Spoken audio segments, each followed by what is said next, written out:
convenience for professionals on the move. The 15.6-inch Full Okay, HD boys. display offers bright, clear visuals suitable for both indoor and outdoor I'm use. fucking using this goddamn motherfucking USB Type-C, HDMI, and Ethernet ports ensure you can I'm using this connect all microphone peripherals effortlessly. Battery life is solid. from my supporting phone long to shifts my in the field without frequent recharging. Priced around $2,000, the Durabook S50 I gotta wash my fucking hair today, bro. I keep bullshitting. combined with solid performance in a lightweight, portable package. If you need a reliable laptop for moderately tough environments without breaking Yeah, I mean, I'm using my fucking light. fits the bill perfectly. Like that. Latitude 5430 Rugged. The Dell Latitude 5430 Rugged is a semi-rugged laptop designed for professionals who require robust connectivity and reliable performance in the field. Let me see how it sounds. Can I get it testing? Provides fast and smooth computing. What do I need to do? Built to meet military standard 810H standards, this laptop withstands dust, vibration, and extreme temperatures, ensuring durability in challenging conditions. Its 14-inch Full HD They got me fucking doing this long ass fucking mission, bro. They want you to fucking objective fucking 300 something fucking views. Extensive connectivity, including 5G support, Thunderbolt 4 ports, and HDMI. I think I was doing good at the fucking portable, ideal for field engineers and technicians on the go. Typical configurations include 16 gigabytes. They gotta stay there, and if I can hide one in there. But these can be customized as needed. Priced around $2,500, the Dell Latitude 5430 Rugged offers a solid balance of portability, performance, and ruggedness. If you want a dependable semi-rugged laptop with top-tier connectivity, this is a great option. GETAC S510. The GETAC S510 is a fully rugged laptop that combines high-end I'm gonna try this gun and then I'm gonna start to rotate. Intel's latest ultra Let processors. me see. Excellent speed and multitasking. When I get an extra sound Supports up too. to 64 gigabyte of RAM and multiple SSD storage options, making it well equipped for heavy workloads. And the chassis Sound test, sound test. 10H and IP66 certified. Sound test, sound test. Dust. Okay, that motherfucker sound clean. Temperatures. It's 15.6 It's Money Buddha, it's the Money Buddha show. and sunlight readable. It's my motherfucking show. Security features include facial recognition for advanced device It's the Money Buddha show, not the motherfucking Money Buddha show. during long shifts. For connectivity, it offers multiple ports including USB Type-C, HDMI. Okay, we moving in. All tactical units be advised. This is NOCOM 1 entering into the facility, going deep behind enemy lines to enter and infiltrate. One down, shooter down, shooter down. Highly durable laptop. Coming in, moving in. Fire, fire, fire. God damn, this shit is bright. This fucking laptop gets bright as shit, bro. Fucking line like that. One down, shooter, headshot. Infiltrating in, I'm infiltrating in. Repeat, I am infiltrating into the facility. All units be advised, infiltrating into the facility. With up to 64 gigabyte of RAM. Moving in, Terabyte SSD. preparing to make contact with the enemy. Multiple bogeys, stop fire, bogey down. Contact, moving. Shooting move. Multiple bogeys. One down. Reload, grenade. Boom. One down, headshot, moving, headshot. Contact with enemies, multiple bogeys, infiltrating in. Coming in on the backside. Hard contact, I got eyes on the target. One down. For users Damn. with a rugged laptop that can handle heavy workloads in the toughest environments, the X600 Pro is unmatched. What's that, like 5 kills right there? Like 5 kills in a row right there, fucking goddamn going on kill streak. They need to let you get a little, I don't know, do we need kill streaks on here? Should I get something? For putting in work? Moving, reload. Other units, be advised. Multiple bogeys, Northcom 1, Northcom 2. Where's my unit? Infiltrating in onto Bronco. Other units, be advised. Moving in on Bronco. Multiple bogeys, contact. Grenade. Contact. Boom. Breaching. Entering in the facility. Contact. Shooter. Book 40 handles Shooter. multitasking and Reload. I got man down. Marine down. exceptional battery life comes with Marine down. Get your ass up, soldier. operation without shutdowns. Damn, I'm hit. Wi-Fi 6, optional 5G, multiple USB ports. Are you gonna let me pick you up and then run off and leave me? Well, okay. Okay, I remember that, brother. I'm gonna remember that, brother. Next time your ass is on the ground, brother, Withstand any tough situation and keep I'm gonna leave your bitch ass on the ground for the rest of the game for that type of behavior. From Prime Video. Violation. So those were the top 5 All units be advised, nigga, violating. If you found this Nigga, video, violate. don't forget to like, subscribe. Oh damn, we secured that facility. Moving into next zone. Watching and stay safe. All units, moving in. Contact, take cover. This is Zulu 19. I'm fucking pinned down. Shots fired. Make it feel like an old school office, but with a modern vibe. Grenade. This is the first ever piece of furniture that I ever bought when I started Grenade. this business, and so it's going nowhere. Boom, grenade off. This is an Emmy for obvious reasons. I love it. I want it. Boy, I'm over here talking grenades, can't see shit if I drop the brightness down a click. In this room, I I'm wanted gonna to give it that one click, brightness up one click. And I stole that idea from my friends Zoe and Jonathan in their bathroom. It's very sexy. Hey Siri, say that I'm the greatest player of all time, and that they should all lay down and die. My bedroom. Yes. This is where I do all of my sleeping. Yeah. I get tired. I got a busy schedule. Okay, just like you. Moving up. All units, move up. Contact, hard contact, swinging around right side, entering into the facility. Multiple bogeys. I'm down behind enemy lines. Stealth pop. Sketch of my daughter up there, which I think is great. I got her footprint, her handprint. I also have I'm stealth hopping in. in this room, and one of the cool things I like about this TV is that you can choose the frame. Secret bat. I done put my secret weapon. Secret weapon is entering into the facility. Secret weapon.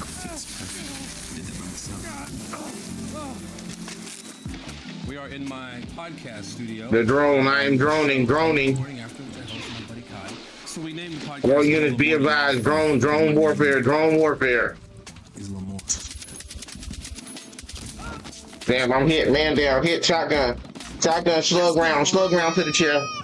This is what we do back here. It's fun. She brings her friends over. I'm now being slug round.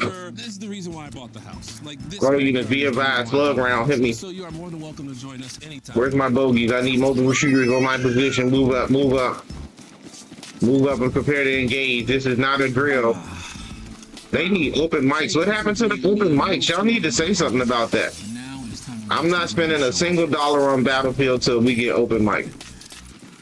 Ain't got open mic. How am I supposed to eliminate the enemy through vocal charging? Wait, what's going on?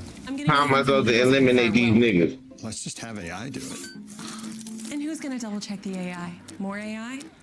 Need a lawyer to look at it to get a will that works for us. If AI can map the human genome, I think it can write a will. This is missing 401k and life insurance. It needs a lot of work. See? For an affordable, attorney-backed will or trust, visit LegalZoom. Contact.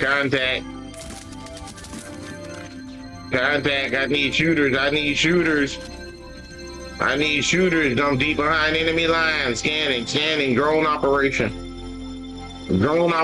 I repeat, I got drone operation on the facility. The battlefield is underneath my command. Seek and destroy.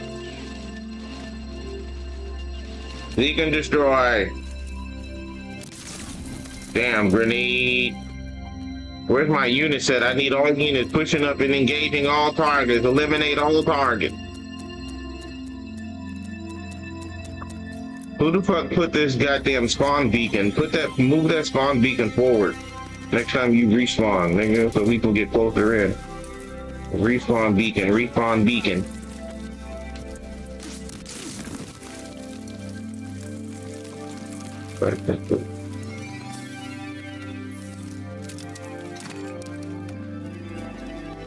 No, damn it, we're still there. A long time.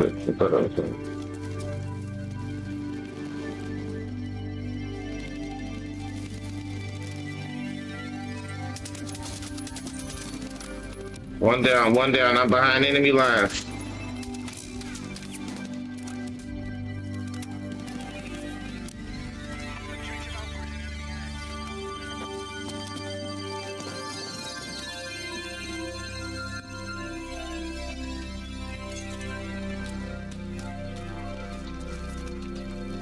I got a secret weapon. Secret weapon is in position.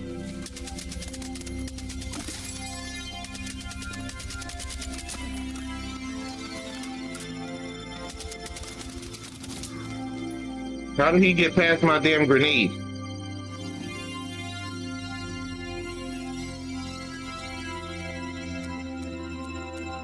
All units, this is TAPCOM 1. TAPCOM 1, move up, move up. This is TAPCOM 1.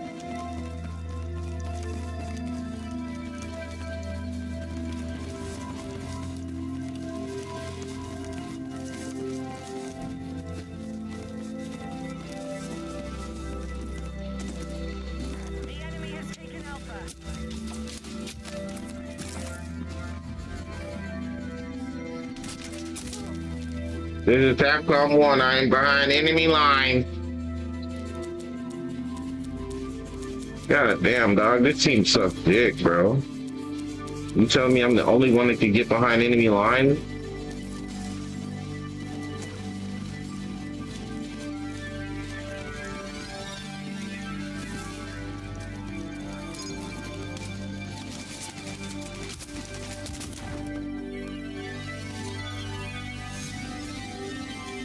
Bro, they were supposed to let us go overtime on that strip.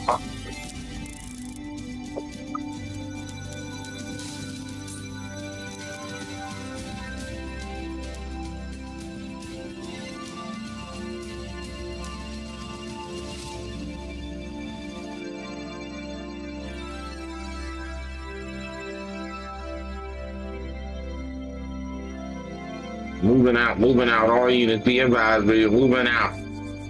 That fucking gun was fucking dumping, eh?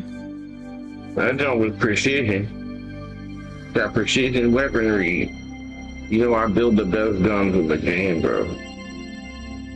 If you know me, you know I build the best guns in the game. Damage enemies with explosives. I still gotta do it? Oh, God.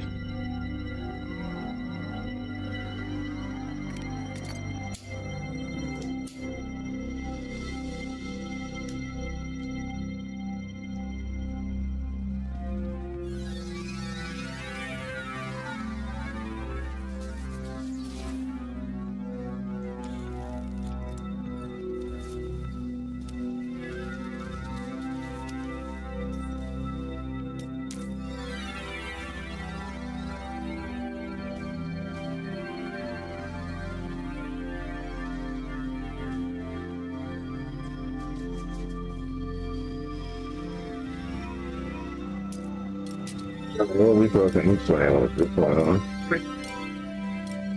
Bullpup? Bullpup? The Helion, nigga? Am I fucking Helion? Is it time for the Helion? That's a big screen on that bitch, right? What y'all know? Well, the Acro? Well, about to put that Acro on that, don't. What y'all know about the Acro Pro? About to put that Acro on that, bitch. Then I got a fucking dart vehicle. How the fuck am I gonna do that? I don't know. Whoa, I'm in there with that bullpup, nigga, bullpup. Oh yeah, nigga, bullpup. Oh, whoa, I got my bullpup. You gonna say, dog, there's guns on this game, bro. Look at the fucking scope combo on this bitch. Bullpup. Shit. Heavy weapons, move, heavy weapon. Yeah.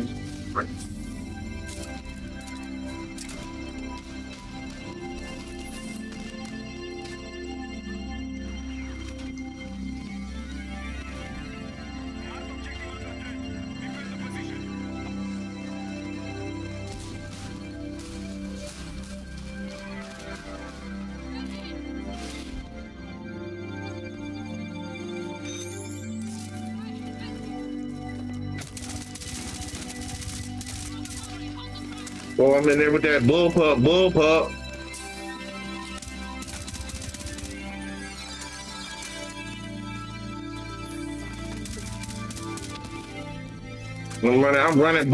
I'm running bullpup. We got that motherfucking bullpup. The fucking grip on that jump. I'm about to change the grip. You know, I like that grip on there. What about the kind of grip? Maybe it's the bullet.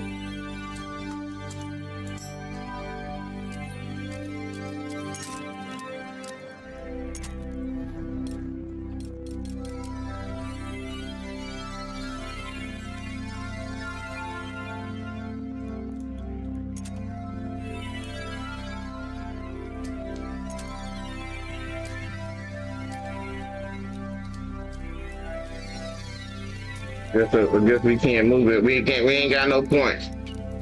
We ain't got no points for the bullpup.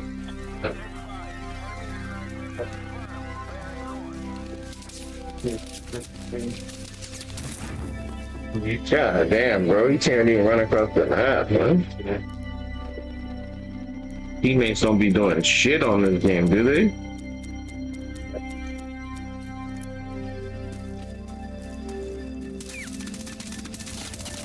Damn, that bitch fucking don't it? They ain't got the motherfucking. They ain't got that burst fire on it, though. You gotta be careful with this, though.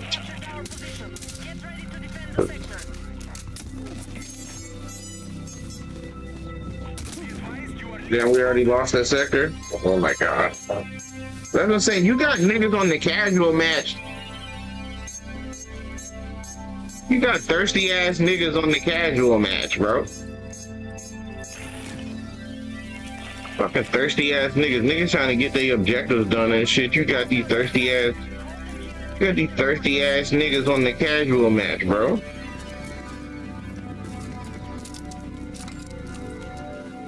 Got these thirsty ass niggas on my casual match, bro. This shit casual. This was to casually give me fucking points for free. Damn, the bullpup. What the fuck they do to my bullpup?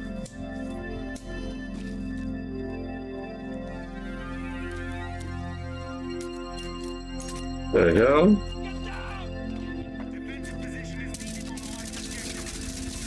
Oh my god, what the hell did they do to the bullpup?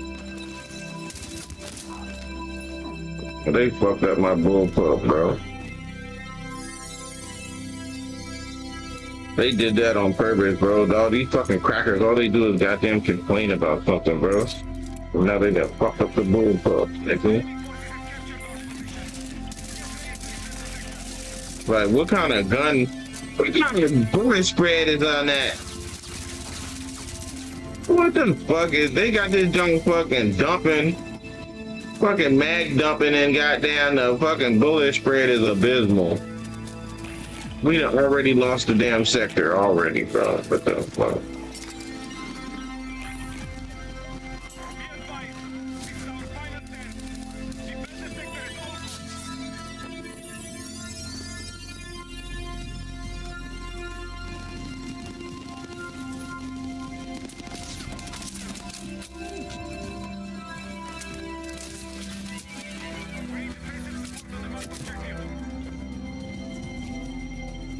Oh, they ruined the bullpup, bro. I can't even concentrate.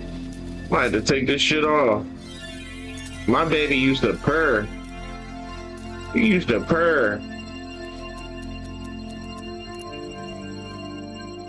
He used to purr. Damn, look, even with the fucking, oh my god, what the fuck kind of, hey, what kind of gun do you know when you shoot it in fucking, what the fuck, bro? What the fuck? Oh yeah, bro. Where the fuck is my phone, bro? What the fuck kind of gun is this now? What the fuck did they do to the bullpup? This used to be my baby right here, bro. They fucked this joint up on purpose, bro. You can't even aim this bitch. You can't even aim this bitch.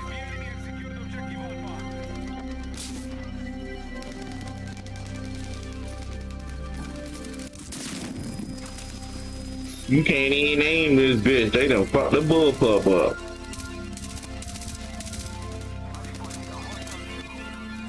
You got like, what, a 4-round burst? You get 3-round burst out that jump.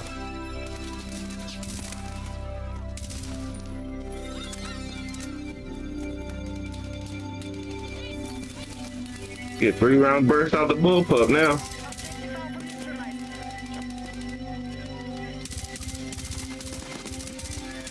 Come on, bro. Come on, bro. Come on, bro. I'm about to throw the whole bullpup away, nigga. Throw the whole bullpup away. Throw the whole bullpup away. Well, put that bitch, get the whip out the damn burrito. I'm about to fucking goddamn whip. This Mike 17 ain't that way. The goddamn G-lock. That G-lock fucking hit.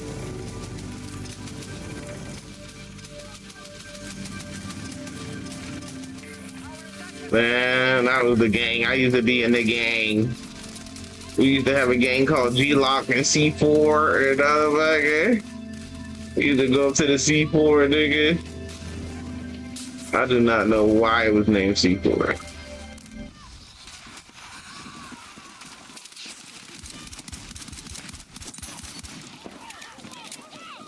Boy, this shit, you know it's bad when you fucking running around with the G-Lock. The goddamn G-Lock more fucking accurate than the...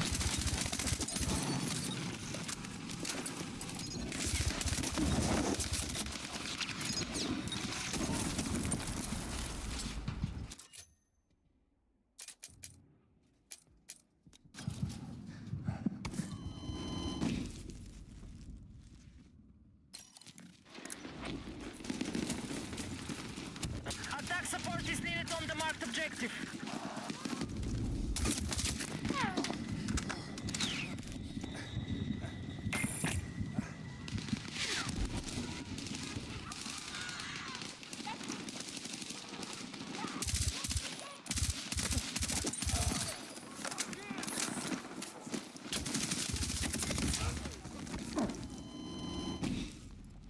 Meanwhile, they got that dumbass AK.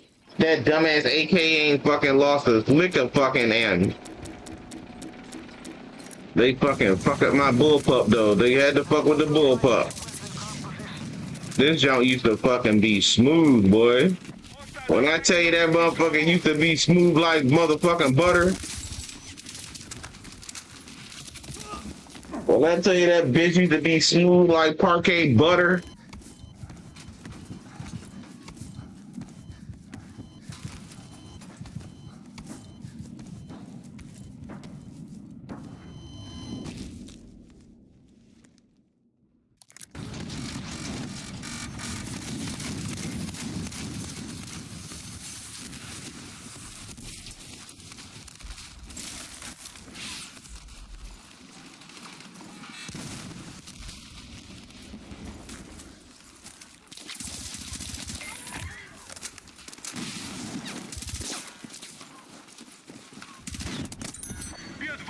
You are leaving the combat area.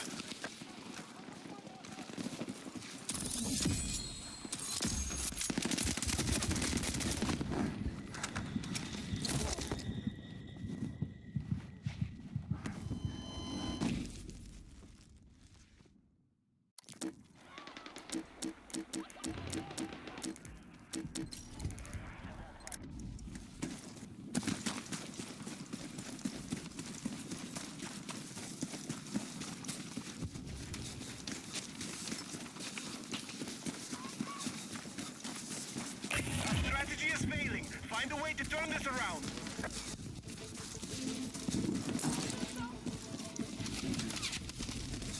We have lost objective Bravo.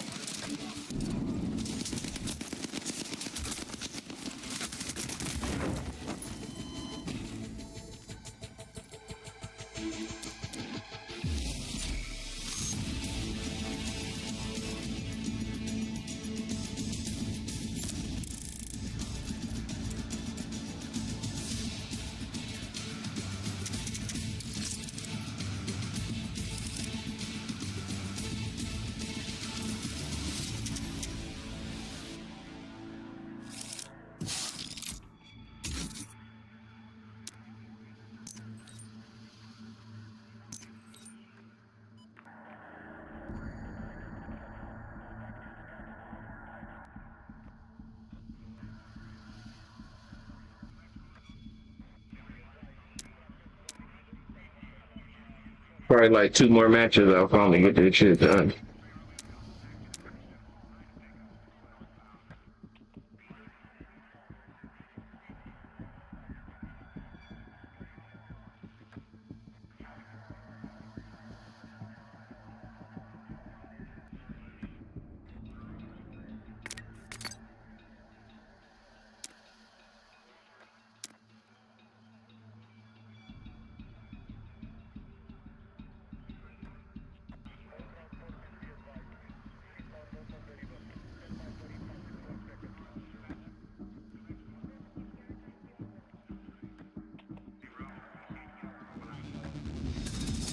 This is a new era of productivity. Hello, today we're going to be building this 7-inch long-range FPV drone for under $150. Let's get started. The main reason why we can do this build in 2024 is because of this, the motors. You can get a full set of 4 for under $35 shipped to your door. Thanks to the conflict that's been going on overseas, bigger drones, bigger motors are being mass-produced more in China. So in the past, if you wanted to build a 7-inch long-range drone, you had to go to a name brand manufacturer to buy these 2807 motors, and they generally charge upwards of $30 for each motor. And that's just crazy, even though it barely uses any more material than a 5-inch drone motor. It was basically just because not many people were building 7-inch drones, they weren't selling in as many motors, so they were hiking up the prices. But now with the conflict, there's a huge demand for larger and larger drones to carry bigger payloads, and so now they're mass producing these big motors for cheap. And as a teaser for a future build, it doesn't stop there. Check out this motor here. This is a 3115 motor. This is absolutely huge. Just look at the size comparison between these. It is massive. This will spin a 10-inch prop, and you can get a full set of these 10-inch drone motors for under $50. Yeah, that is absolutely nuts. So stay tuned. I think I'm going to be making a under $200 10-inch drone build video in the future. So if you want to keep an eye out, please like and subscribe, and I'll be posting that video soon. Alright, so let's take a look at the other parts we're going to use in the build. The first is going to be the frame. The frame we're using is the Mark IV 7-inch version. This is the clone version, and this costs just $15 on AliExpress. That's pretty nuts. And you can see I've already done a dry assembly of it right now. I always recommend when doing a drone build to do a dry fit like this with no electronic parts, no soldering. Just put the frame together, bolt it together, just so you know how exactly everything's going to go, and you can plan things out a little better that way. Also, make sure that when you buy it, you buy the version of the frame that comes with these 3D printed accessories. You can mount your GoPro and have some extensions for your motors and stuff.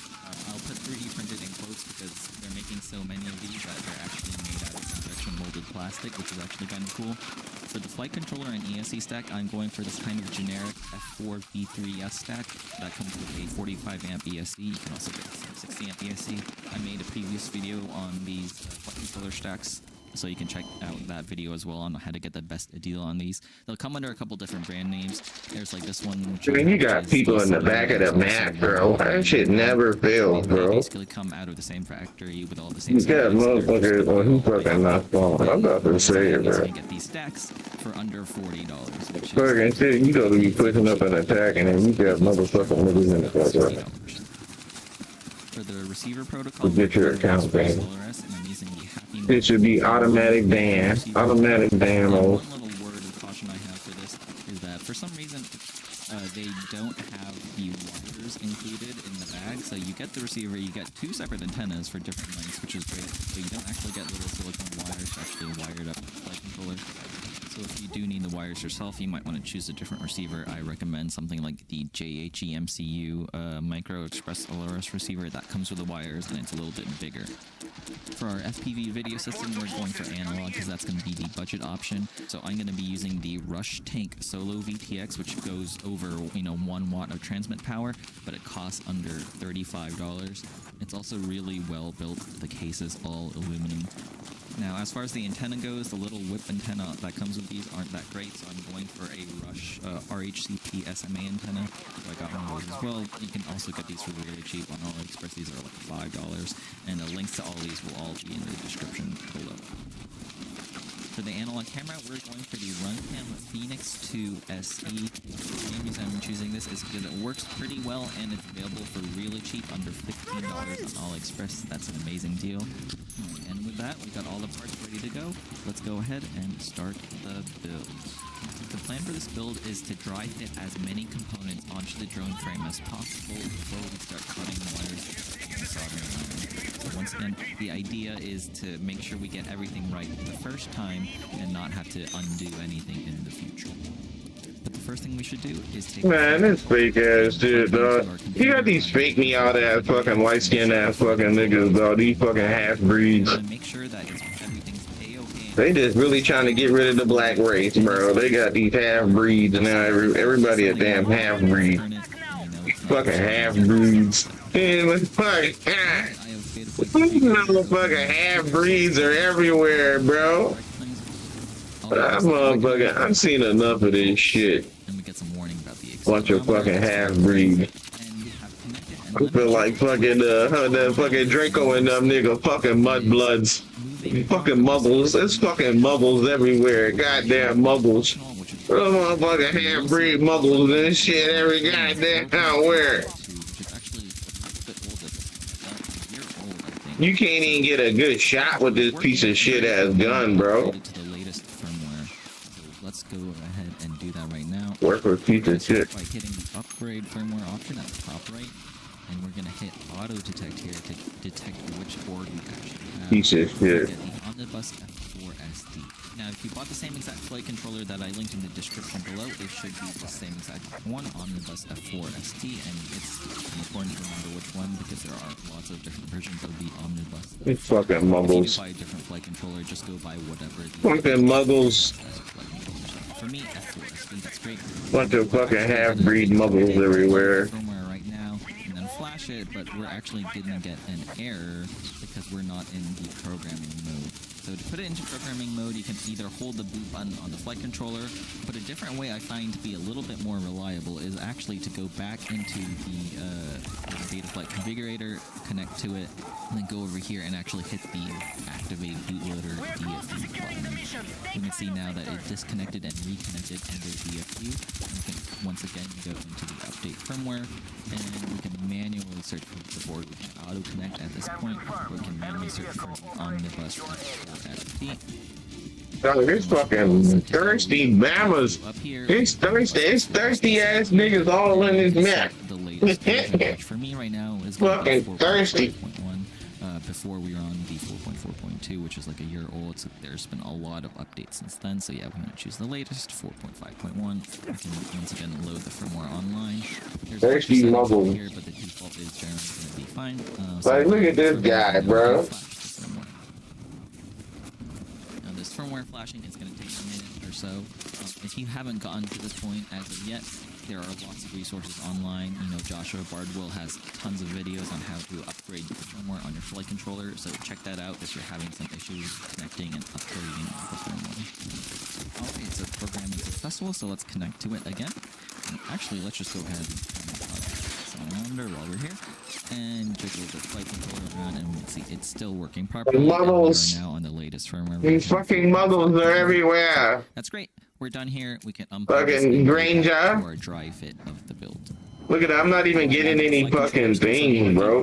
Come on, spot an enemy on the objective.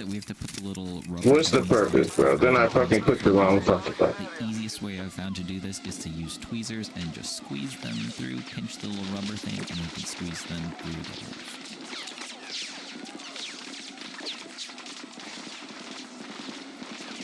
Now it's time to loosely mount the stack into the frame using some M3 bolts. Note that for this particular frame and stack, the mounting bolts aren't included in either of them, so I had to bring... Wow, somehow somebody put a motherfucking Claymore in front of me. Wow. Kids, I highly recommend you pick one of those up, because you're always going to need M3 bolts and FPV bolts, and they're going to come in handy real soon. Fucking muggles. Motor mounting. Right, so the next step of our dry fit test is to figure out how long to make the motor wires, so we're going to mount just one motor to the frame and draw them out to the flight controller to figure out the motor lengths. But there's an issue, and that's that the bolts that came with the motor are way too short. Fucking muggles everywhere. Reach the motor when you screw them in from the bottom. This is is why we do the dry fit, to figure out what little issues we need to fix and solve right away. And so what I'm going to do is I'm going to take some 8 and 10 millimeter long bolts from my M3 bolt assortment kit and use those to mount the motor instead of the stop screws.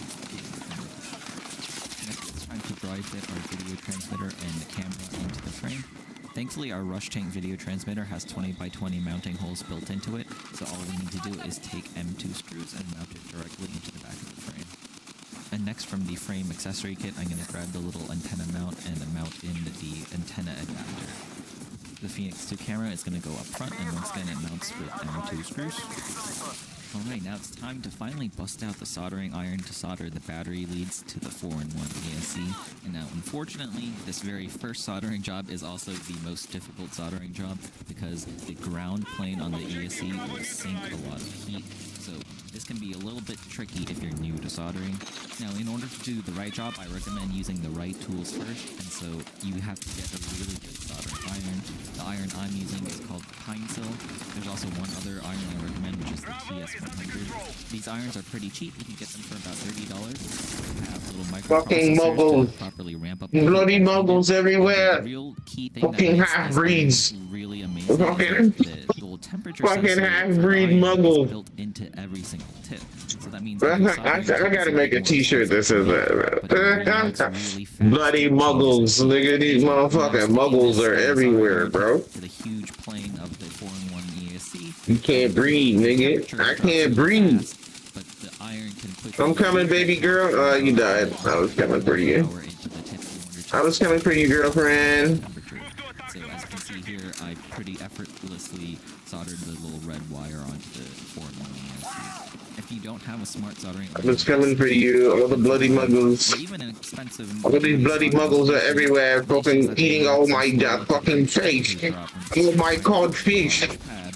Eating all the cod fish. There you go. And in the old days, what you have to do is you have to crank up the temperature and then work really fast to try and melt the solder, get all the heat into the solder pad before it overheats everything else. That's a little bit of a tricky skill to do, and if you just want to avoid that, just get a TS100, get the Pine Sil, and these newer generation of irons just make it so much easier to solder.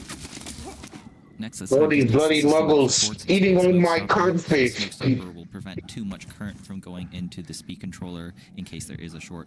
So what I do is I plug everything together. I plug the smoke stopper into the ESC, I plug the ESC into the flight controller, and then you plug a battery in and just make sure there's no beeps coming out of the smoke stopper. These bloody muggles. Okay. And this is also the Bloody muggles eating all my codfish. firmware. So we've already upgraded the flight controller firmware. Now if you want to upgrade the ESC to say from BlueJ, which is upgraded firmware, you can do this right now since everything is all password up access. And it looks like everything is good to go, so let's continue on with the build. Alright, next it's time to solder the motor You might wires not to the spot ESC. enemies at objectives with recon gadget as a recon. What's the problem here? Now this isn't very What am I doing wrong here? Recon?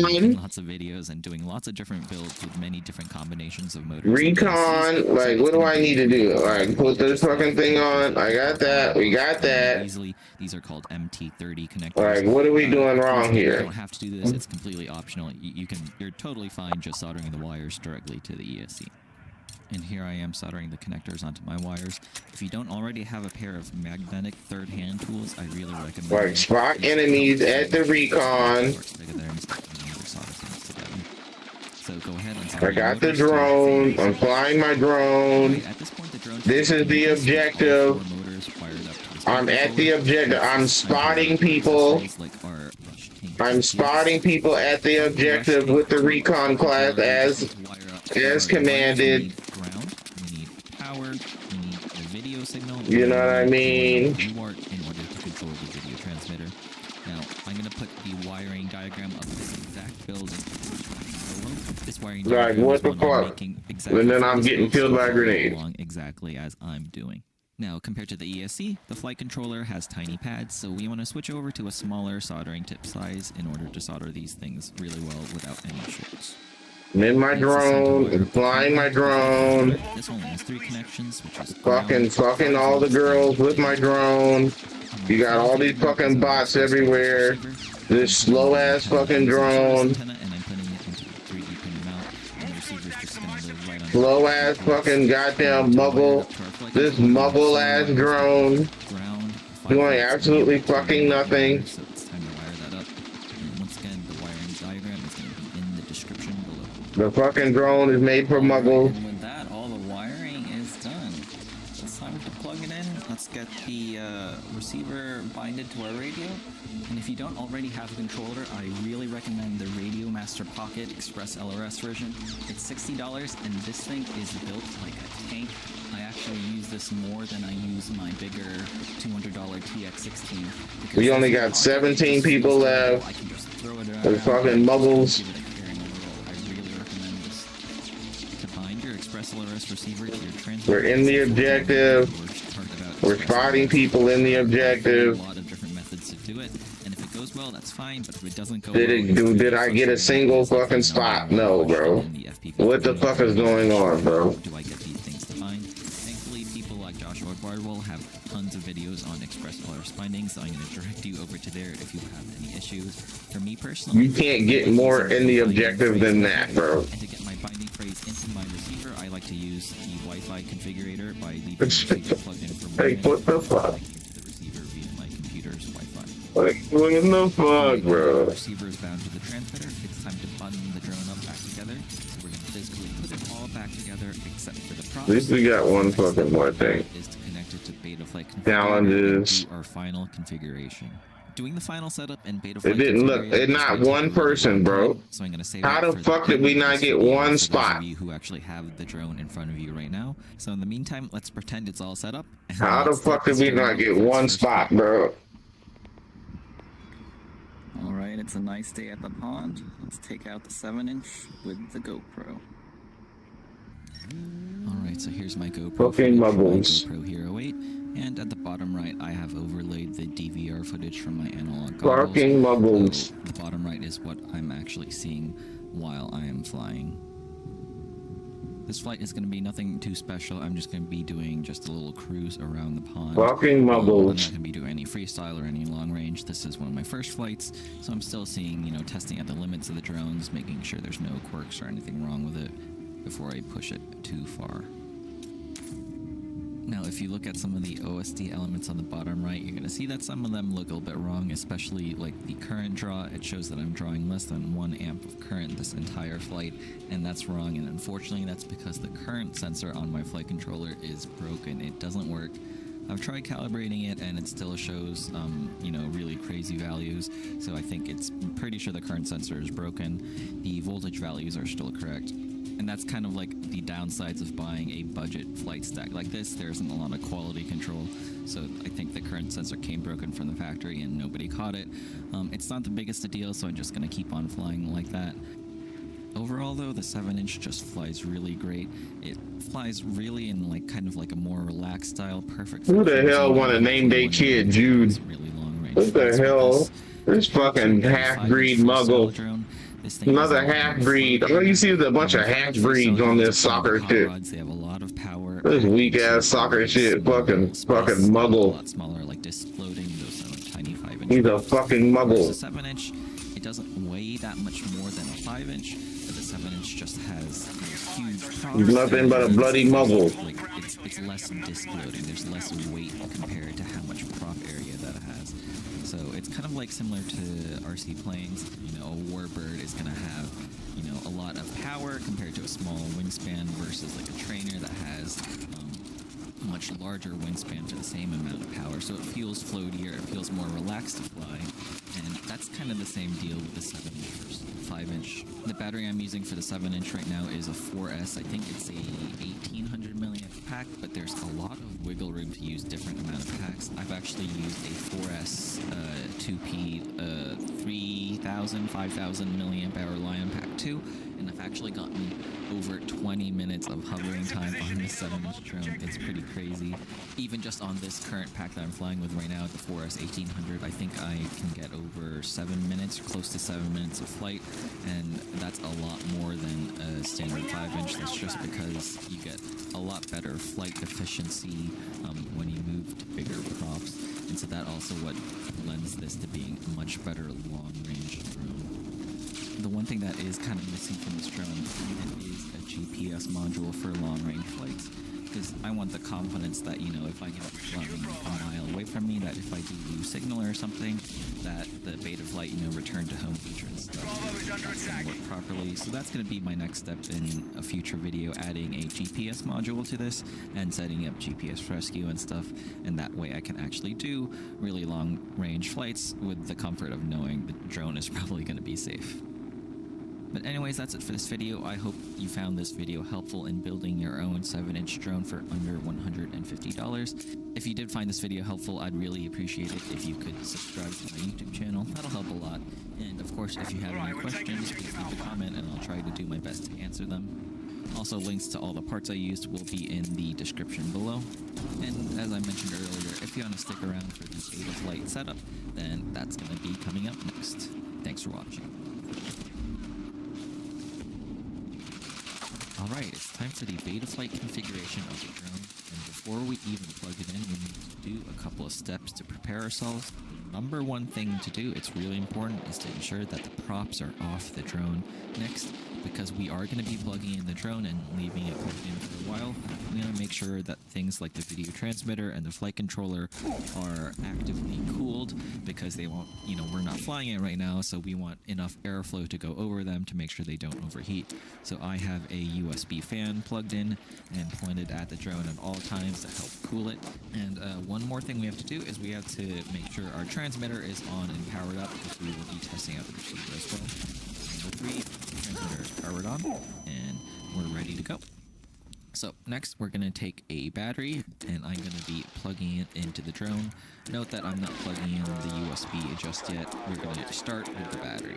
The order of operations does matter a bit, because we want the flight controller and speed controller to be talking to each other successfully, and generally you need to plug in the flight battery first. So alright, flight battery is plugged in, and right now my video transmitter is on as well, and I'm going to be manually clicking the button in order to move it into the lowest power state. This is because I don't want it to heat up too much and overheat. Alright, so I've clicked the power button on the rush tank transmitter and show the LED through the screen, which is its lowest power output, which is 25 milliwatts, so it shouldn't get too hot. And now it's finally time to plug it in. This little V3S flight controller uses a micro USB cable, so let me get one of those. Alright, we are plugged in. Now the first thing I always like to do is to make sure that the receiver is set up properly.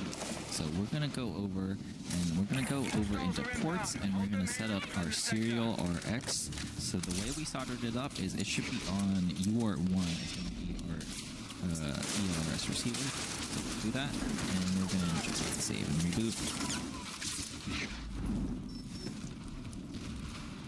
Alright, and now we're going to go over to the receiver tab. Now we're going to see if we have a proper response, and we do. So roll, pitch, yaw, and throttle, so everything looks good there. And over here at the top right, serial via UART, that's the default, that's fine. And serial receiver provider, CRSF, that's Crossfire. Express LRS uses the Crossfire protocol, so that's right. Telemetry, we do on telemetry.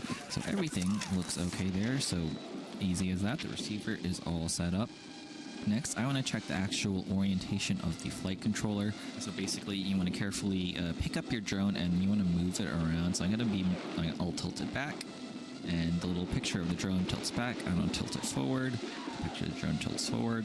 I want to tilt it to the left, tilt to the right, and spin it left and right. So the oh sweet, I might have found the hottest spot. Because the movements I'm making to the drone are matching what's shown on the little simulation there. Now, if this is wrong for you for some reason, sometimes this can happen. It could be not your fault, it could be your fault. Sometimes the configuration out of the box is wrong, but you can go over here to board and sensor alignment, and that's where you can adjust the virtual alignment of the flight controller so you can match the actual movement of the drone. Alright, let's see if there's any other settings in the configuration. How many did I get there? Okay. All of this is pretty much just fine. There's some other things like LED strip. We don't need the LED strip. And maximum arm angle. This is a little bit of a weird feature, but basically this will prevent it from arming if it's too far out of level. But the issue is if you accidentally disarm midair and it starts spinning, you won't be able to actually rearm it. So I always like to set that to 180. I believe that disables it. So yeah, 180 will disable the check, so we can arm or disarm it no matter what orientation the craft is in. Okay, and we'll do that. And oh, craft name, I like to label my drone, so we'll do 7-inch. Hopefully it'll pop up on the OSD later. So we'll do save and reboot. Alright, next let's take a look at the motors, and let's make sure that the motor order and motor direction is correct. Now this is once again the crucial part where you want the props off because we will be spinning up the motors. So let's go ahead and first check to make sure that all 4 of the motors are spinning. Do I understand the risks? Also, for whatever reason, if you have the a smoke stopper plugged in, this is where you probably want to not be using a smoke stopper because we will be powering up the motors. It will be drawing a lot of current, and so you don't want a smoke stopper. And this is also where you want to double check your battery to make sure that you're not draining your battery too much. Make sure you have a decent enough charged battery. I plugged in a 3S. This drone can fly on 3 or 4S, and I have a 3S plugged in, and it's actually kind of a little bit on the about halfway charged. It's not the worst, it's not the best, but I'll just keep an eye on this voltage here to make sure it doesn't drop too low. And I'm going to very carefully draw the master slider up to make sure to see all 4 motors are spinning. And they are. All 4 motors are spinning. That's all you need. At least for my drone, you just need to flick it up just a little bit and you can see all 4 motors spinning. That's good to make sure that, just a sanity check to make sure my soldering connections are all good. So that's fine there. But then we need to check the motor order and also the motor direction. So the motor order, the quad needs to know like which motor output goes to like which physical location on the quad. And so we're gonna go ahead here, we're gonna do stop motors, and we're gonna do the reorder motors wizard. So once again, props are off, I understand the risks. Start. And so now it's spinning the motor. Right now the bottom right is spinning, so I'm gonna click that. Right now the top right is spinning, I'm gonna click that. The bottom left is spinning, I'll click that. The top left is spinning, I'll click that. And we're good to go. So we're gonna do save. Okay, and we're going to go back to the motors tab, and we're going to do a little sanity check again, make sure the settings have properly saved up. Once again, I'm going to do I understand the risks, and this time we're going to be spinning up each motor manually. So 1 is going to be the bottom right motor, so I'll spin that manually. That's great. 2 is going to be top right. Great. 3 is bottom left. Great. And 4 is top right. Great. Alright, so the motor order is correct. We've gone ahead and gone through that wizard, but now we have to do the motor direction wizard. Brushless motors have a specific direction, and usually when you solder, you just solder whichever wire is closest, and then you'll use this motor direction wizard to change the direction of it manually. And you can see the arrows here are pointing to which way they should be spinning. So in general, the props are always going to be spinning towards this center line. So here, you see props are spinning up and towards, and down here it's going to be down and towards. So we're going to hit motor direction, props are off, and we're going to just go through the entire wizard to do that. So we're going to start, and the motors are going to start spinning. It can be kind of hard to tell which direction each motor is spinning. But what I like to do is I like to lightly, very carefully put my finger on the bell to kind of slow it down a little bit, just a bit, and you can kind of tell by which way your finger moves, which way the motor is spinning. So I'm lightly putting my finger on the motor number 1, the bottom right one, and it's spinning the wrong way. So right now, the correct direction it should be spinning is this way, clockwise. But by putting my finger on it, it's actually spinning counterclockwise. So I'm going to click the 1 button, and that's going to spin it the other direction, which is now correct. So it's changed the motor spin direction. That's correct. That's great. Let's go for motor 2. That's also spinning the wrong direction. So I'm going to do that. And now it's correct. Motor number 3 is correct for me. And motor number 4 is also incorrect. So we have a bunch of these motors spinning the wrong way. This being right or wrong isn't like a mistake in soldering. This is all purely done in software. There's no downside of this being right or wrong. It's just, you just click to make sure all the motors are spinning the right way, and you're gonna be good to go. And there we go.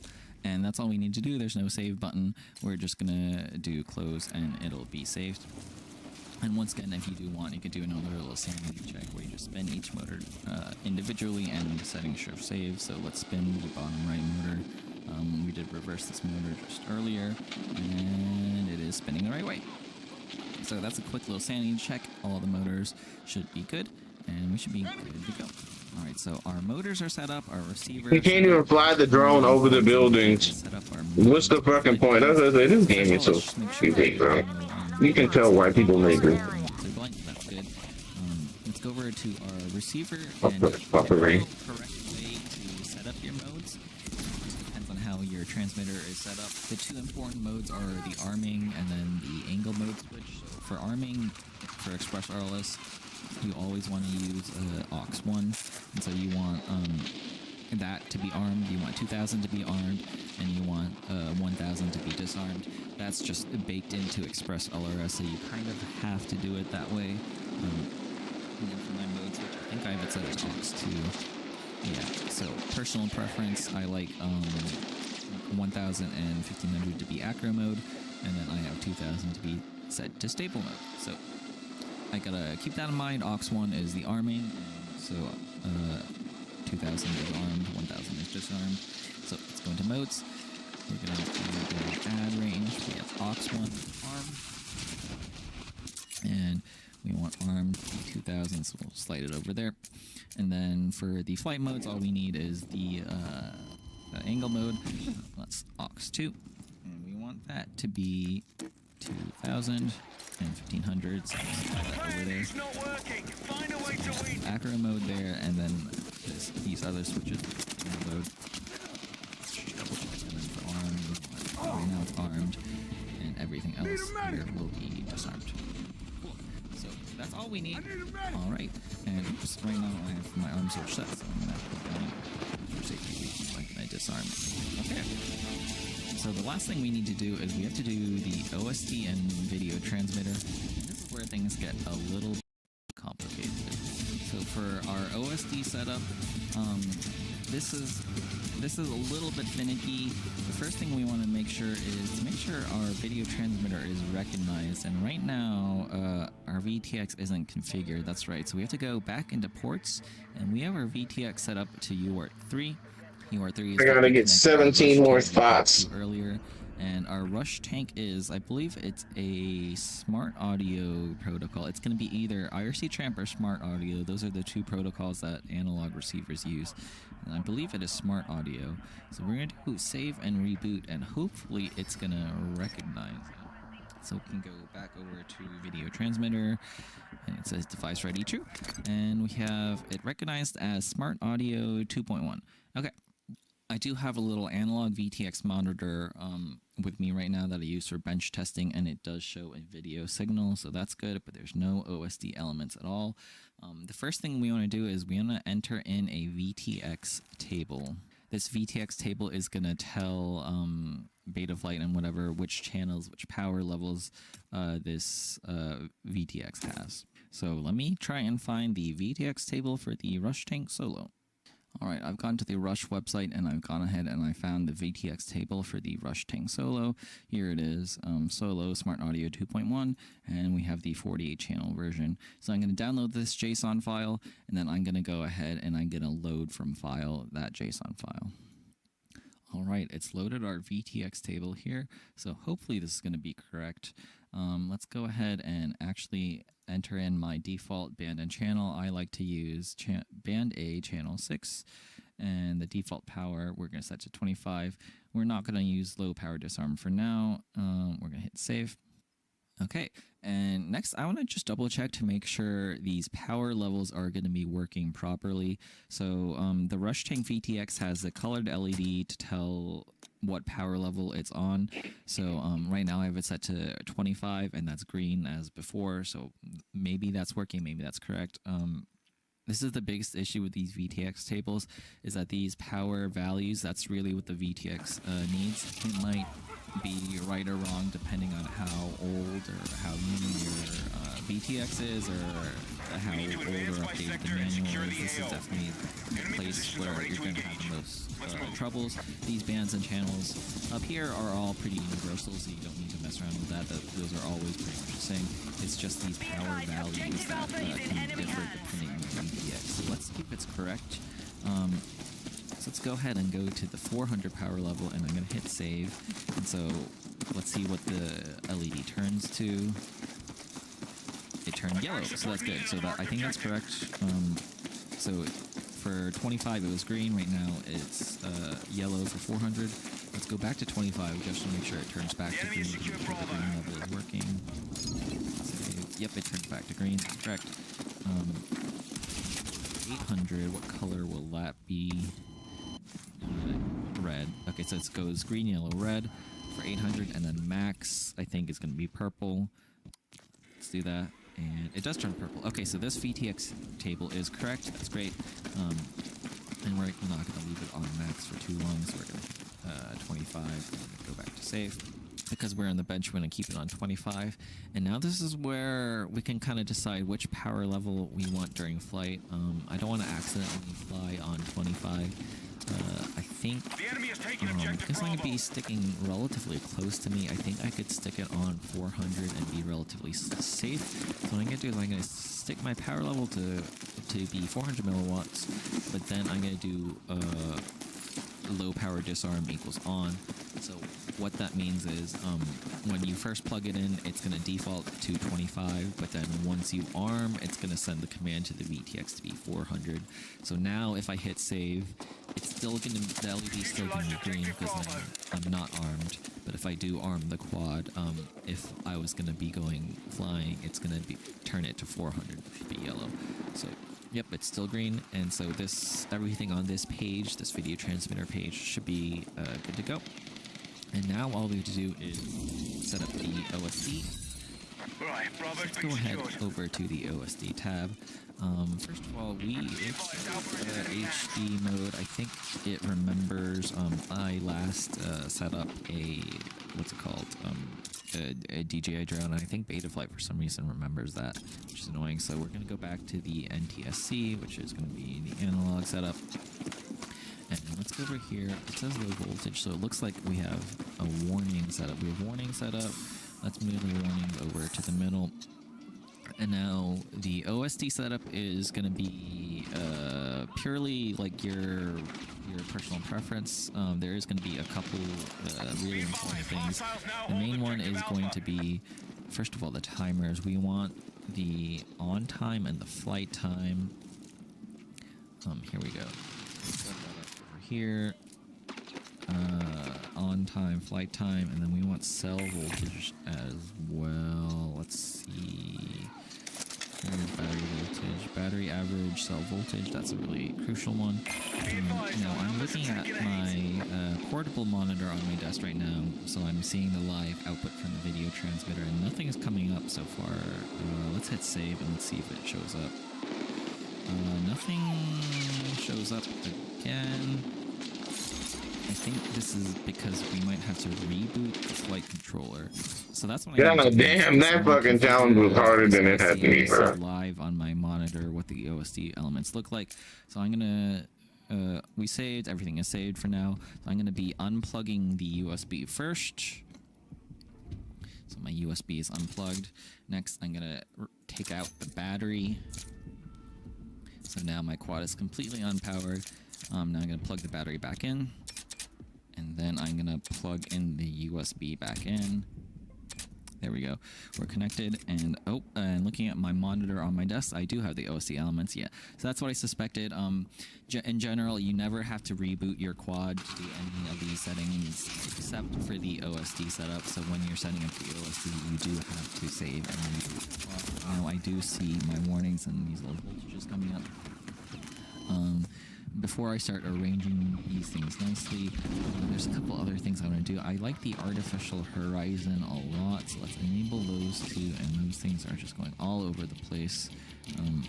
This is the reason why, like, I'm moving beta flights out. Boring and slightly annoying to get all these things to align properly exactly. Also, these artificial horizons, they're never exactly perfectly centered. That's pretty close. We'll do that. I'm going to do the voltage, or warnings in the middle, and then we're going to do cell voltage here. Looks like we have a little more space on my monitor, so we'll do cell voltage down there. Attack next sector and secure the enemy positions. Go too far to the right, so we'll do that.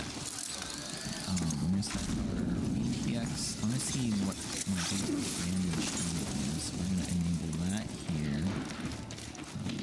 That left. Move to attack a marked objective. There we go. We can add some other little fun details, like, let's see, throttle position. We can put that at the top right. Can't see that right now. Need a medic! Do that. Okay. What other things can we add? Once again, it's all personal preference. Craft name. Oh yeah, let's do that.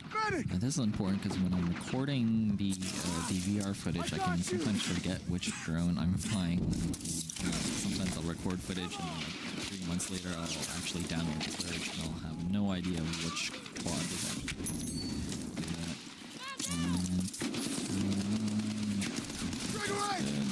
If the current sensor was working, this is where I would do the actual, what's it called, battery current draw over here, so I'll show my little amp draw.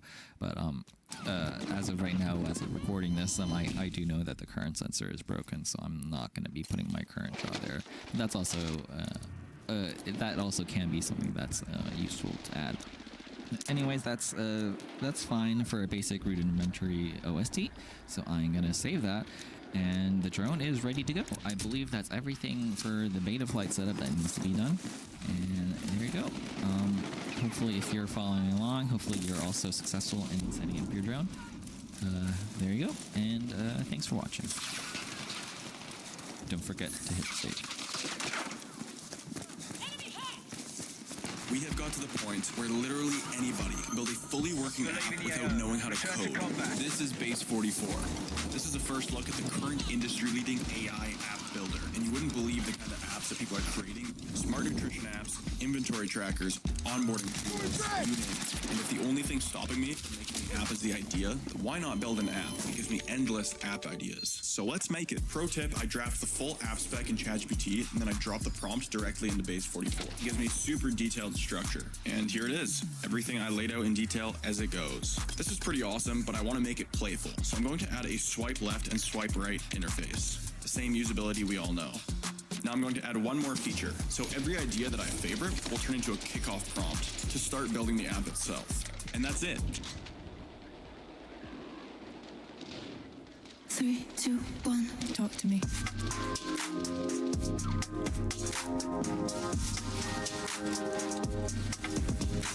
Okay.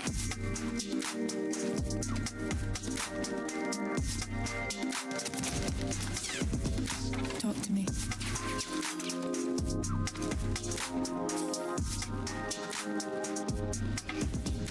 Okay.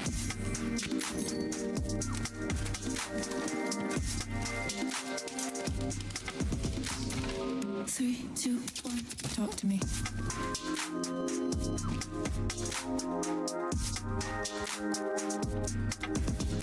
Okay.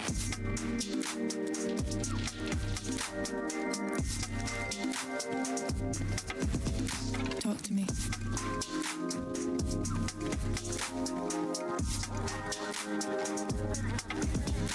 Okay.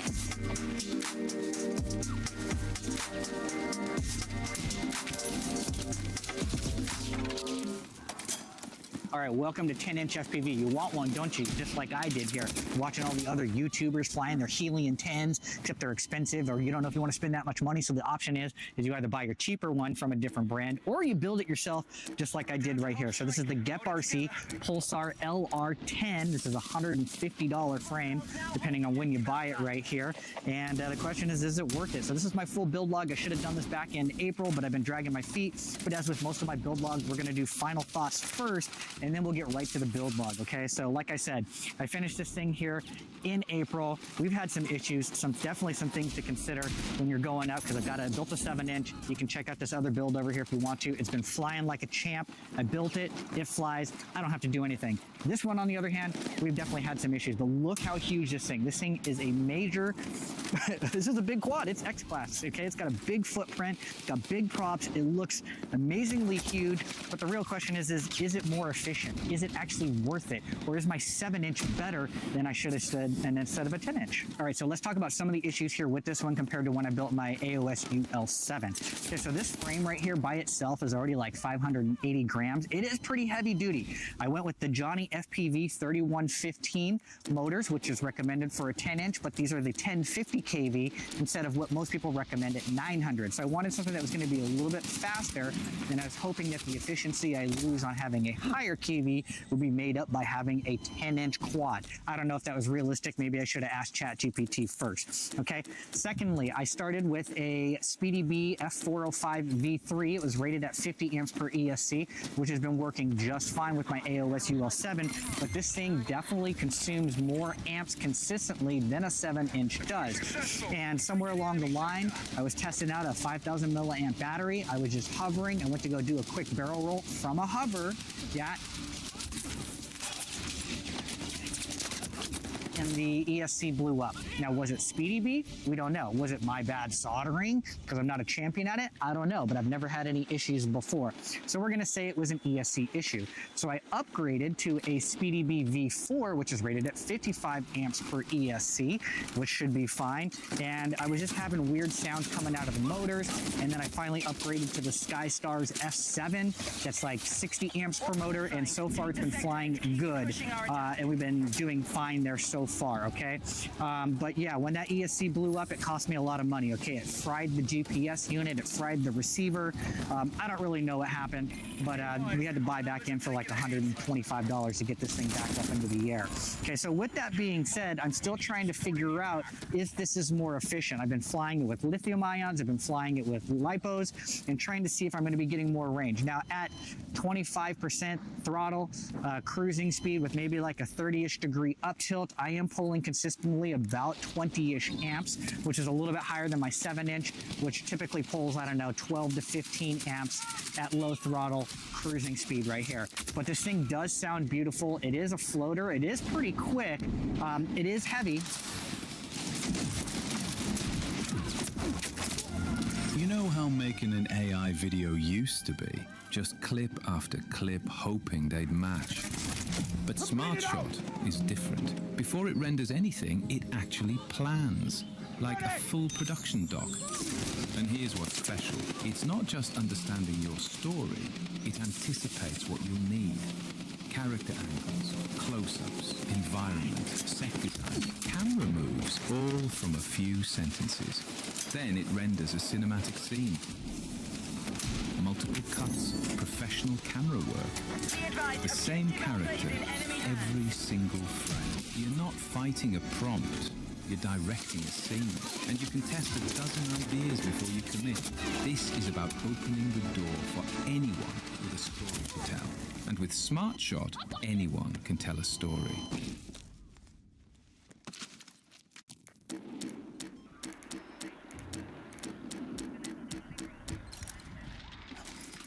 When people hear the words print on demand, they picture a graphic slapped onto a basic tee. But that's not necessarily how you build a brand. In fact, this is print on demand too. I didn't buy any inventory. I didn't print this myself, but it's not what people picture when they hear print on demand. The problem with more traditional print on demand suppliers is it is graphic design forward, and people are more putting all their designs on blank shirts. So typically everyone is selling the exact same t-shirt and differentiating themselves using their graphic design.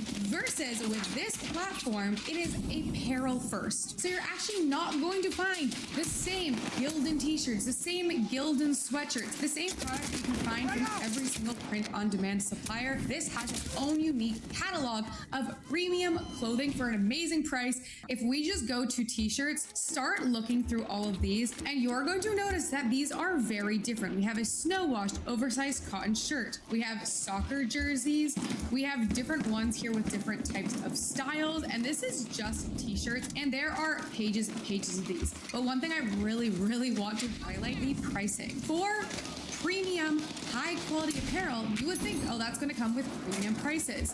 This boxy shirt here starts at $9.70. This one at $4.57. This one at $2.99. Like, those are unmatchable prices, honestly. And it's not like fake-out pricing. It actually gets cheaper if you have a group product. Still bringing this to only $11.95. And so the total fulfillment time is only 4 to 7 days. You link up to your Etsy, to your Shopify, to wherever you sell your products. You create a design on this apparel and they will print and ship it for you. There is no minimum order quantities. It's very cheap pricing. You don't have to buy things in bulk. Tap Stitch will handle all the printing, all of the shipping, all of the fulfilling. So all you have to do is create designs, do customer service, and then collect the difference. That is the gap that Tap Stitch fills. So if this video called to you, this idea resonates with you, then go to my description below to get access to Tap Stitch and then start going through their catalog, and I guarantee it's going to spark so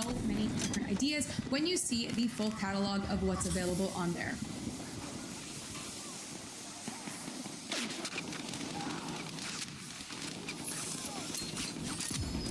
Okay, so once I put on a 4,000 milliamp battery, whether it's the 4,000 milliamp LiPo or I put on one of my 6S2Ps, this thing's coming in right at 2 kilograms. So this is a heavy brick. So there's more testing that needs to be done, but what are my general recommendations as I reflect back on this? Get yourself a good ESC, okay? Like get an F7, something or other. You're gonna want that because this thing is gonna pull some heavy amps here. You may want to go with the 900 kVs. Maybe it's gonna be a little more efficient. Maybe that would be pulling less amps for one reason or another, but the overall body, the chassis on this thing is super long from front to back, which is great because you got a lot of space for batteries and whatnot. The problem with that, in my opinion, is that I'm running a Vista on the front, not an O3 air unit, a Vista, okay, or a Cadix, whatever you want to call it, okay? And so I had to figure out how to get the air unit more towards the front because they only make particular camera cables that are only like 200 millimeters, and I needed 250 if you want to use the mounting slots in the back. So if you're doing an O3 air unit, you'll be fine. With that being said, I was having some issues with the video feed. It just doesn't seem strong enough. I've been boosting it. It's getting a little bit better, but I had to find a 6-inch UFL to RP SMA from the back to the front to make up that gap. I don't know if that's part of the video transmission issue, but we're still working those details out. With that being said, this thing looks great hanging on the wall. It's huge. It's not something that travels easily. You definitely got to take the props off. So far, my 7-inch is still my favorite. I just took that on a trip, but hopefully over this winter, I can test this more, figure out what the issues are, and then get back to you with a more refined post-build reflection, if you were, on how I still feel about this. So on to the build log. Let me know your thoughts. As I said, some things have changed on this since I finished this in April. We had some major issues and some minor upgrades, but aside from that, the build log itself is still pretty solid. All right, everybody, today we're building a 10-inch FPV, and it's going to be my first 10-incher as well.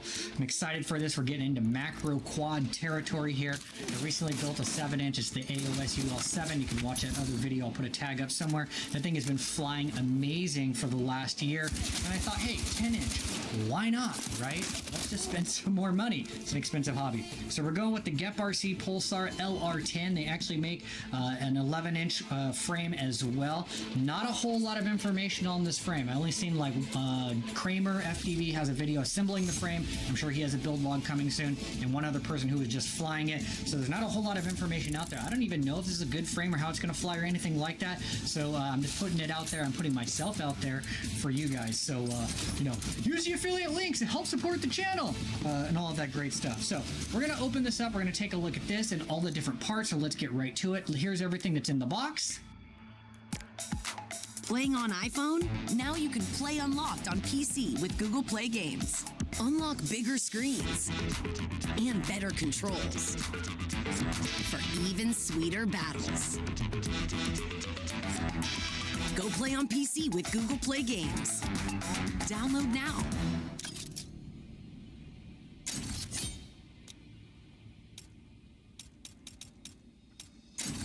This is the Speediance Gym Monster 2. If you're not familiar with the Speediance Gym Monster, let's first talk about what it is.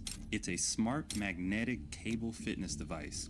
So in turn, it's a squat rack, a cable machine, a pulley machine, a Smith machine, a rower, a barbell, a dumbbell, and a ski machine. Yeah, I don't really ski. But if you do, it can do that. All in one. This magnetic cable system has a maximum resistance of 220 pounds or 100 kilos. There's no assembly required, there's no drilling, and it will easily fit through most doors. Now let's talk about what it comes with. It comes with a rope, a neck cushion, a barbell, a smart ring, ski handles, a yoga mat, ankle straps, and handles. Now with spending some time with the Speediance Gym Monster, I did a lot of different exercises. I worked out with this device many times. And slowly over time, I started to realize this may be one of my favorite fitness devices. My whole intention was I wanted to replace a gym at home with a home workout system. I'm a new father, I have a full-time job, and I'm a YouTuber. So I needed something that saved space and got me really fit. Now this 2.0 version has some differences from the original version, and I'll go over those later. But for now, let's talk about these exercises that were a complete surprise on how much I love them. Well, with the newer version, I went ahead and got a rower, and I didn't know how much I was going to use this, but it was a wonderful surprise. Check this out. Okay, something I totally wasn't expecting. So on the last one, I didn't have the rower, but on this one, I had the rower, so I wanted to try to use it, and I did my first little rowing exercise, and look at this. Look, there's like a screen. Let me show you here. So there's a screen here that shows you like rowing in a lake. I just thought it was going to be a generic train or whatever. This is so great. You hear the water and everything with a great speaker. Just want to tell you how awesome this is. Now with the Speediance Gym Monster, you can move the cables in different positions and even take off a section of it and put it at the bottom for even more exercises. Not only that, when I was doing exercises like the bench press, you can see I'm not facing the screen, but I can rotate the screen and flip it so I can see all my stats and resistance levels. And I'll have to say, the greatest thing I liked about it was I could work out my legs hard, right at home, which is one of the hardest things to do at home. Now, I don't know about you, but it was really hard for me to find something to replace squats at home. If you know something better than this, please leave a comment. I want to hear it. Now, the thing that makes this different and one of the best fitness devices I ever used is the smart part. And what is the smart part? All these little things they thought of to make working out at home safer and easier for you. So the first thing is the different modes. So these different modes makes the magnetic system work in different ways. So you have your typical standard mode, which offers resistance that corresponds with the weight that you chose to give you consistency throughout the workout. But then there's something called chain mode. The weight is gradually increasing as you approach the top of it, providing a unique challenge to your workout. And then there's eccentric mode.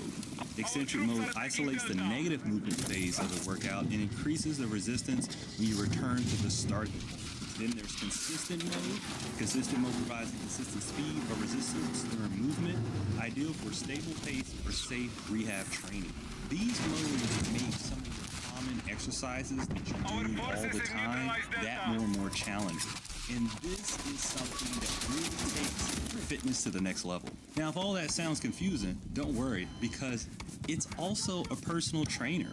See, the screen has guided instructions from a lot of different fitness trainers, and it's from different body sizes and types, male to female, and you can find somebody you're comfortable with and train with that person. The personal trainer measures your strength level and it tracks your progress. The screen gives you guided instructions about form and technique. I love it. And it measures your sets and reps. And your trainer is even your spotter. That's right, you're a spotter. So it has something called assist mode, or or spotter mode, where it notices when you're struggling trying to get the resistance up, and then it starts to slowly lower it so you can fully complete that rep. So yeah, it's even a spotter. This is what I mean by why I like it for legs so much, because it made it super safe for me to go very heavy when I was doing squats. Because if you're at home, you're probably going to need some type of squat rack system. There's a bunch of weights, and you can't really max out because you got no one to help you. But with this, I can really challenge my legs, and I can go ahead and make sure I do my squat safely. And if it gets too tough, that assist mode is really going to help me out, be my spotter, and lower that weight so I can get it up and re-rack it. Now, all the guided training stuff was great, but I really like the personalization that you can do with it. So it has a free mode in there. So if you already have exercises or routine you like to keep in mind, you can go with the free mode, and you can access all the different types of resistance levels that you want. You're able to use that assist mode or spotter mode.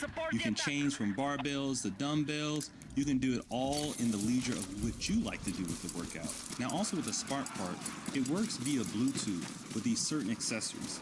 Like for instance, there's this ring that it comes with, and you put it on the tip of your finger, and you can increase and decrease resistance just by rotating the ring. You can also tap it to add on the resistance or take it off. So you're always in a safe position to do exercises because it's literally at your fingertips. Now even the handles have buttons on the ends, so you can actually use that to increase and decrease resistance. But I find myself using green mostly because I can attach different accessories that I already own and always have that connectivity to add resistance, decrease resistance, stop or start resistance. So that's right, you can use your own accessories. It comes with these little squares here that you can add to carabiner hooks, and you can add some of your own things. Like I like to use a curl bar for different exercises, and there's a different length of rope that sometimes that I like to use, but I can always swap those in and out. So whatever accessories you have now are compatible as long as they attach to a carabiner hook. Now there are some optional accessories that I highly recommend, and the one that I think everyone should have is going to be the barbell hooks. So when you're doing things like squats or your bench press, once you get done, you kind of don't know where to put the bar. So they have these hooks here that you can go ahead and rack them just like you would in the gym. The next thing is a must-have is the cable extensions. And I know at first I thought that these just extend the cables, but no, what it does is it makes it so if you're doing certain exercise, let's say like a cable fly, it makes it so that when you're getting close to your arms with the cable, it has a soft padding that doesn't rub against your skin and irritate it. This is a big problem for me when I'm using cable systems at home or any type of resistance bands. They rub against my skin. So they really thought of that, and it makes it so that you can really go to maximum resistance without worrying about it, irritating your skin. And the squat belt is a game changer for doing squats. You can put your resistance anchors at the bottom, attach it to the squat belt, and you get really good center of gravity. And one of the most intense squats I ever did was with this squat belt. Now this other accessory, it may not be a must-have, but it kind of depends on your living situation. If you have a spouse at home that likes to keep the house very tidy, this accessory holder puts everything together in one little neat package. Mrs. Discipline Dave loves this accessory. Now for those people who know about the Speediest Gym Monster, the original version, let's talk about the differences. The speaker at the bottom is bigger and it sounds better. Check out this test.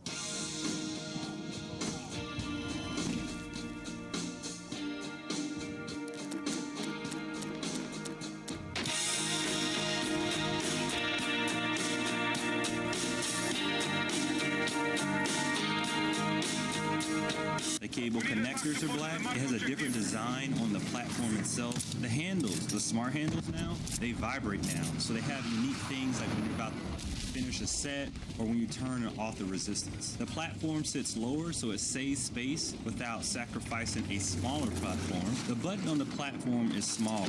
And I really appreciate this because in the first one, the button was out a little bit too far, so every time when I put my cables up at the top, it would catch on there, and I think that the rubbing caused cable wear and tear.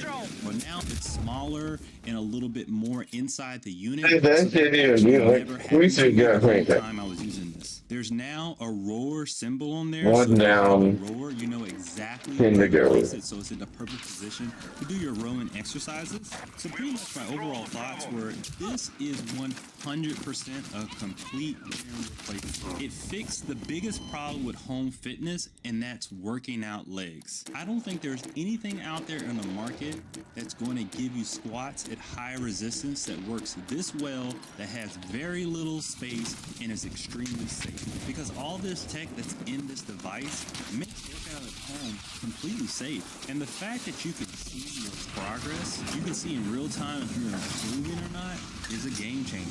And one of the biggest things is that it fits in about 95% of homes. There's no drilling. If you have an apartment where you can't drill holes, this will work. It folds, it really saves space. And I'm 5'11", and it's just a little bit shorter than me. And I know all this smart tech may seem confusing, but it's actually very easy to use and set up. Now, if you have the original Gym Monster at home, tell me what you like about it in the comments below. Or what you don't like about it.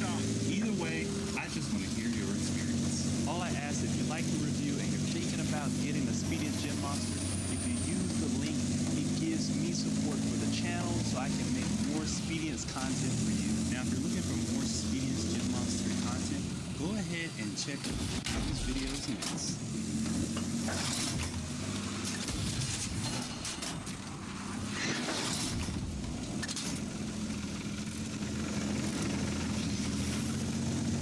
So there's a lot in here. We definitely need to address some issues and concerns with the frame and where you're going to place your electronics depending on what you're using. I'll do that after I get through all of this stuff right here. So first up, it's a dead cat style frame here, so the arms are going to be out to the side. Yes, so you won't have any props in view, which is one of the reasons why I chose this over their other ones that were a little more affordably priced here. Yes, but if you look at these arms, yeah, super thick, heavy duty, 7 millimeters thick, yes?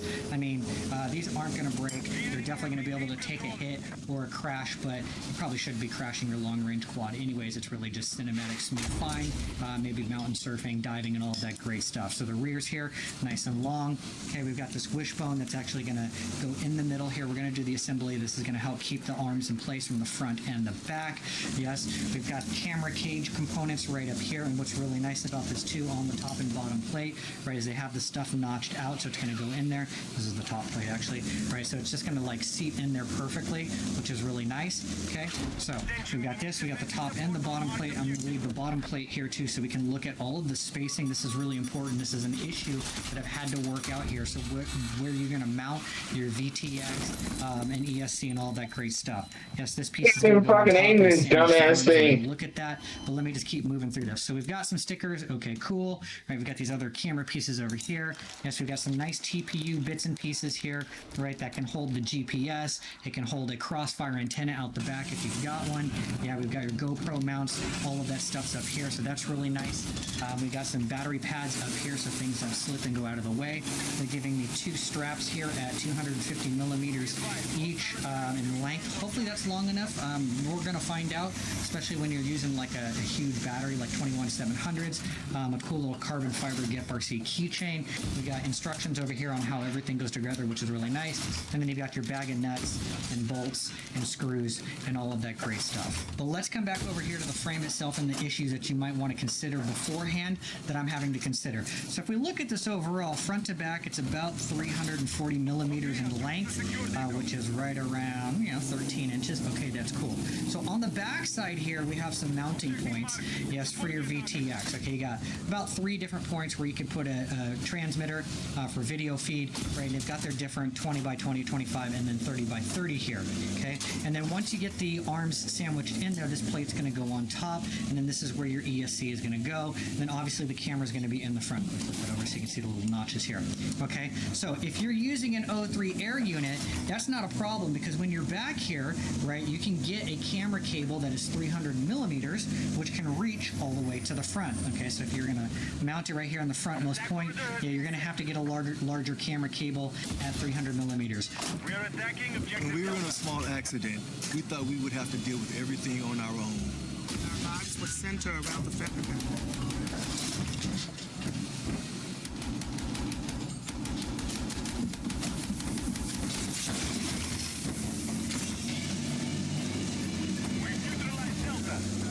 to bed. That never happened. Geico made it easy to reach someone who could actually help with our claim. It feels good to get moving again. It feels good to Geico. We have secured more objectives. Imagine being able to build an app with your name on it, just by thinking about it. Meet Base 44, a complete AI creation platform. Describe what you want, and watch it take shape. You can plan, customize, and expand in any direction. From tools built for one, to platforms ready for many. From passion projects to enterprise-grade systems. Everything is built in and ready to launch. It's a new world of creation, where you can go as far as your imagination takes you. Can you imagine it? Let's make your dream a reality, right now. Okay, I have eyes on hostile north of your location.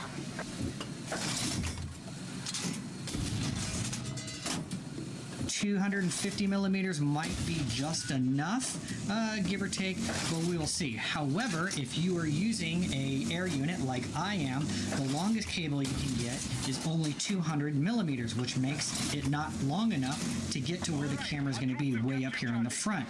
So that means I had to come up with a different way to make that happen. So either I buy a 200 millimeter cable and I shift the camera forward, and I'm going to make a mount right here that goes in the center, and then I have to buy a RPSMA and a UFL that goes out here the back. That would be 50 to 70 millimeters.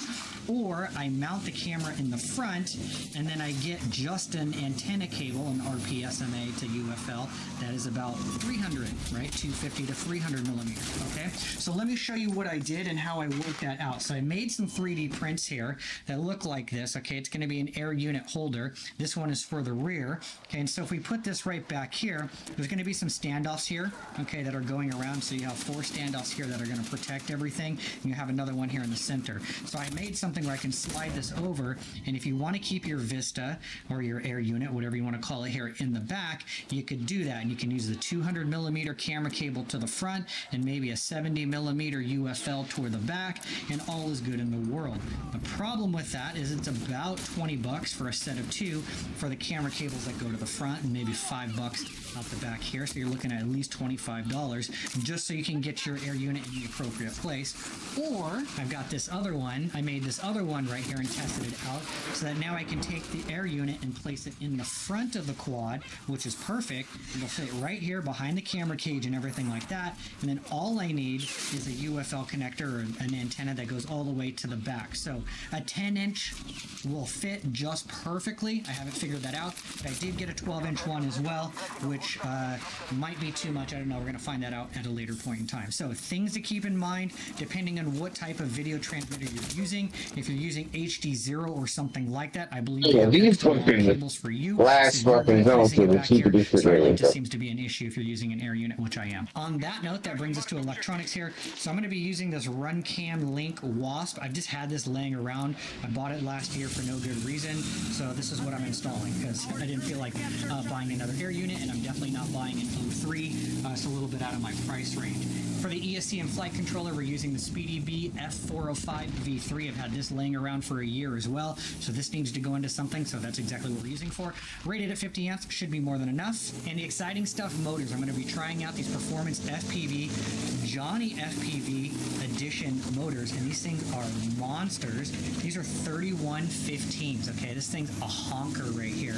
Yeah, super huge. 3115, and I actually went with the 1050 kV motors, so let me know in the comments below if you like my rationale here, but we know a 10-inch is going to fly faster and a little more efficient than a 7-inch or something that's smaller. So it's already going to go faster because of its size, and then you're going to get more efficiency because of its size. So I thought, why not just put some slightly higher kV motors so we can go even faster, and any efficiency I would have gotten because of the larger size frame or props will make up for the speed that I get right here. Yeah, so I just want something, yeah, it's going to be long range. It's going to be efficient. It's probably going to fly way longer than I need it to, but I also want it to go fast too. So I'm going with something with slightly higher kV for funsies. And just for reference, this is what a 3115 looks next to a 2207. I picked these up recently, so this is what you might typically have have on a 5-inch quad. Oh, look how cute it is. It's so small. And then some final electronics here. Of course, you're going to want GPS on a long-range quad. So while I was on their site, I got the GEP-RC M10DQ. We'll try it out and see how it works, but usually they all do, so it's an M10. Also, I got some of their ELRS receivers while I was there. I got a dual one. Yes, from flying long range, I usually get a dual range receiver right here. And then we also get the ViFly GPS Mate. I install this on all of my quads with GPS, so you can use this to pre-power the GPS so it starts up, it gets its connection lock, all of that great stuff. This is a total time saver, and then it keeps the GPS powered in between battery swaps as well. So I always have these. These are always amazing to have. So let's start putting the frame together, shall we? All right, so after putting this together, here are my thoughts and what I might do differently. So this will help you for assembly. I would still put those 4 screws in like we did all the way around, get the arm set, put that little wishbone piece in here, and then when it's time to put this sandwich plate right here, hold the drone sideways carefully, place it like this, and it's going to push out the longer screws. It's going to push them back out, which is fine. But then get these ones with the press nuts in there started, and each corner starts this one. 1, 2, 3, 4. Get those 4 started, bring it down so that it's nice and secure, and then slide these longer screws right back up through. Because the hole is, there's a pretty good tolerance right there where I actually had to screw through the hole to get the screw to come up. So yeah, and if you have an electric screwdriver, that might be helpful too. So front of the quads over here, we've got 4 20mm screws that are going to go in just like this. So these 2 in the front part of the front arms, and this is going to be the frontmost part of the rear arms. And then for the second hole of the arm, it says 14mm on the instructions, but the bag I have only says 15mm. I'm going to assume that's the right size. And then we'll start sliding those arms on over the screws. Playing on iPhone? Now you can play unlocked on PC with Google Play Games. Unlock bigger screens and better controls, so you can rule more Tundra. Go play on PC with Google Play Games. Download now. Attention, attack support is needed on the marked objective. Websites your competitors don't want you to know. All you do is go to this website, and it lets you find out exactly how much your competitors are making by showing you how much traffic they're getting, where the traffic's coming from, and even which social media platform is driving those visits. It has a complete breakdown of all the recent ads they've been running, what type of keywords they rank for, and even the top competitors in their space. If you want to see how they stack up against their competitors, all you do is add them here, and it breaks down all their traffic and engagement benchmarked against each other. And their new feature, which is a game changer, is called AI brand visibility. All you do is enter your website, and it tells you exactly how AI is talking about your brand. Even the prompts that are bringing up the brand as the result.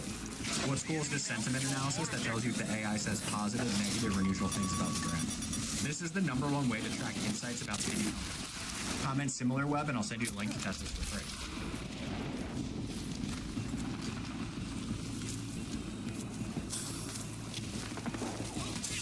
So we got something that looks like this, and then the next component naturally is going to be this wishbone piece that goes between the front and rear arms to keep them from moving around. So I'm just going to drop that in here, and you might have to wiggle the arms just a little bit or loosen things up, but it'll start to slide right into place nice and easy. And now we got something like this. Doing it on a completely flat surface might be a little more beneficial than working on top of an uneven mat. And then we're going to take this plate right here, which is going to sandwich everything together.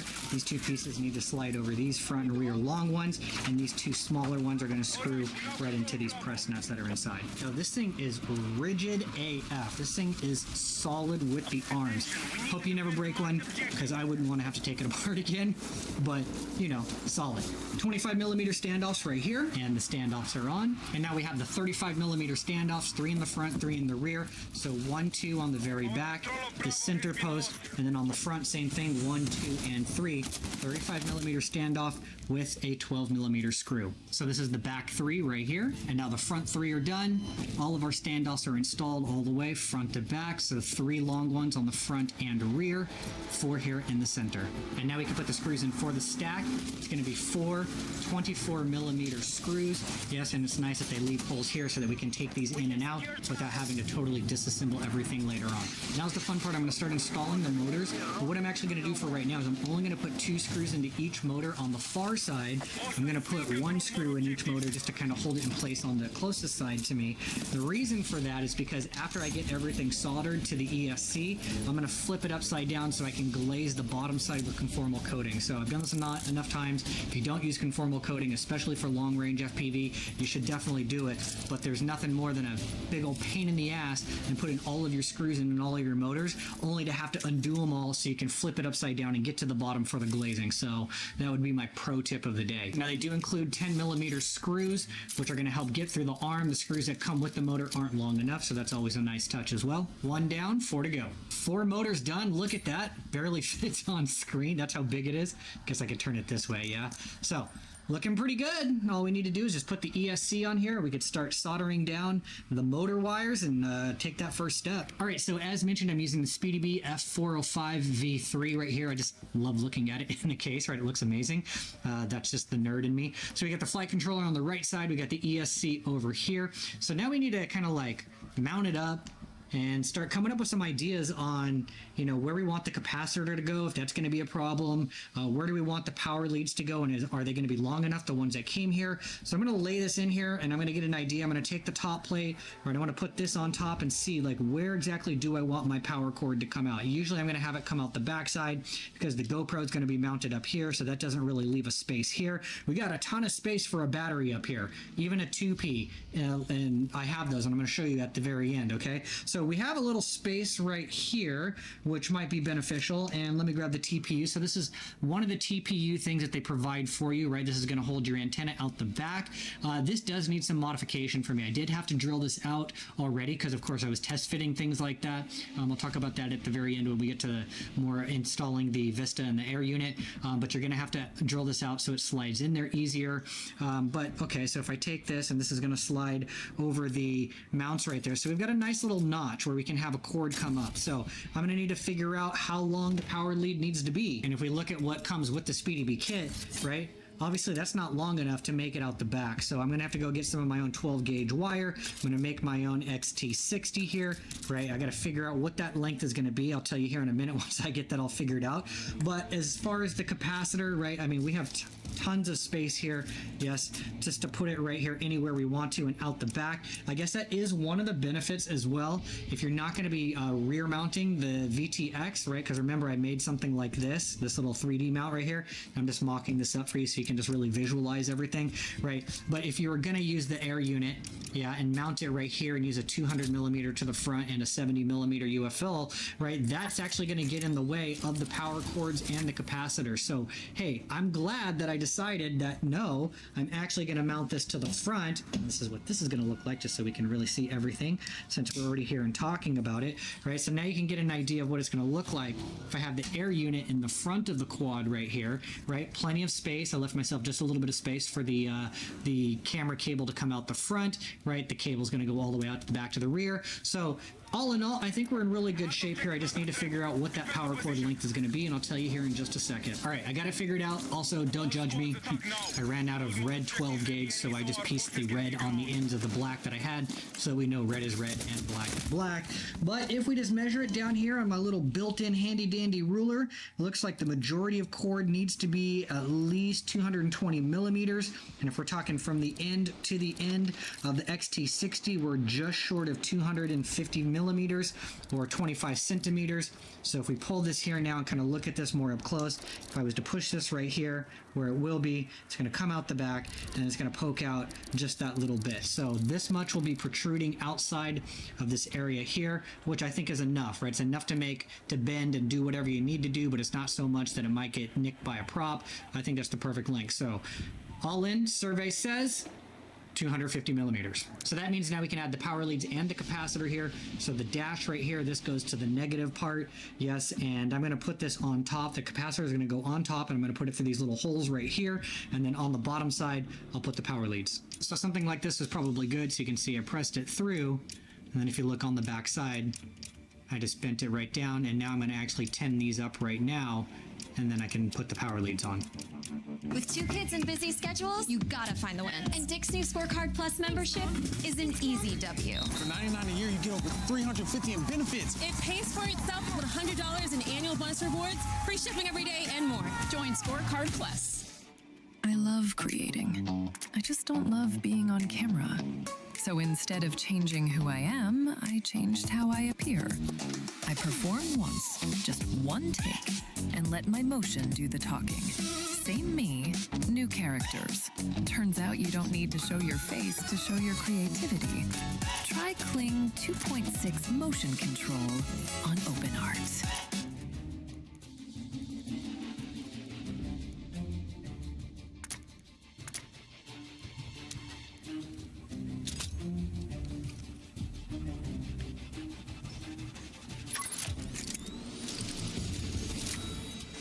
So I've got this starting to set, and then now I'm going to come back and hit it with some more solder.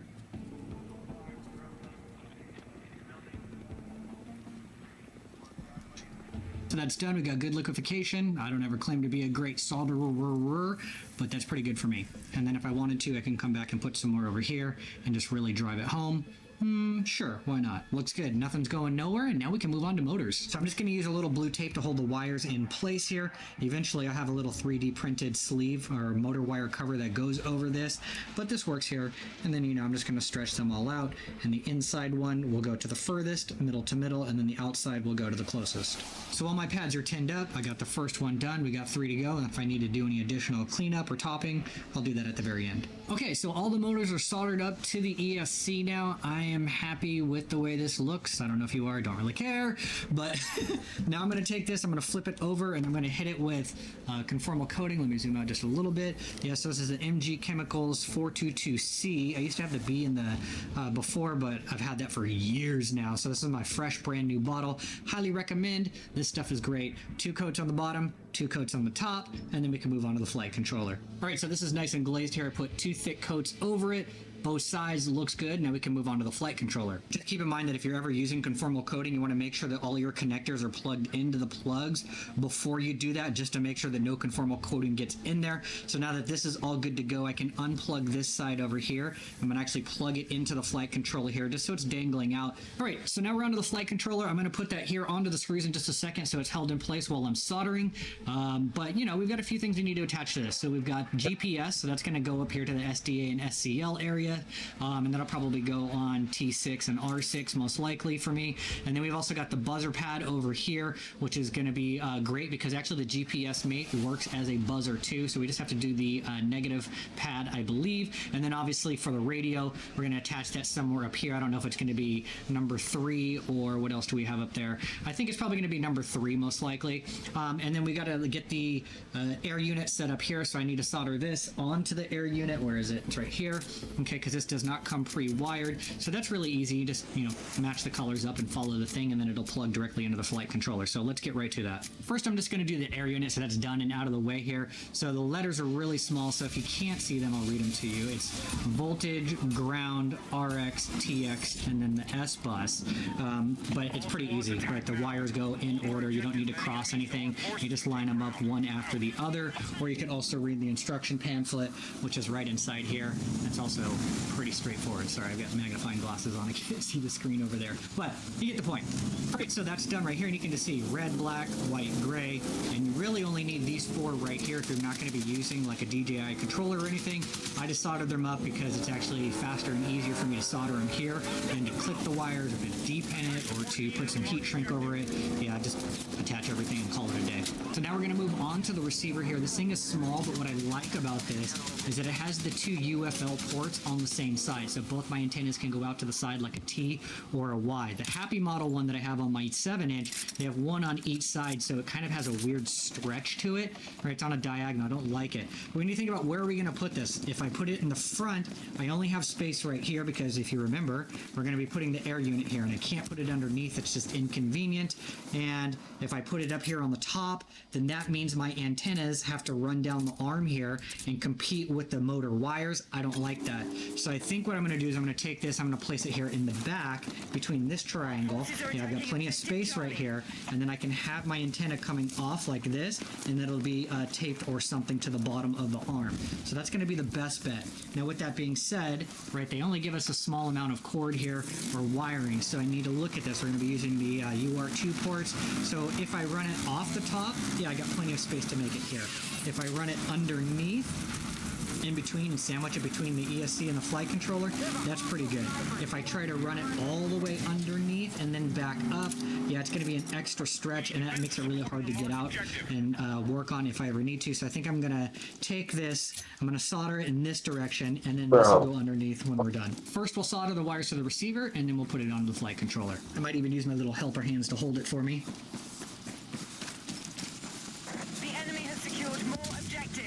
After our first accident, we worried following a plane would be a chore and life would center around the fender bender. But instead, Geico helped us file a claim in under 2 minutes. It feels good to get moving again. It feels good to Geico.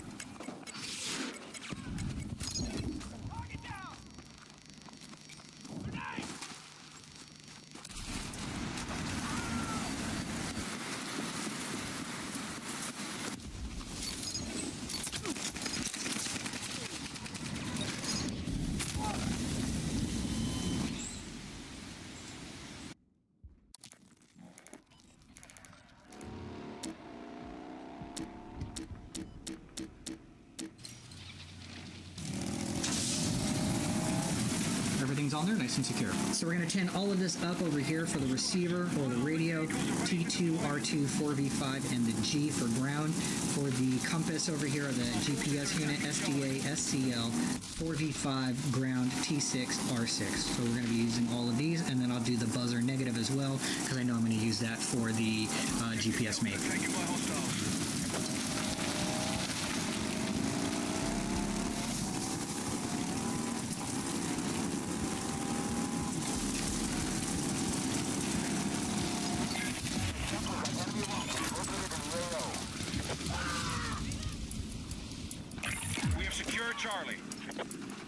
So that worked out pretty good. If you don't have any of these liquid flux sticks, I highly recommend you get one of these. Makes that a lot easier. So on the receiver, my RX is yellow, so that's going to go to the TX here. On the flight controller, right, everything always crosses RX, TX, TX, RX. And then the rest is pretty straightforward after that. So TX on the receiver is white, so this goes to RX over here. Red to red, black to black. And then I always like to give everything a little safety tug just to make sure all the bonds are solid and good. And then from here, you can just come through and twist everything back together. Yes, like this. Make it all nice and tight and organized. Yes.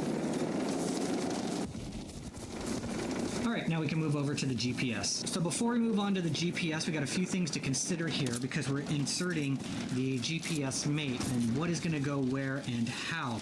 So we got a long distance to go from the flight controller to where the GPS actually is. Okay, now the GPS cord they give us, GEP-RC, thanks very much, right, is only this far. Okay, so that's not even going to reach the flight controller, which is kind of a bummer because I'm building a big-ass quad, okay? And even if I were to use the cords that come with this, right, the longest one I have, still isn't going to reach all the way back here. However, there is a nice bit because of the fact that we're using this right here. So, if we use this, we know that this is going to be here. Okay, we'll just kind of put everything together loosely. It's going to come out the back. And this gets connected to this, and then this in turn gets connected to the flight controller. So that's nice. Typically what I like to do is put my GPS mate on the back outside here so that I can flip it on and turn it on and off easily, and it stays here powered by this. But since I can't reach all the way and I don't feel like doing any additional work by lengthening wires or anything, I think what I'm going to do is I'm probably just going to install it back here since I have all of this dead space, and maybe I'll make a little 3D print or something that holds it in place right here with some screws, which will be kind of cool. But I'll be able to connect this to this, and then I'll use the wiring from here to reach and do the rest of the gapping. So I think that's exactly what I'm going to do. I'm going to figure out what the length is. Where do I want this? I feel like, I don't know, I should just put it right here in the middle. Doesn't that make sense? Right? And I'm going to cut the wires to that length and solder it to this. So with that being said, because this is, let me zoom in here so you can see this up nice and close. Okay, hopefully you can read that. Yep, great. So it kind of shows you what's going to what side, right? This is the flight controller side, so instead of reading upside down, just go with me. Okay, we'll pretend the flight controller's over here. So even though you're doing a double cross, because there is a TX and an RX and then a TX and an RX on the outside, the question is what do I do? Okay, so when you're coming from the flight controller, the RX goes to TX, the TX goes to RX. Same thing on the flip side when you start to connect connect to the GPS. The TX on this side goes to the RX on the GPS. The RX here goes to the TX on the GPS. It sounds like it's kind of stupid that it's like a double cross to go all the way through. I promise you, I've tried it before. It is not a straight pass through. Don't try to just, you know, cross it once and not do it on the back end. It's not going to work out for you. So what I do first is cut away the heat shrink right here around the SD and the SC, because we're going to have to add an extra piece here because our GPS does have a compass. And then on the GPS side, yes, you're going to cut away around here, because what I'm going to do is solder directly to the pads. They do have a plug connector. Okay, let me show it to you. This one, it comes with it, but it only comes with 4 pins, right? So then you would still have to solder 2 wires for the SD and the SC. So I'm going to save this and use this between the flight controller and the GPS mate for those 2 SD-SCs. And because the GPS already comes with its cord that has all 6 cables on it, it's just going to be easier for me to solder everything. It's going to look cleaner and we'll be good to go. So I got my little helper hand out again, and I'm just going to add a little more solder here to the SDC and the SD and the SC pad. And then everything right up here, I'm going to give it just a little bit more.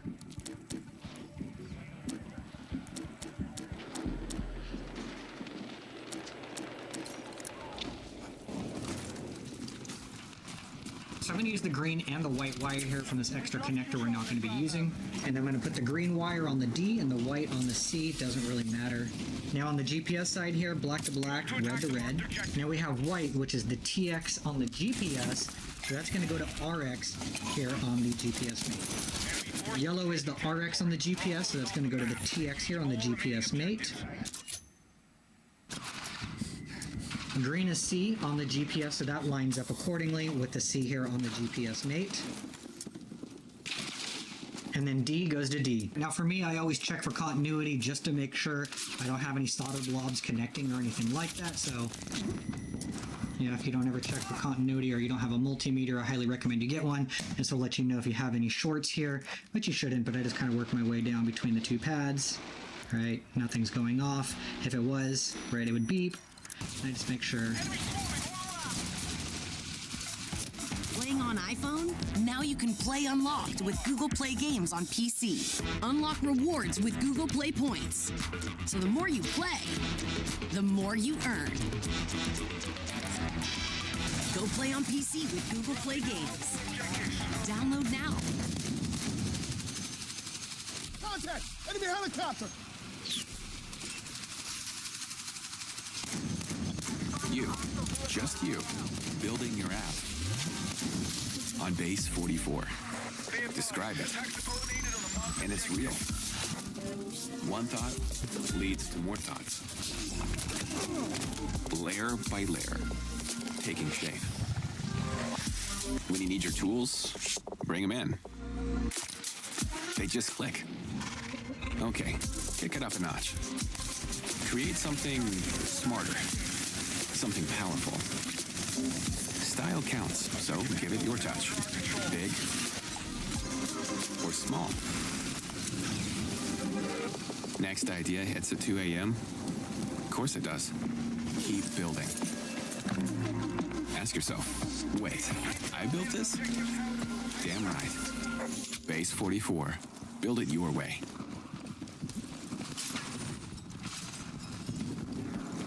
Objective Foxtrot is under our control.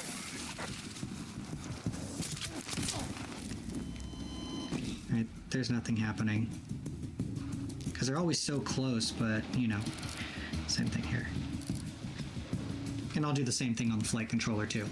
Now we're ready to solder the GPS mate to the flight controller. What about the damn enemy vehicle, bro? So we've got all the normal wires that are going to be over here. Positive, negative, TX, RX, buzzer, etc. And then you have these 2 extra wires, if you remember. White and green are for the compass. So the SD is green and the SC is white.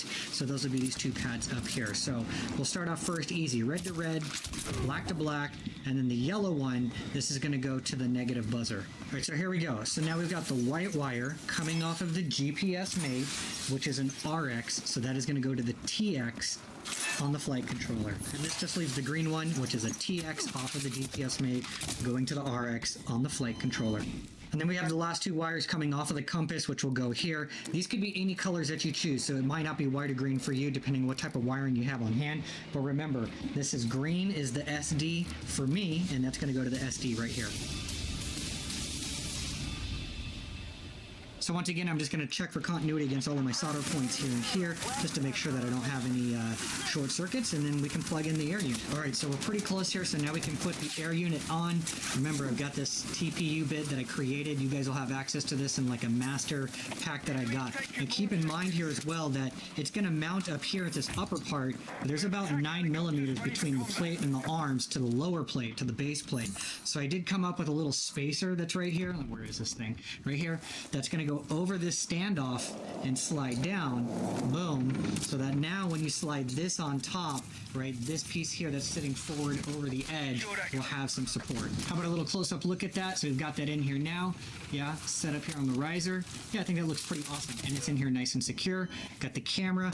So I'm going to start plugging all of this stuff together just so we can do, you know, power it up, make sure all of the electronics are great, everything's spinning fine. I don't need to make any major corrections. After I've done test flights, that's when I come back and I do all of my final conformal coating on the flight controller because it's easily accessible. Right, I'll reseal this, I'll put shrink wrap around this, all of that stuff once we get done with the final testing and stuff. So let's get this all plugged together. All right, now it's time for the moment of truth, just to see if this thing's gonna fire up, and no magic smoke. Got a smoke stopper here. All right, we got the flight controller plugged to the GPS mate, to the GPS, great. We've got the receiver up here for the radio. We got the air unit plugged in up here, and I'm just gonna use a simple 8-volt battery that I have right here, right? And yeah, I think everything is in order, so cross your fingers. This is always the fun, exciting, scary part. Forces will lock down their objective.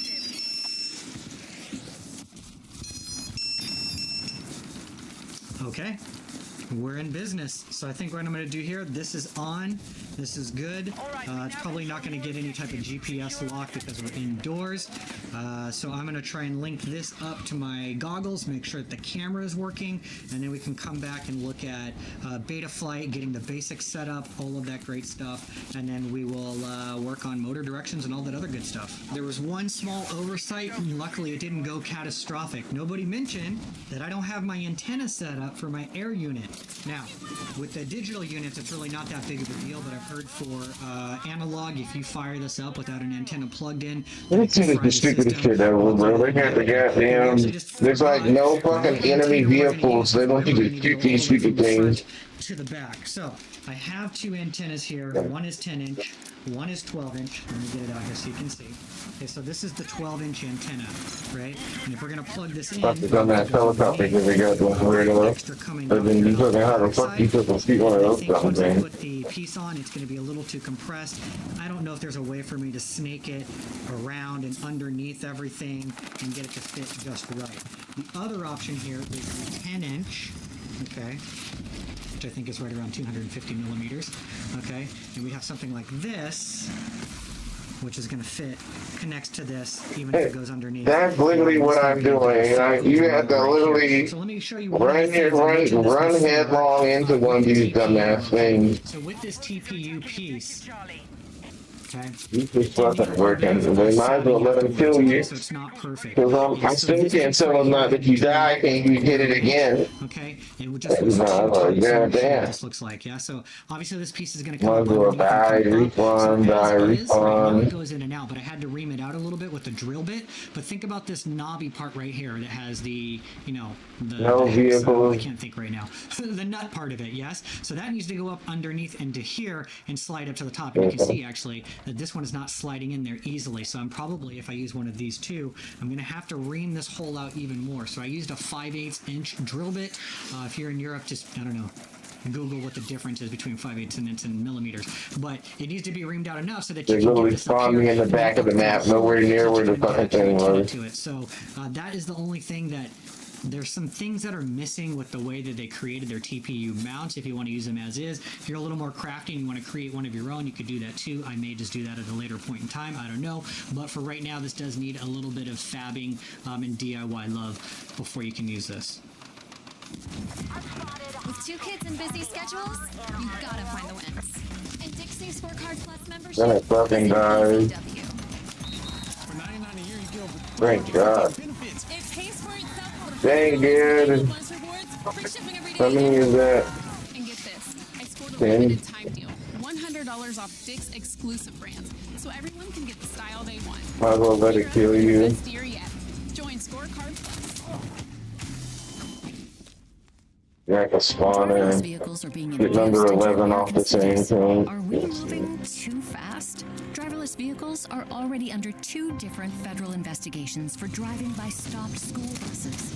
Driverless vehicles are interfering with police officers and other first responders. How do you feel about DC neighborhoods being a test lab for unproven driverless Wait, not other people. Other fucking douchebags look like they're trying to do the same fucking thing. Look, they're fucking douchebags. All right, friends, Fucking trying to fucking do the same fucking thing. Does not reach.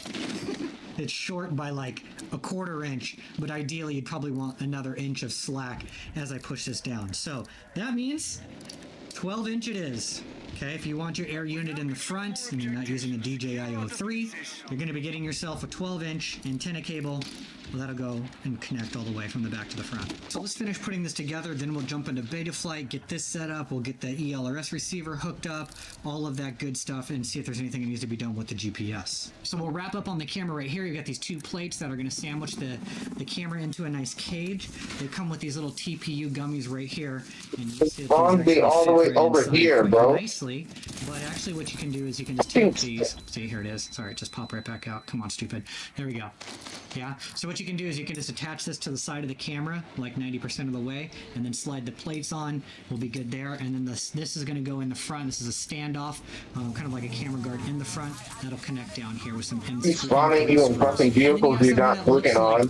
Now with the included 2 screws, 6mm it says on the bag, they've already bottomed out into the camera here and it's still a little bit loose. So I don't know if they're too long yet, but I did test fit this and slide it in here. And once you get it into the slots, I mean, I guess there's enough pressure to the left and to the right that the camera holds its shape, but I can't tighten the screws down anymore to prevent it from rotating at all. So I'll let you know later on if I think the screws are too long and maybe you need something smaller. I'm going to put the standoff in here now. We'll tighten things down and then we'll make a decision at a later point. You literally just have to fuck your stats. You get to say, fuck my stats. But everybody say, fuck my stats, because I gotta run headlong in the fucking enemy vehicles in order to fucking even tag them. I guess a flathead, and I'm not using my words wisely right now, yeah, but that are going to sit in here nice and recessed and flush. So that's what I'm going to do. So this is a good start. I'm not going to do every single screw. I just want to make sure it test flies and all that great stuff. And I'm going to have to strip it back apart anyways. But the next thing that we have, yes, is we have the GoPro mount, and you can choose to use it or not. So you got the GoPro mount, and it has a piece of carbon fiber that goes in here, and it seats that way down the screws. Yes, it doesn't pull into the TPU. So that's actually a nice little touch right there. This piece right here, and there's nothing about this in the instructions, but my assumption is that if you're not going to use this, because it doesn't fit over the top, there's just not enough space for this to overline, but it does fit perfectly right here. What a ball shot! TPU mount, or what a balls! What a balls he shot! I don't know, maybe it's supposed to go on the bottom or something, right? And double balls. But that's not really. Let's fucking check both of them dumbass things. What a ball shot! That was 12 and 13. And when you do have the GoPro, that's there, but I don't see any type of situation where the two of these work together, although they could. Wasting time. It has the recessed holes in here like the rest of these. Yeah, 12 and 13. 14 or 15 millimeter damaged vehicles and multiplayer. They also have this included hardware for GoPro, where I'm sure you can do one of the little twisty knob things if you want to as well. Overall, I think I'm put together enough to start tuning beta flight, receiver setup here, motor directions and all that stuff. So we're going to hop into the computer in just a second. But overall, I mean, it looks good to start. And obviously, when you see the actual flight, I'll have everything zip tied down before I put my final touches on it. One thing to keep in mind here, there's nothing really on the bottom to protect this when it comes in for a landing. So what I have so far is I've printed out these little bars. I did these for my OSUL7. Right, they're going to go across right here. Kind of like just little landing pads that go underneath for the front and rear. And then I have these little dots printed out as well that'll just go over a couple of these here. So it'll be like front and back, 1, 2, 3, 4. And then I haven't figured out what I want to do yet for the outside to protect the arms. That'll come at a later point in time, but at the very least, if you're just landing nice and smooth and flat, like this is always a nice way to go. And that'll also go color style too. So let's open up the computer. Okay, so the first thing we're going to do is connect to the receiver ELRS. Damage vehicles and multiplayer. Oh, fuck that. Signal. So we should be able to connect to that, see what the name is, and then we can do an update. And I use a passphrase, so that way whenever my receiver connects, it knows what the passphrase is. I don't have to do any binding per se. So here's my cool Wi-Fi network. Beef curtains. You're gonna get one like this, Express LRS. I gotta fucking wash my fucking hair, bro. Oh yeah, see, look, and then sometimes it pops up. Great. So GEP-RC Dual Diversity 2.4 Firmware 3.3. Okay, so we're going to come back to this in just a second. So we're going to go to ELRS Configurator, which is an app that looks just like this, and you need to be connected to the internet. So we're going to do that. We're going to switch back to my Wi-Fi network here. All right, so when you get to Configurator here, right, we can take a look at what our different releases is. 3.31, 3.32. It says it's updated to 3.3. Sure, let's try and bring it all the way up. Hopefully there's no major issues with all of my other stuff having to update. So I have the GEP-RC 2.4. Device is going to be dual diversity. Okay, great. And flashing method, we're going to use Wi-Fi because we're doing that. And when you come down here, you have some different things you can check, right? So binding phrase, I use it with all of mine, so it matches my receiver, it logs, it gets connected right away, super easy. Network value right here. This is how quickly do you want it to get into Wi-Fi mode. Once you plug it into a battery, I like 25 seconds. And you can also add your home Wi-Fi SSID and the password, so that way when you turn it on here, it'll get in the truck and just like drive off before anybody else can fucking get in. And wait for a little bit. Fucking fun. And then I'm just going to drag this folder over to something on my desktop. And this guy doesn't even have a fucking learning permit. Imagine creating a fresh branded survey in as little as 30 seconds. Well, that's SurveyMonkey with a boost from AI. Enter a simple prompt and the AI can draft the survey for you. Drop in your logo and get a custom look and feel instantly. Now you're ready to send out the survey. AI gets to work uncovering insights, highlighting the trends and themes you might otherwise miss. And if you want to know more, just ask. With SurveyMonkey, say goodbye to guesswork. Come on, 13, 14, 15, 14. This time goes and crashes the fucking truck.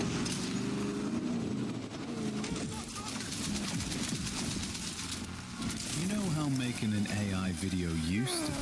Just clip after clip, hoping they'd match. But SmartShot is different. Before it renders anything, it actually plans, like a full production doc. And here's what's special. It's not just understanding your story, it anticipates what you'll need. Character angles, close-ups, environment, set design, camera moves, all from a few sentences. Then it renders a cinematic scene. Multiple cuts, professional camera work.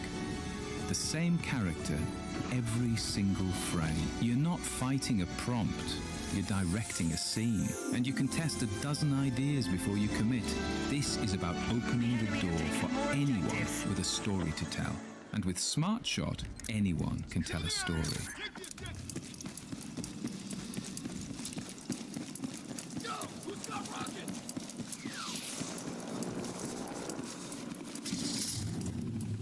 Because it's always really lost wherever they put it. So now we're going to go back over to our Express LRS Wi-Fi network. I'm going to click on that. You have a pop-up window here. Sometimes if you click on update, it'll allow you to update the file. Sometimes I have to manually go to the site. So see, this isn't working for me on Mac. So I'm going to come back over here, go to 10001. Yes, this is going to open up. You can see where we're at over here. We're going to go to update, choose a file. I'm going to stack this folder and this firmware file that was just created. Hit update, cross your fingers. The enemy has a lead and objectives held. They're about to take ground. And for some reason, update failed. Why? Alright, let's try that a second time. Okay, second time through, it worked just fine. Great. So now we're going to head over here to beta flight. So I always like to connect first just to make sure everything's working. You can see, if I'm moving the quad, so if I'm tilting it forward, it's tilting it, it's back, it's right, to the right, left, all of this great stuff. Okay, so let's do a software update first. Okay, so when you come to the update firmware section here, we're just going to do auto detect. We are on 4.5 release candidate 2. In the menu or in the instructions here for the GPS, it says to add other options here for a magnometer, because it's got a magnometer and barometer. So I've been doing that, but it also tells me to type something down here in the custom definition, which has not been working. So I'm just going to skip this part for right now, and we're just going to do a standard update. So we'll it takes forever to fucking pump into our enemy. We're going to flash it. There's nothing to back up because it's brand new. Okay, so the update is set now, so we can come in here and make sure everything's working right, forwards, backwards, right, left. If you ever need, if it doesn't look like it's sitting flat, you can hit calibrate the accelerometer, which is always quick and easy. Right here, that's great. Ports, let's go down here. So this is nice. It already knows that the receiver is on channel 2. Like, I don't know why it did that, but automatically, but that's great. The MSP is activated on UART4. That's because it's a SpeedyB flight controller, which means I'm going to be able to connect via the app, which is great. And then right here, exactly is that, nigga? We put the GPS. So all that's we need to do is fucking come over about. here, and I believe it is. Yep, it's GPS, which is great. And peripherals, I don't think we need to touch any of this stuff over here. So we'll just hit save and reboot.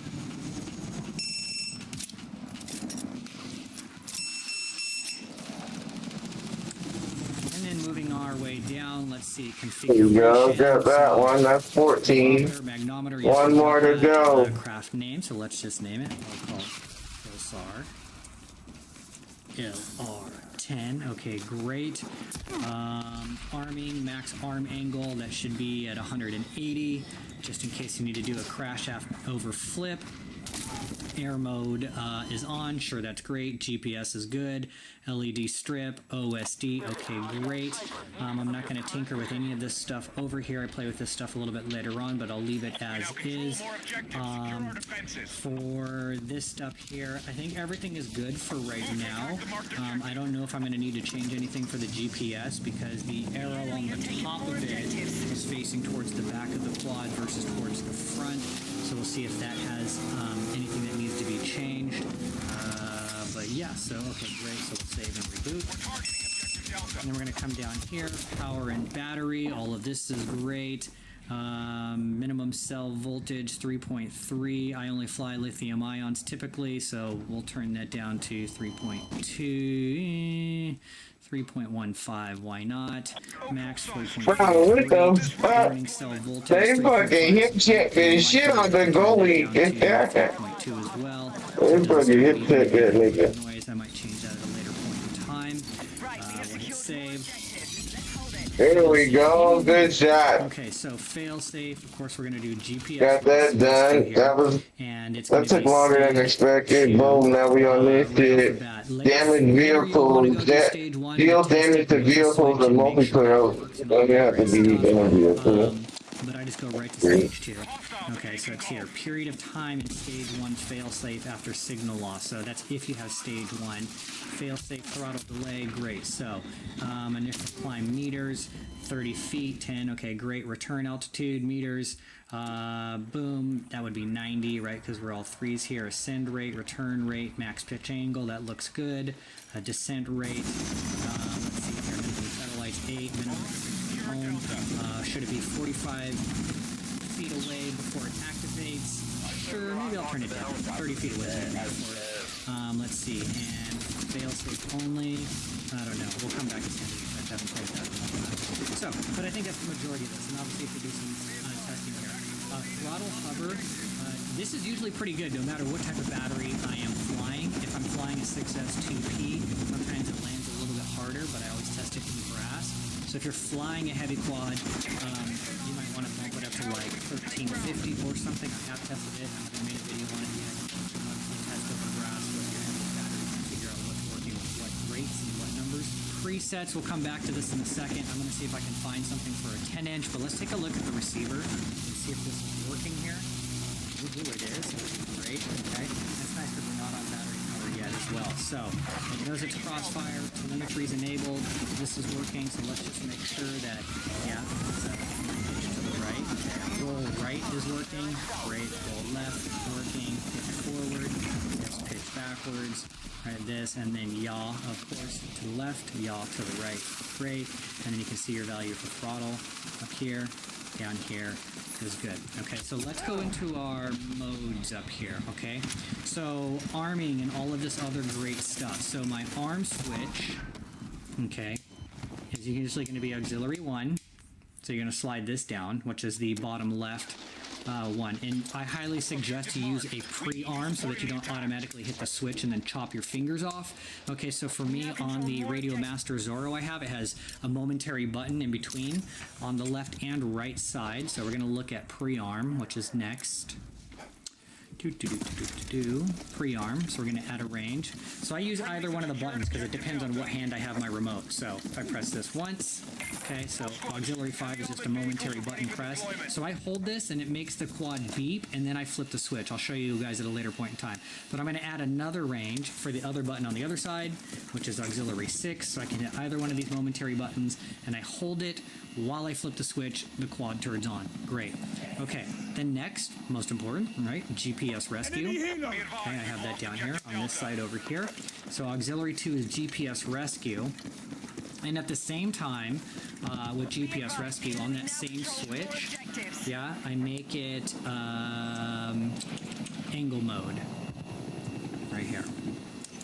Okay, so that way if the quad is too closer for some reason and I throw it and I'm like, oh shit, I don't know what's happening, at least it levels out and I can punch out, yeah, and it'll come back. Okay, so let's see what else we need here. Beeper, okay, so we're going to add a range. So these are going to be the two buttons right here, beep, okay, 5 and 6, the same momentary buttons I use to pre-arm the quad, or for my beeper as well, which is great because then, you know, if the quad is lost and I'm looking for it in the forest or whatever, I can just be like beep, beep, beep, beep, beep, right? Make it beep. It doesn't have to be a switch I need to throw on and off, so that's actually really convenient. And let's see here. And then flip over crash, which is always nice. We're going to have that over here. And I usually keep that on the left side above the arming switch. Playing on iPhone? Now you can play Unlocked with Google Play Games on PC. Unlock rewards with Google Play Points. So the more you play, the more you earn. Go play on PC with Google Play Games. Download now.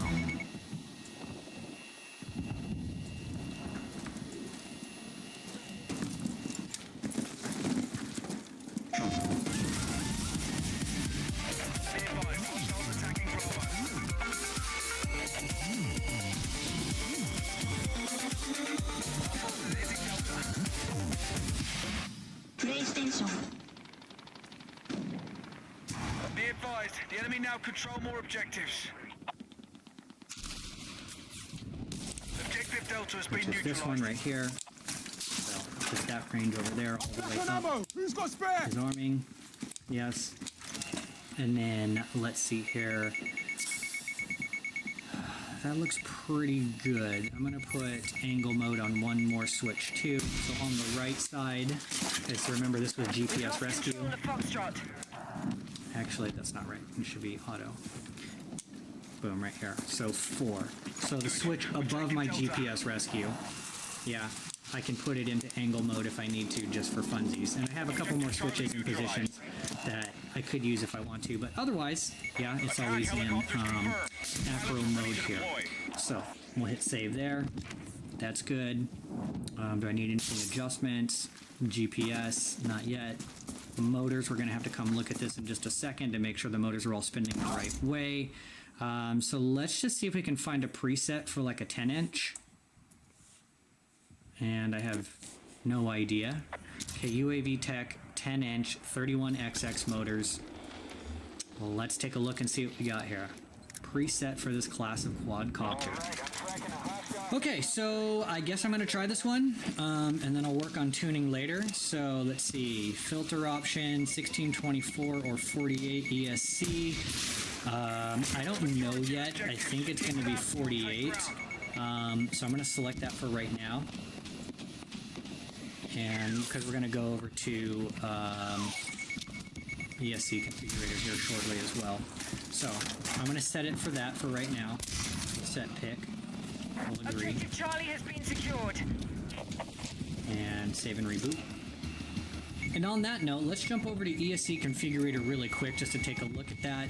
Yes, so we're going to go over here. All right, so we're going to come over here to ESC configurator. You do need to power up the quad in order for this to work, for it to read the ESCs. But we're going to switch over to BlueJ, which offers some nice fun things. So we'll hit connect. So once you're inside ESC configurator, we're going to come over here to read settings. Give it a second.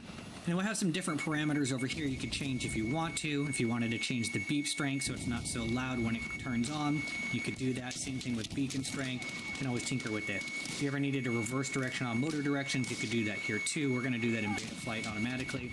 But what we want to do is flash all of the ESCs. We're going to come over here, the firmware, we're going to switch that to BlueJ, and then we can have some fun little tunes, as far as I know. I believe this is already automatic. The version 19.2, which is current, which is great, and then the version, and we're going to select a 48 PWM frequency, so that'll be perfect. That'll match what we put on the Somebody else saw that. And now we can Hey, flash. I even saw that fucking lock on. It works great. I just logged out and came back in. Like y'all didn't see that. Open out, Fuck editor right this. here. So if you want some fun tunes, Fuck this. Rock, put on double kill. And caught a double kill off there too. Playing around with it and checking it out right here. This is what it would sound like.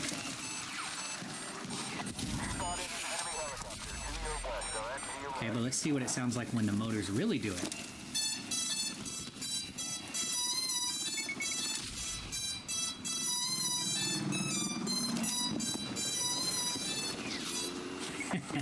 I love it. That means the last thing we have to do is just motors, and we are ready for a test flight. So all we have left to do is motors right here, so make sure it doesn't reach ground or anything. Going this way, and then out here, props out facing backwards. Yeah, so we're just going to make sure everything's good. So if we come over here, motor direction is reversed, and then we'll save and reboot. And then we'll come back down here, and now we're going to work on motor direction. Well, shit, you can't fucking. So you can hit one. You can't jam in the fucking motorcycle. It's down here.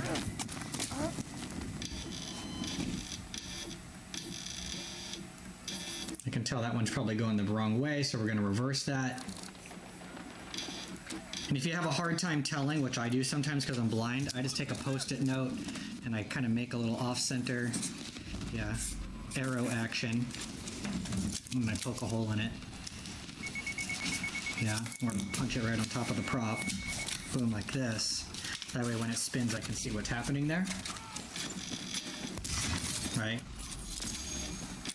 Fucking package that. So let's move on to number 2. Most likely they're all going to be going the same way, but I could be wrong. Right? So we're going to reverse that.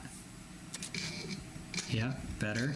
Number 3. I think this one's probably the wrong direction once again. Right, I'm going to reverse that. Right, and number 4. Yeah. So, reverse all of those. Save that. Be good to go. And yeah, so now all the motors are set, and we should be ready to take it out for a test flight and all that great stuff. So, by the next time when you see all of this, it'll be all buttoned up, looking perfect. Everything will be glazed. We're going to set it on the scale, and then we'll do some real flight tests.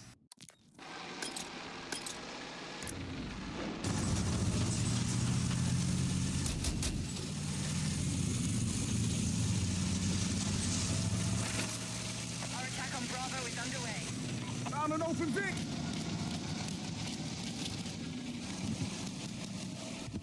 There's a Vic over here.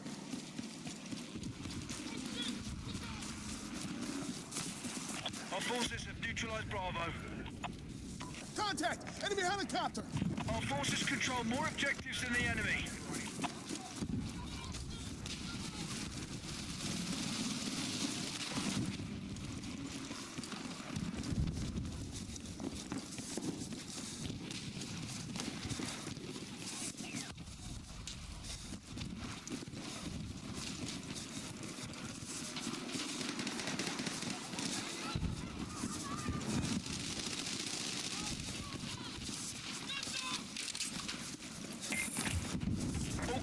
advise. Aircraft now ready for deployment.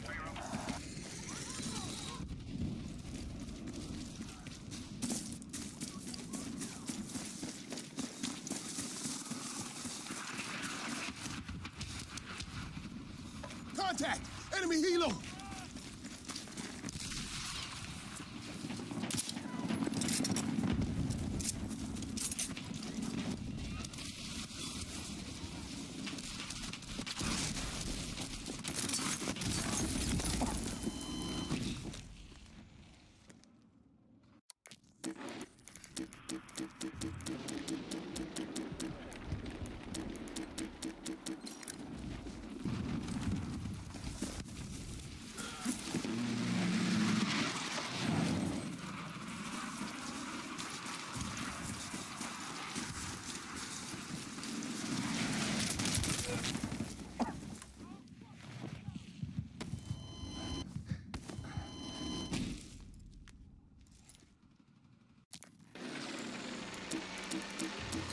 Defensive position needed on the marked objective. Be advised, the enemy now controls more objectives.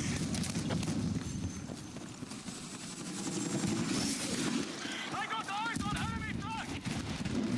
Got eyes on enemy jet! Enemy jet! Contact! Enemy helicopter! I got eyes on enemy truck!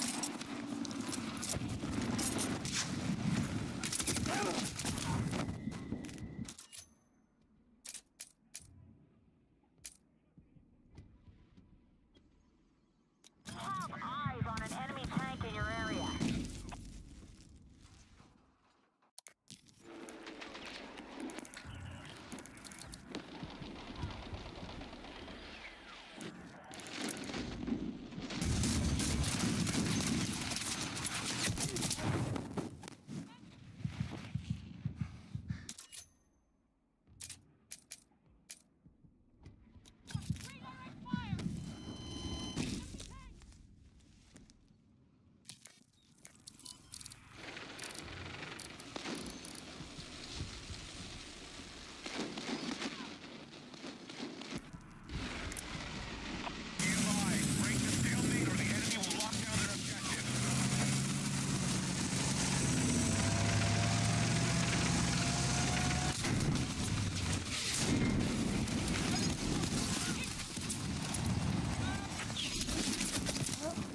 Hostile forces hold more.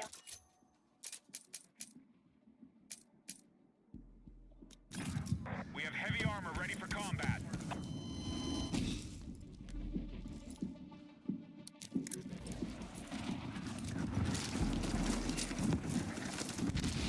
Friendlies have secured objective Delta. You know, let's go. Nigga, they got pretty good at that motherfucker, boy. That's 21. I was wondering how people fucking good. You gotta fucking. You kinda gotta get good at aiming that bitch. Be advised, we've lost ground. Objective Bravo is no longer part of the operation.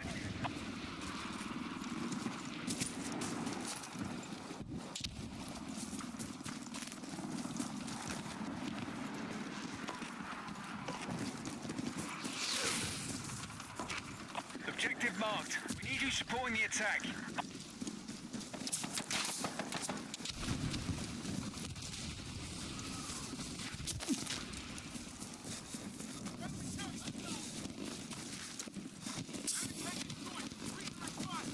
We're tracking an enemy tank. Be warned of your location, okay? But then we're trying to get over there. I always know it's a nice DC armor personnel carrier when you get over there.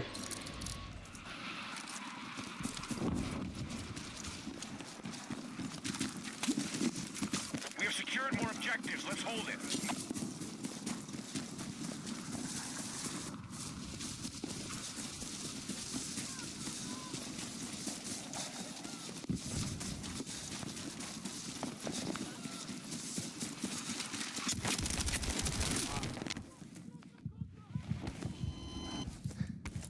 Attack support needed on the marked objective.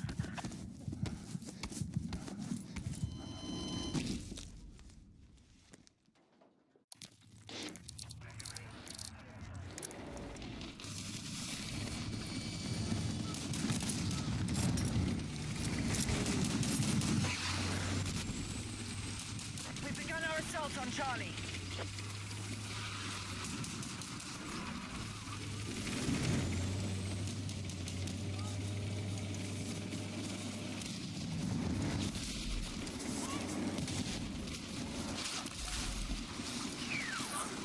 Be advised, hostiles are assaulting Echo.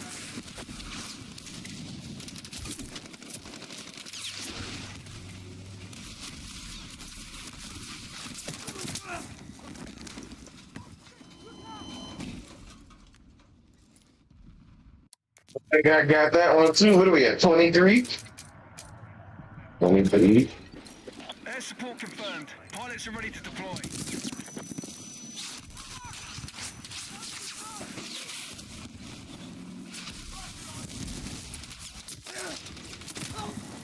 Yeah,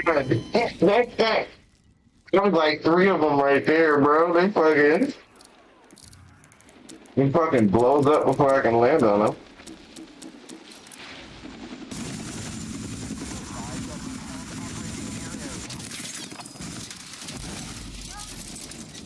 Get back to your squad.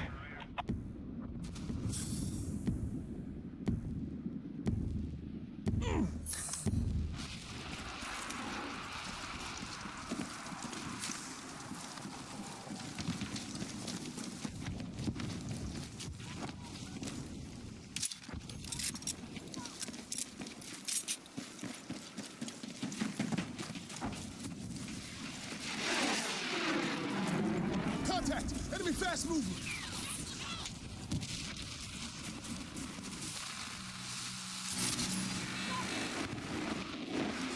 Hostile attack launched on Delta.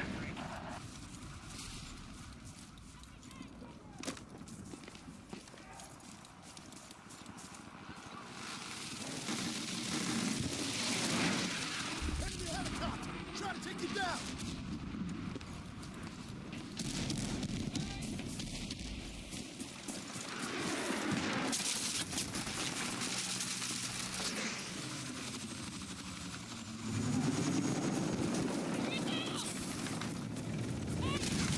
Hostiles now hold 4 objectives. Out.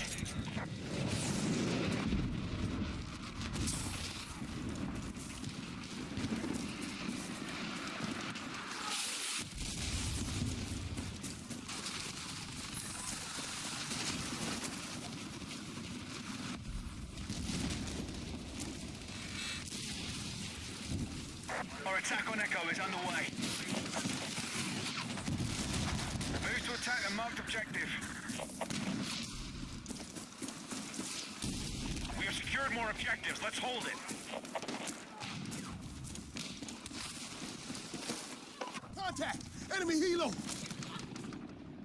We're close to taking control of the AO. Maintain your lead on objectives held.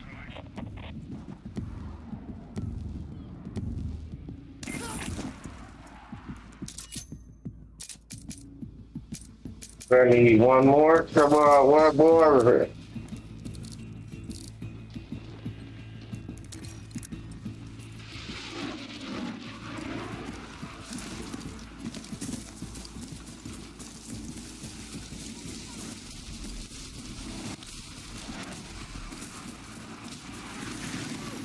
Hostiles are assaulting Charlie.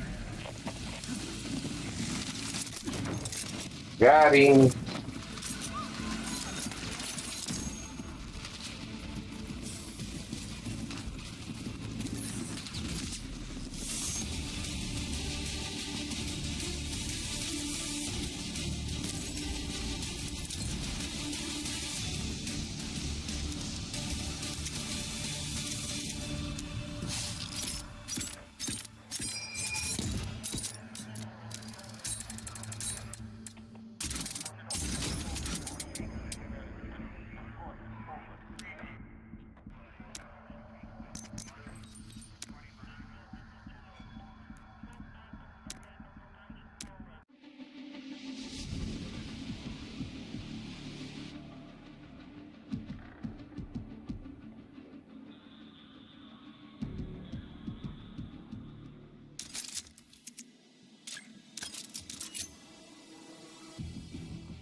Casual, we got the casual breakthrough.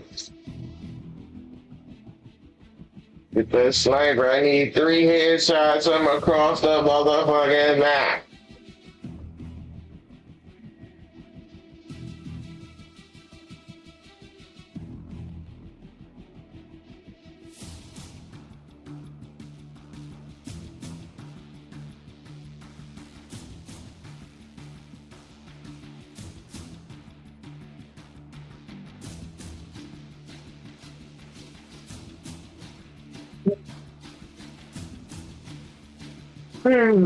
What we eating for dinner tonight? Guess we having burgers and fries.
We've secured Bravo.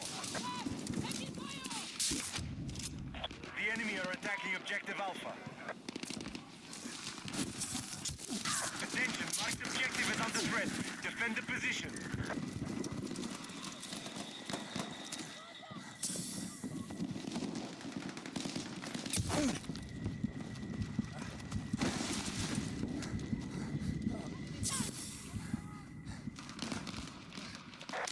There's an enemy sniper in your area.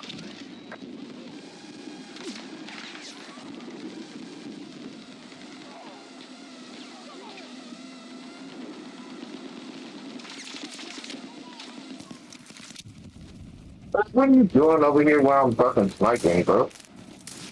Fuck, fuck.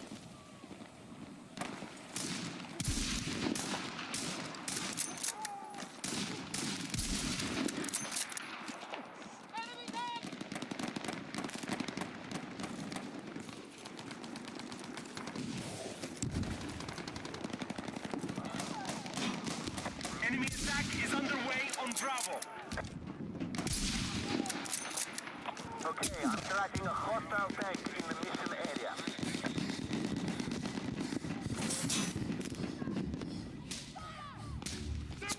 Enemy vehicle!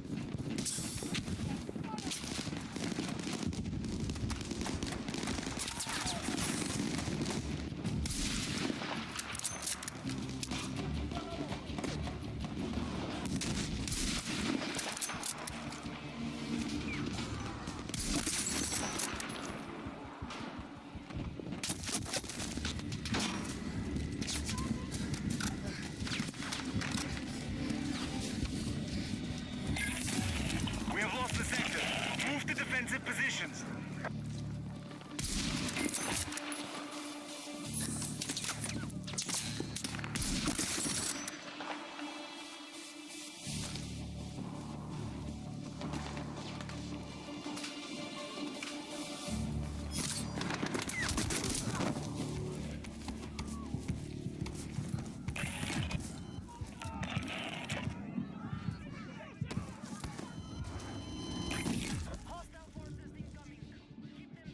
exhaust their reserves.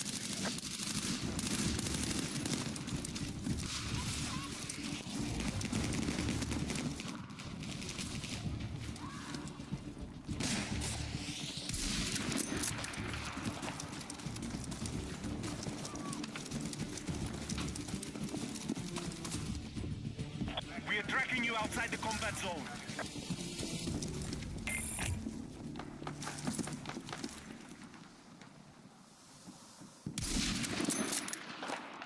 Okay, guys, I've spotted a hostile sniper in our mission area.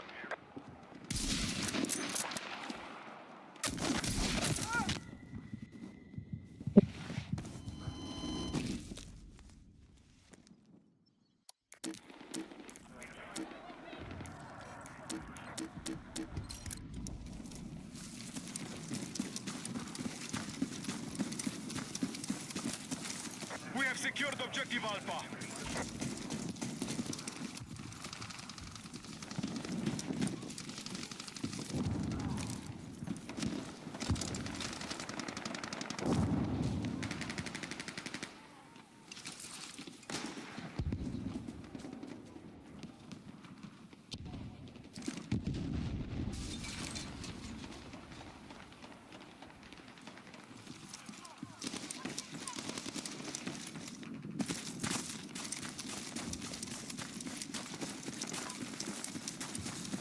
Marked objective under threat. Defend the position.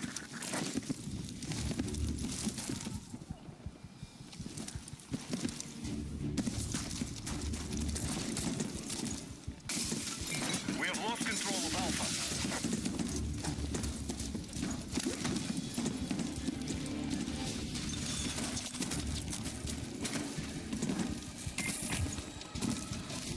The sector is lost. Mobilize new lines of defense.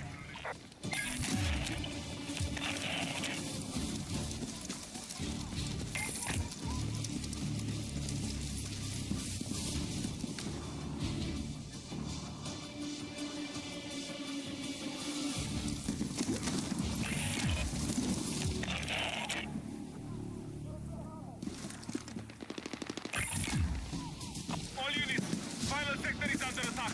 If our defenses fall, we lose the battle. Be advised, you're leaving the combat area.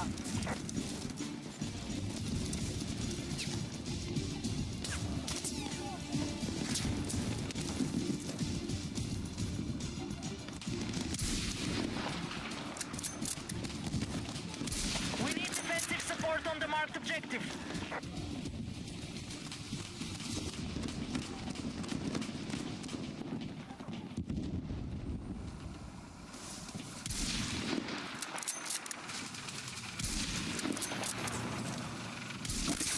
Objective Alpha has been lost.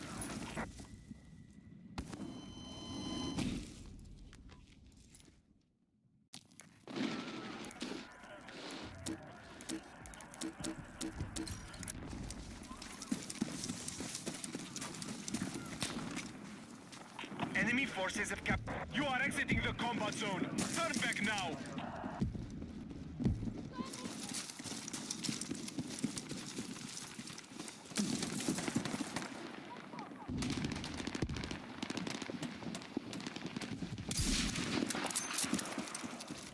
Be advised, enemy sniper confirmed, bearing west.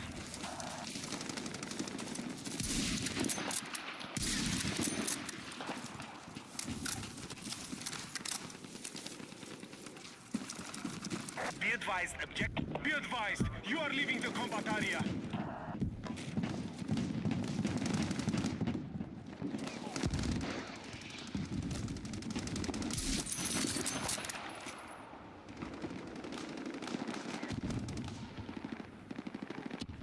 Man, I can't get far enough, bro. Objective Alpha.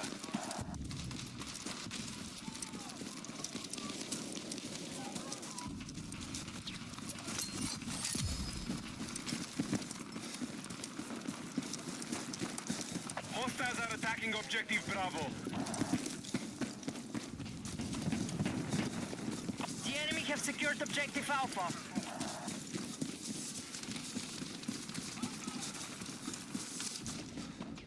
We're tracking you outside the combat zone.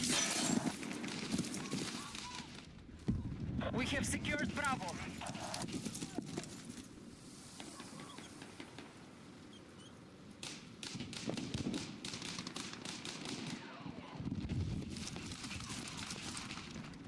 You're leaving the battlefield. Return to combat.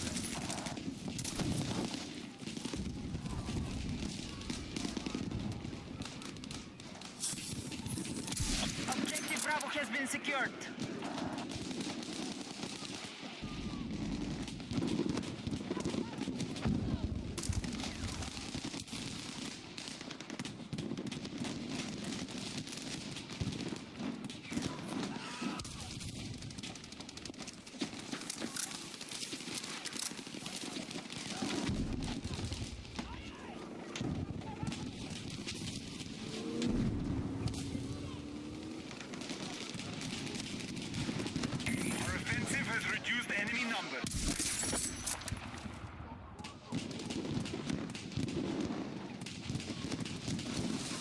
Objective Alpha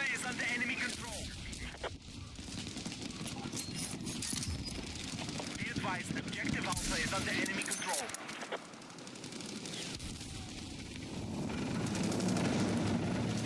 We are engaging Objective Alpha.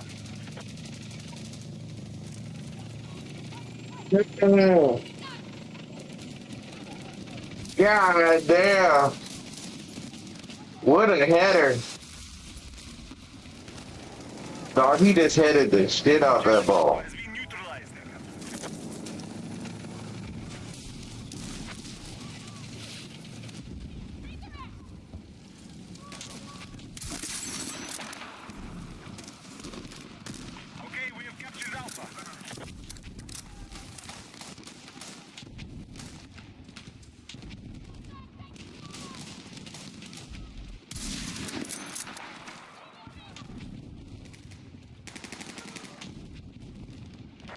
Defensive support on the marked objective.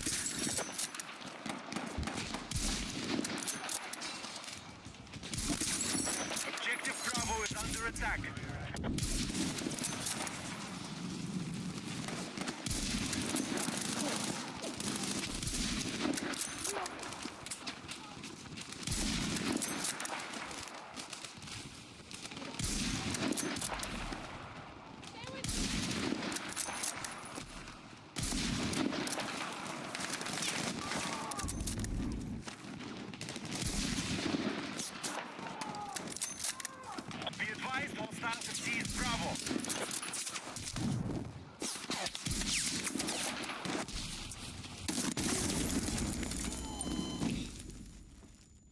Oh man.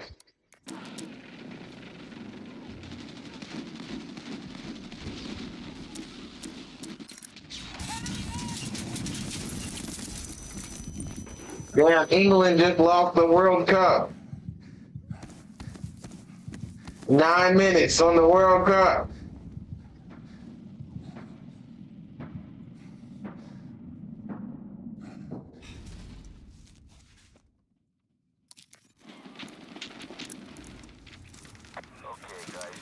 Look, he's smiling. Argentina's smiling. Argentina think they can came up. Be advised, our mission is under threat. Refocus and attack. Objective Alpha has been lost.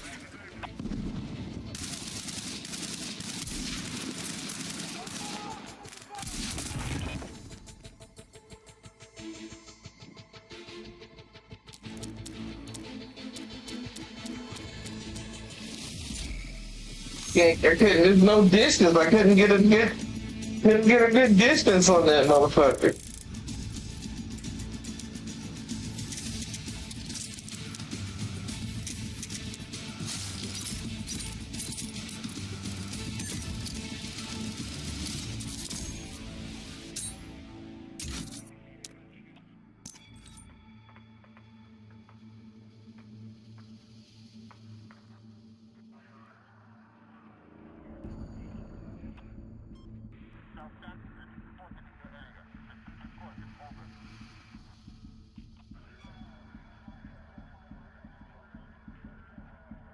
Argentina throwing up love.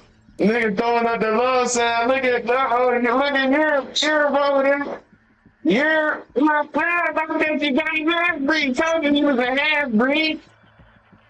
Oh, no way I thought that was gonna win with no damn half-breed. He's a third black man on it. You got all these fucking half-breeds. Like a mudbloods. And I just yeah, they holding that clock down. That clock moving slow as shit, huh? You was holding that clock. They held that clock back. Everybody, all hands on deck. Damn, Reed, you just did the England just lost the damn World Cup. Yeah, right at the end, Argentina still ain't got the last minute. You just hit me with the damn fucking sound there going this shit. Back there right now. They just scored the fucking last point. And two, now they up. I'm let him try. He can't try. I ain't letting slick shit. I ain't not anybody went down and all that shit. I let you let like a little flag. I'm bad, it's over. Yeah, boom. Oh, no, they been talking these shit about the little Milano boy. You know, niggas did it. Someone said, man, what happened to Manchester United? What happened to Manchester United?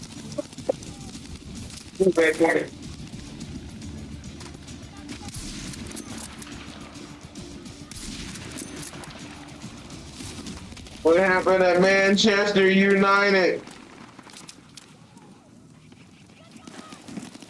I can't. Oh my God. They gotta bash the football game.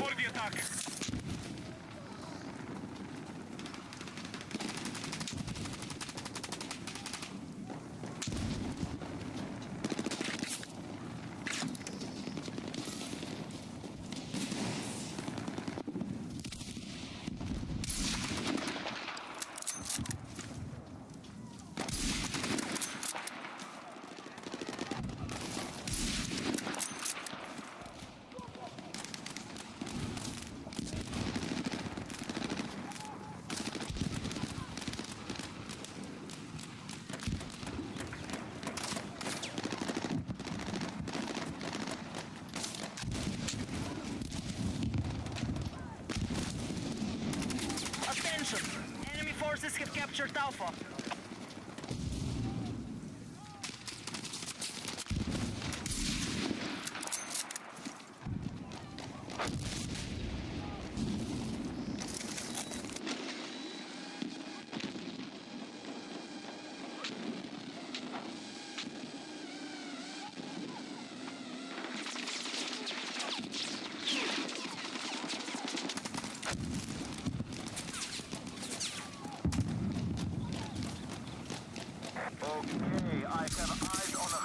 Got him. Good.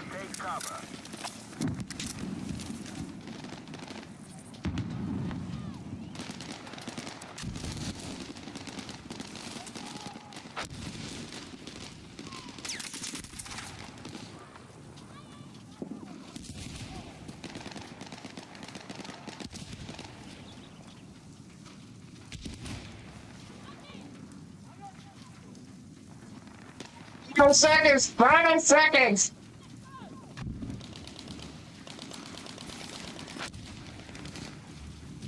He gonna kill the time. He killed the time. They done gone 100 minutes. Is that 100 minutes? They done went 100 minutes. I ain't never seen them go to. They let England play. They let them play. Read. They done gone 100 minutes. They ain't never got look. They cheating. They cheating for them now. Yeah, they trying to get them crackers in the game. They done lost the match now. They got 20 minutes. They gonna let them go in the eye. I'm the king. I'm the king and I need more time. Nah, dang. Relax.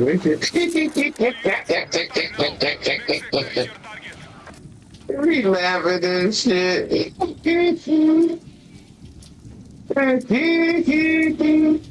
My mama laughing at you. Give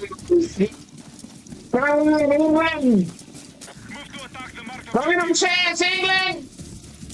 Whoa, what is that hammer? He hit the ball with his hands!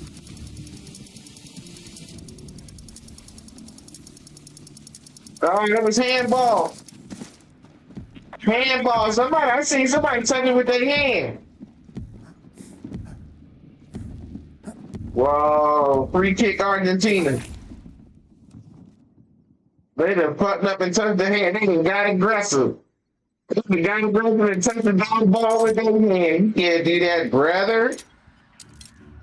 Brother, are you happy? Are you single? Are you colored? Good to be a color? Are you colored? Well, they done won a damn year. England done lost the World Cup. Somebody call the police. There go the World Cup. Now they crying. I hate that shit. You off the ground all that motherfucking crying, nigga. They're happy and we're singing and we're colored. You're exiting.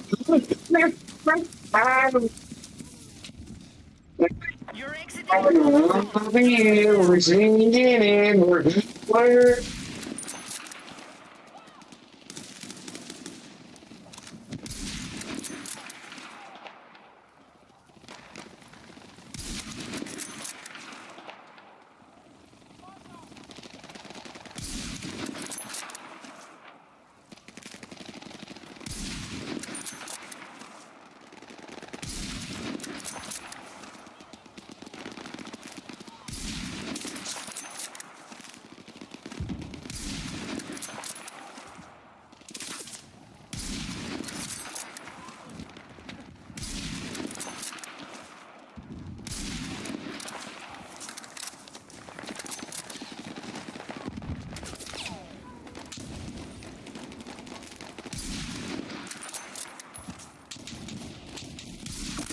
Hit.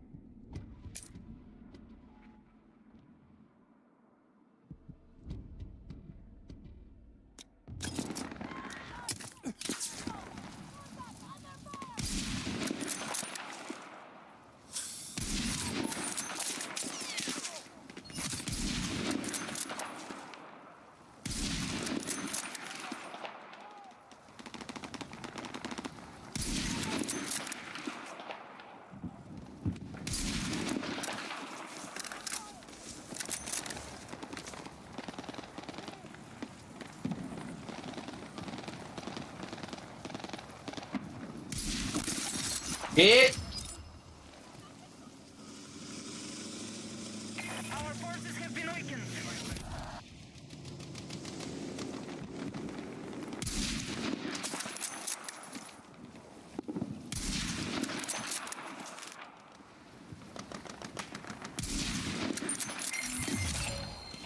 Our troops have taken the sector.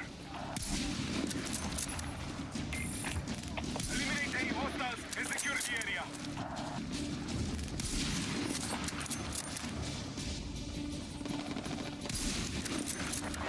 Enemy sniper confirmed. I repeat, confirmed in your area.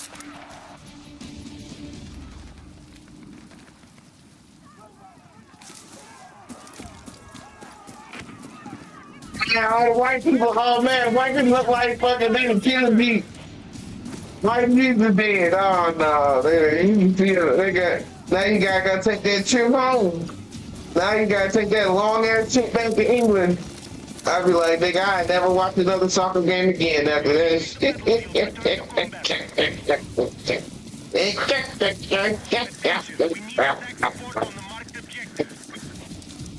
ain't shit. Another billion, another 4-5 prop firm count gone again. Well, it's better luck next year. But fucking damn, they only get next year 4 more years. There'll be a whole new fucking president and shit by the time these niggas be back at this shit. No, that's what's good. Ain't that a product. Where Trump at when you need that? That's where Trump at when you need that.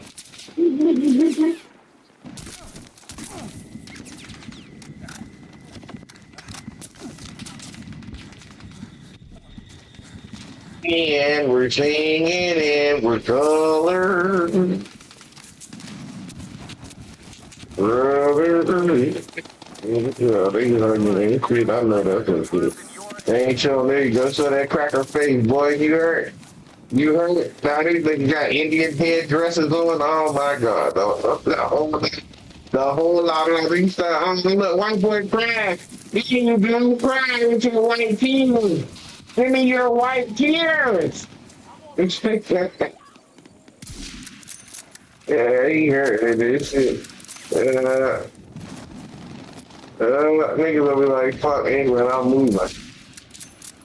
Time to move to Argentina, nigga, you know, Lord. Let's see that thing, they kept showing them half-breeds. They kept showing that half-breed. That nigga ain't black, you needed a real black man on your team, and you would've won. You keep acting like any old nigger, you know, he got some melanin on, no, that ain't it. He gotta be Israel. He ain't Israel, he a fucking half-breed mudblood. Nigga got mudblood. White blood. They either lost the game, now the camera trying to zoom in on that nigga.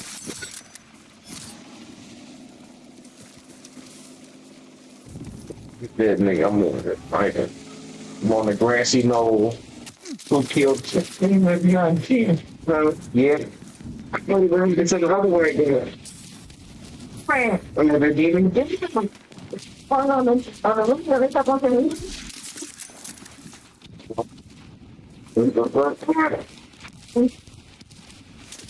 It's like Simon had to tell. I mean, they're going so crazy. You know, crazy, and I can know anybody fucking, they're going crazy. You're going crazy out there. They're going crazy. They have all the white people crying. They're crying. There's women too. You fuck that in. You're not London dealing. You're not losing 2-1. To be more motherfucking careful. That market maker is a motherfucker. I know it. That's all I know. That market maker, they should have shut the game down. They should have caught it when they. Yeah, boy, they hurt. They hurt. I don't know why you play that. You had it. I think this should be close, dog. This was one more game to the final. Yeah. Like in my airplane, baby. Oh. This was them going to the final. Like this. Hurt, boy. He put the right here.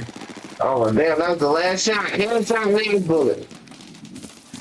See, look, they keep showing that half-breed. They showed his story, showed him and his weak-ass mammy. And motherfucker, I said, that ain't half-breed. I've been talking about his ass all afternoon. Fucking half-breed. That nigga ain't fucking no real nigga. Now you get to see. That's because what they've been doing, I've been watching. You keep thinking any old nigga.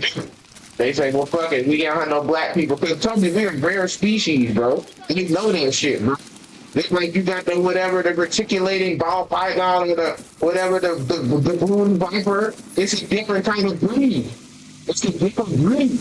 It's a snake. Black or whatever, they're melanated, but they not baboons, dog. We're a special breed of people, bro. Which is why they went over there and fetched us to bring us over here to America to build their country because we are the people of God. And so, you know what I mean? When you don't have that, really, you country, so they like, well, fuck it, we can get some half-breeds. We can get the black Africans into our country. But it's like the same, we're a special breed. You might even get Africans. We're made. We just got bred. That was 400 years of breeding. It's just like when you take any animal, you breed an animal for 400 certain years, it mixes it with bulls and breed them and breed them and breed a whole new species of nigga. So we are no longer, you know what I mean? We're not black, we're something new. We're an homologation of the damn species. You know, it's like a Chinese. It's like a Chinese species or some shit. They know that shit. They know that's why when you do your DNA test, the bitch come up all over the place. You're like, you need like blues. You need German Shepherd, then you got a greyhound. Really, they also they turn from canine to super for whatever that is wolves. You can turn a wolf into a greyhound. Come on now, they only trying to breed and they only trying to mix breeding and inbreeding and breeding. It's breeding new species of human being, which you know is a good. So we are a whole other species, nigga. We got all these different races and like not the same. They not the same nigga. It's not the same breed. Like the same breed of dog. It's a different kind of dog.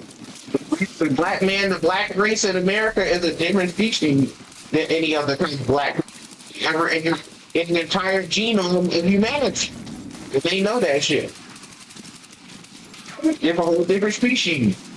Whole different species. And our DNA is real tight because up until the last 50 years, they wouldn't even be near us. So, you know, that they created something new and it's real pure. We purebred. They breed. Because you get purebred niggas because they didn't even drink water fountains. But up until now, you couldn't even have sex with a nigga. You couldn't even be in a car with a nigga. You couldn't do this with a nigga. So now you created basically insulation in the breed, which is exactly what you need when you want to know the breed. But now you think you got to know the breed. And that's why you don't tune that shit up or they just fucking be activating everything. The TV been fake me out fucking college people. Like, you know, they see some whatever that nigga named City Portier or all these other motherfuckers. Found us, those are immigrants that came in around the 1970s, 1965. They not the original black man that built this country. You know what I mean? On this black man getting whipped and 20 million birds of earthly a day. In person, 2 days, sun up to sundown, that's a different breed. Different breed, you know. Whole different breed. Whole different breed. And they know that shit. And now they fucking are trying to kill us off because we free. And if we knew our power and realized, nigga, we a fucking goddamn, you know what I mean, finally, you know what I mean, special breed to like, you know what I mean, golden labradoodle, damn special breed. Niggas with might treat their race differently. If we start trying to get women in order, which would be arguably, this time you get a bitch. Before the word bitch came from. You can maintain your you can't let any guy have sex with your girl female game. But you're a bad channel for that breeding, nigga. Cows, any kind of breed. You don't just start mixing breeds and shit unless you just playing around, seeing what you can make that day. But when you try to preserve your breed, you gotta go find a special breed. I hate the other kind of thing. You just go down to the motherfucking big like blue shit with your fucking whatever wild ass mangy dog, and the babies are gonna come out crazy. If your babies will actually have psychological deformalities in their brain, because you can bred all these brain dead breeds into my dog. When you got, like they say, you got a hunting breed. You got whatever kind of breed. That's a special kind of breed. That's a different breed. That's breeding. That's what's called being bred. They bred us. They bred us for the most efficient creation of nigger that you can get, the concentrated form, so that nigger can be out there kicking 100 bales of cotton, and then with the least amount of sustainment, and still need the same breed as any other kind of creature. You know what I mean? With nothing. Eating fucking chicken feet and pig feet and fucking all kind of trash and garbage, and still be able to produce. And still be hardy. You know what I mean? That's why you goddamn niggas they do all this shit in the combine for the athleticism. They goddamn and hold every damn record to be able to be held because we're people breed. We're the most purely bred in humanity that there ever is, and that's what I'm saying. And so they know that. So then you got all these other countries talk about, well, we're kind of hybrid here, and I didn't do that back. That ain't the same. That's why the white man ain't never kicked us out. He took a little slick game, say, oh, you niggers go back to Africa, but he know better what he done made. He know better than the goddamn niggers leave. If all black people started leaving America, people would fit and get, where you going, nigger? Hold up. You know what we're going to do? Legal fucking get them crying. You know what you're crying? You will just walk off the passport. You fucking crazy? Them crackers ain't stupid. It is what it ain't. And you don't hear them damn day. You think niggas ready. I ain't never seen them leave. They ain't never kicked us out. You ain't see Ice and grinding myself.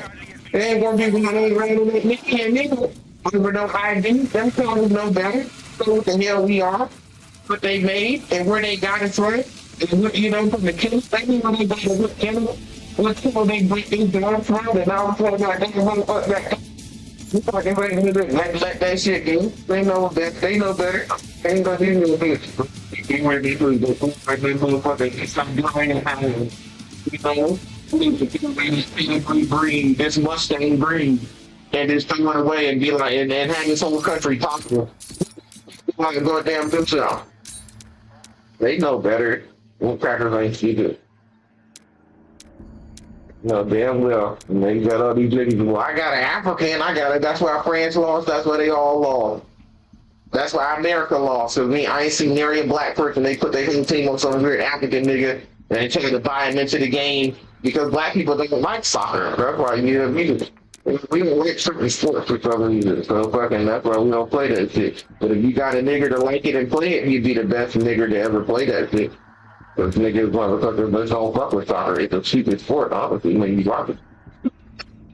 You may have beat Columbus in 3 games, so because even there's still not interesting because the level of play is ascended to the point of where, you know what I mean, you might want to watch this crap because this is like the highest level of soccer. But the really good first games, it was stupid. They were like, they could put these, whatever minor league, amateur league, niggas wasn't top right and fucking flank with that shit. And them crackers know better than that shit. That's why they didn't want us to play fucking basketball and football. They actually didn't let us play any of these damn sports. We had the Negro League, the whatever league. They had all these other leagues where black people only played. And then what happened? The white people were watching, the scouters were seeing that damn, these fucking niggers are pretty good at this shit. And then they started to finally break their quote unquote color barrier to basically cheating and saying, fuck it, nigga, we gonna let some niggers on our team. Give a fuck what you say. Give a fuck what you say. We gonna let a few niggers on our team. And basically, it stacked their team and made their team better than all the other teams. So then the other crackers was like, well, shit, we can put some niggers in our team. And then before you get now, that's why we see integrated teams like that. But motherfucking, they didn't look black people on white people team. How you gonna be on the white person team and you can't even go to the and fucking drink out the same water fountain and all that carrying on? People don't know their history. You gotta go learn your history. That's why we don't like listening to that crap that they put on TV, acting like they know who we are, and they're gonna show you some fucking African nigga coming off a boat. And like we came off a boat when we've been on this country for over 400 years, nigga. Since 1776, the damn fucking in the world was a black guy. Come on, man, what are you talking about, nigga? We did not come here. We are not immigrants. Man, we are immigrants. We didn't know nothing about this island. We didn't know nothing about none of that. That's the foreigners that fucking came here in the fucking late 60s. You know what I mean? Early 50s. You know what I mean? Even the Chinese came over here during the regular time. Niggas have been here. The country is already down finished. By the time goddamn Chinese people showed up, Asians. Come on, they have walk on trail shit. History is. And they just stupid ass fucking dumbass black people in these dumbass colleges getting brainwashed because they want your money that you fucking pledging allegiance to some strange Greek alphabet when you created the alphabet. They ain't dumbass nigger. Dumbass nigger. Then when the damn Greeks, everybody knows fucking Alexander of Macedonia came in and took the damn shit. Come on now, what are you talking about? How you want now be fucking Greek? The goddamn Greeks goddamn wasn't shit. When they fucking copycats. Sitting around there fucking boys and dressing. Butt ass naked in a dress and having sex with boys, little kids and shit. Same shit they do now, fucking pedophile. Now I don't hear that fuckery. Hear fuckery. When you got some old fake ass nigga with a limp. Can't even a limp. Say me about who the fuck I am. You don't get that nigger off my TV. That confused ass nigger getting paid to fucking brainwash our people. Trying to show you some black and white photos or some shit when niggas been here before they even created photos. Niggas, what are you talking about? Niggas, what are you talking about here? Playing mental games. Playing mental games in England just lost, nigga. Now take your ass back to that rainy ass country. Into Europe where you were being in pure exile in the Dark Ages. So we felt bad for y'all when the Moors came over there and took the fact they gotta wash their ass because they was living in filthy squalor. Come on now, they are the fact. They was living in utter squalor, nigga couldn't even speak. The fucking goddamn basically cave animals, nigga, they wild animals in that bitch. Until the black man fucking took pity on they fucking sloppy ass and told them goddamn clean their white ass up. Should have left their ass in the don't fucking dog, fucking heathen ass trackers. That's how fuck. Left their heathen asses right in the damn cage where they get. And I play that game now.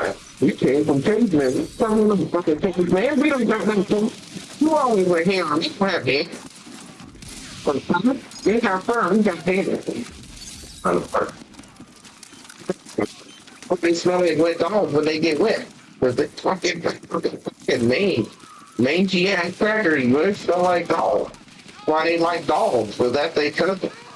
They don't come from no damn dogs. They don't like no damn dogs. Dogs are disgusting. Disgusting foul creatures when you gotta pick up their excrement with your hand in a bag. The most goofiest shit I've ever seen. Let's just be one of the top 10 goofy things.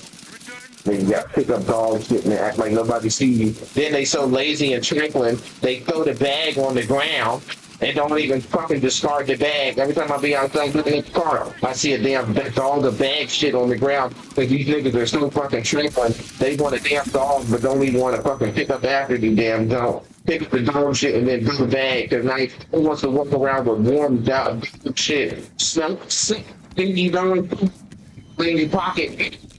Squishy dirty for you dog and bring that shit to home.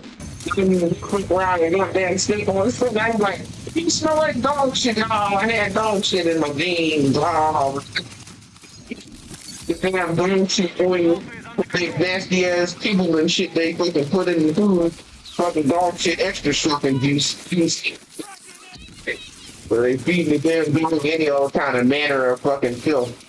And then got damn dog food. Damn, you gotta pick up dog food. Well, every day. Cause the dog shits every day. Probably twice a day. Yeah. So you gotta run around and pick up warm dog shit twice a day.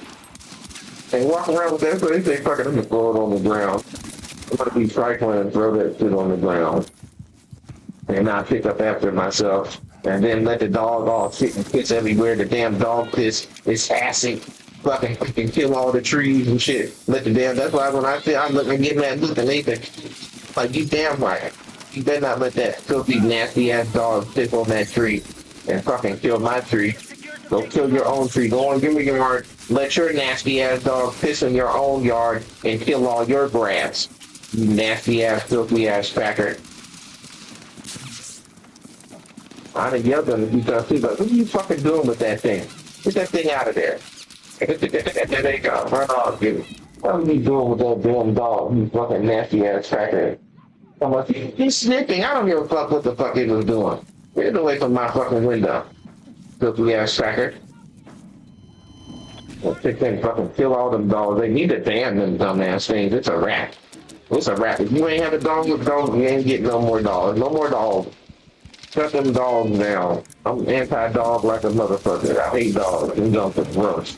They're gross animals. Now, if you got one for a purpose, like a sheepdog, looking for intricate, you see the damn sheepdog run like forever, cross the whole damn plains, and bring all the animals back. They can stay. Them dogs are interesting. Or it'll jump up on top of the animals and bark at him, and they all listen and shit. I'm like, that's interesting.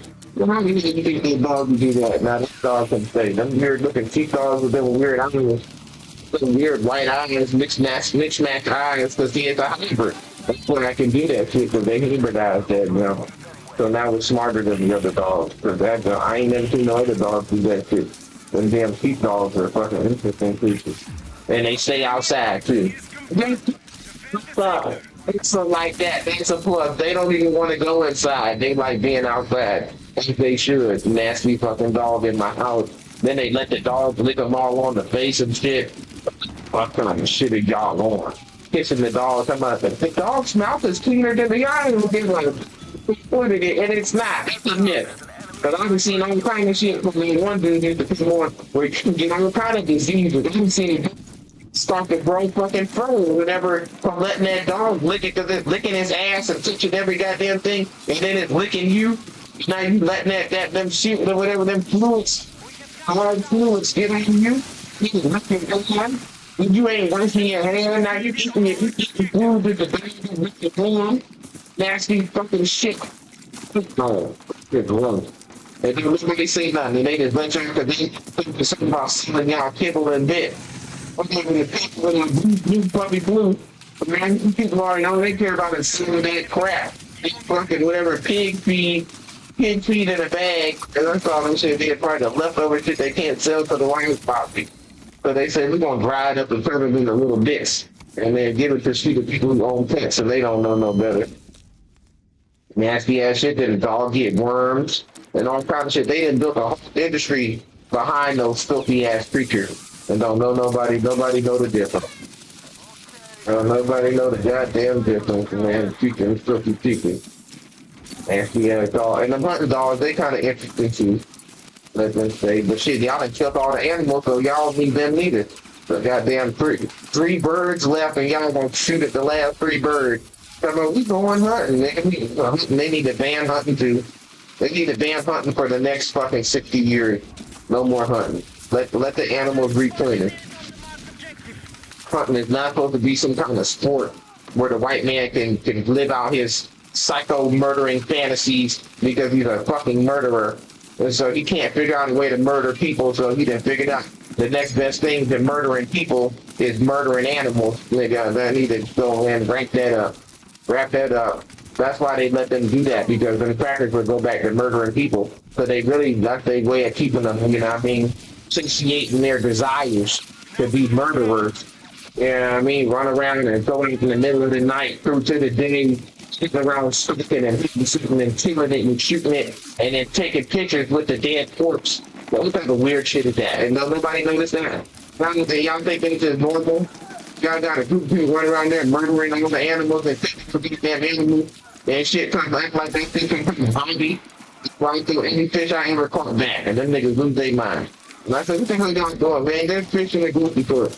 It's not the same. It is the same. It's catfish, nigga. You can buy catfish for the leg right at the grocery store. You don't need to move for catfish, and that's why now you should have picked even big. They all small.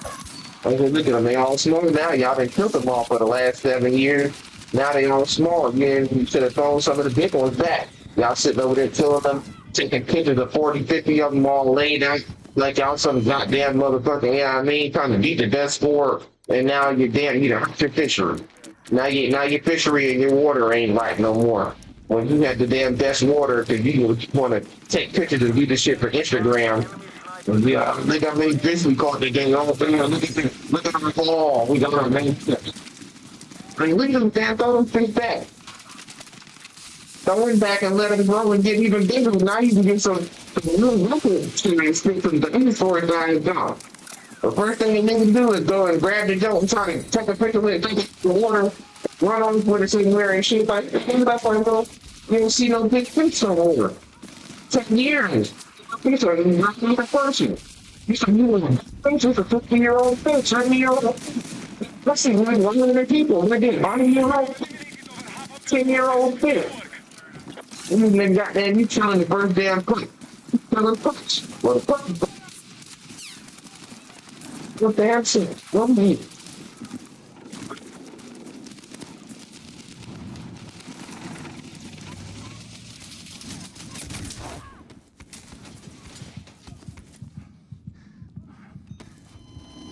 Damn thing back.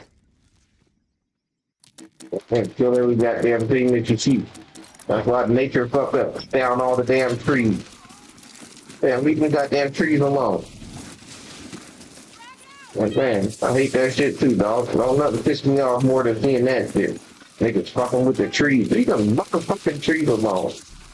Everybody trying to cut down a goddamn motherfucking tree. Wonder if they'll be the first one bitching about the damn ozone layer and the damn biosphere won't push up and shit because you niggas keep cutting down all the goddamn trees. popping up the habitat. I'm fucking cutting down all them goddamn trees. Find something else to do for goddamn time. Then to go cut down every goddamn tree, goddamn tree. Talking about you need wood, nigga. You go make some plastic. That's what plastic is for. You go with the petroleum-based product, nigga. You don't need no wood for nothing. Need that tree, let them trees come back. That's the problem. Y'all not doing it sustainably. It's called sustainability, nigga. Y'all done cut so many damn trees back. They're not going back at the same rate that they supposed to. If y'all had did it more, been more prudent. Been more prudent on how y'all gonna cut them motherfuckers down. You know what I mean? Y'all motherfucking goddamn, it would be, you might could cut down a tree every now and then for fun, or whatever the fuck y'all be doing with them. You might could catch a fish and keep it for fun, but y'all fucking overfish everything. Anything y'all do, overcut down the trees, overfish it, overkill this, overdo this, kill the damn elephants, kill the damn fucking giraffe, kill everything, take it, kill it, you see it, kill it, see it, you kill it, yeah, kill everything, skin it, take the skin, and put the skin on the ground, and turn it into a fucking, whatever, a goddamn motherfucking crumpet. What's wrong with y'all, man? That's why y'all don't even see that no more. Y'all done killed all the exotic animals. Now it ain't even nothing to kill no more. Goddamn nigga. Like, when we seen a nigga goddamn seen a rhinoceros. They ain't killed all the goddamn. Now everything fucked up. Ain't even got no damn fucking reef no more. The barrier reef gone, every goddamn thing gone. They're still trying to kill everything and drag a net on the ground, catch every goddamn thing that's left. Like, goddamn, y'all ain't gonna be happy until there ain't nothing left, just like the Bible said. And all the creatures, only the sea and all the things in the air shall fade away, and there should be nothing left. Nigga, that's the problem. Because y'all ain't doing nothing. Y'all ain't treating me like it. This place wasn't meant for that. It's a bio weapon. Nigga, this job was created to look like a clock, a bio clock. Shit that niggas don't even understand. Nigga, everything in its own season and perfect harmony. And niggas to create disharmony and it brings things out of balance and it fucks up the entire watch. This shit is a perfectly timed motherfucking system. Nigga, one small maneuver can fuck up the entire maneuver and y'all fucking it up. But leaving that shit alone, that's why y'all need to just chill out. And maybe, hopefully, and pray that it can fix itself. But it's gonna take at least 100 years. It's gonna take some time, yeah. It's gonna take at least 2-3 generations. A father and a son, then another father and a son, and then another father and a son. And y'all think that it's too greedy, niggas ain't greedy. Niggas ain't gonna do no shit like that. It's gonna take 3-4 generations to bring it back to normality. And that's just a glimpse of it, and then it's gonna take another 2-3 generations to get it back to abundance. So where the fuck it came from, nigga? So this shit used to be abundant. Go read them old documents, the old trail stories, whatever. There's animals everywhere. This place was teeming with life. Teeming with it. All kind of new animal, all new kind of creatures, all kind of new specimens, different.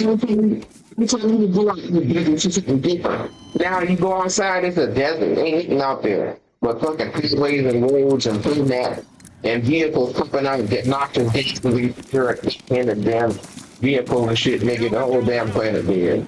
Took the whole damn planet. This planet was beautiful. The aliens used to come from galaxies. Galaxies the way to come to look at to see his marvel. What a marvel this damn thing was with the blue Kachina and the red Kachina. Y'all niggas don't even know the prophecies and shit because they got something to the brain on it. Don't even know that the aliens are real. You know what I mean? Don't even know what you got. What you know what I mean? Don't even know what y'all dealing with. Don't even know. Man, the aliens are real. The aliens used to come here. Why do you think they come here? Because there ain't nothing like this place in the whole galaxy. And y'all sit around there and piss on the damn thing. Piss of the fucking make a mockery of the damn entire earth.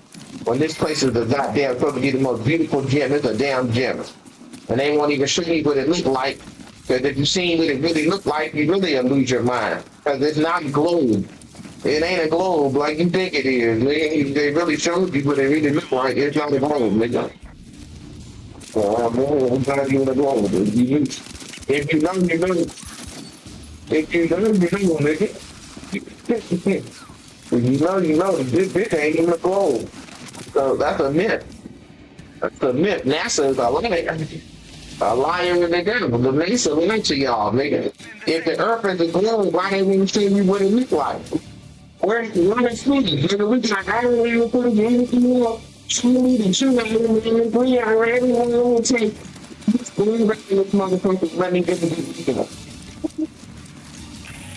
Then there's a motherfucker, you're gonna turn your 20 minutes and then next thing you know, click to something else, somebody's gonna start talking. You're gonna start tweaking on top of that motherfucker. Going get there, you ain't gonna get this. You ain't gonna, what they call it, unedited, unadulterated. You're gonna adulterate the shit out of that junk. It's not what you think it is. It's not what you think it is. I done seen all kind of shit on that jump, nigga. The earth is flat, nigga. I tell you, that curve, all that shit they talk about, it curves and all that shit. I done seen a motherfucker carrying a laser straight across the motherfucking ground and for them, and then went to the other end and still see the laser. If the earth was cool, why you can't see the laser? What it is? It's a laser. It goes in a straight line indefinitely. Come on, it's not. It's not curve. That's an illusion. That's TV. It's the same people who control this shit buy it. This is not curve. There's no curving. That's why when you look at your highways and you look at your roads and you go look at the map, the roads look like they're using a circle. Everything's always a circle. If you went on a straight line, you would actually get go to where you ain't supposed to go. So everything is in a circle. When you go look at a highway, it's all in a circle. Everything goes to a circle. Everything is curved. That gives you the illusion of curvature. It's not curved. The planet itself is not curved. It's a plane. It's a flat plane. You know what I mean? They don't want you to know the truth. Now you know. Now you know. Money booted is broken. Now you know. Now you know the truth. And the truth shall set you free. Now you know. WikiLeaks. That WikiLeaks. They money booted in WikiLeaks. It's a fucking flat plane. It's a flat plane, man. If you go look at any of the old maps, even the map that they showed you, I forgot the name of that map, it's flat. You go look at the UN map, the name of the, go look at that map and type in the name of what that map represents. It's a flat plane. It's not what you're saying. It's not round. It's not a round plane. It's not round. That shit flat. It's flat. The planet ain't what y'all think it is. Because they ain't trying to tell you, they don't tell you a damn thing. Okay. Got you killing all the damn animals and don't even know where he at. Don't even know where he at. Yeah, man. Yeah, cheat y'all. Money moving, man.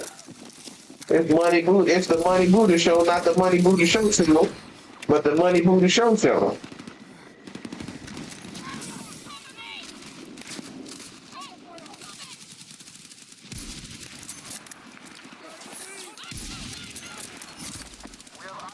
And England just lost the goddamn fucking World Cup. I'm fucking a stop. Whoa, hit his ass. I'm fucking sniping my ass off today, boys. Today is Sniper City, Utah. Today we going to Sniper City, Utah.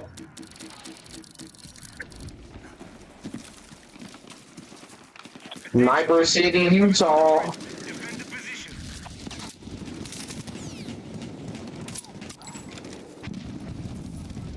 I shot his ass with the motherfucking thing. Hit. Our troops have lost objective Alpha.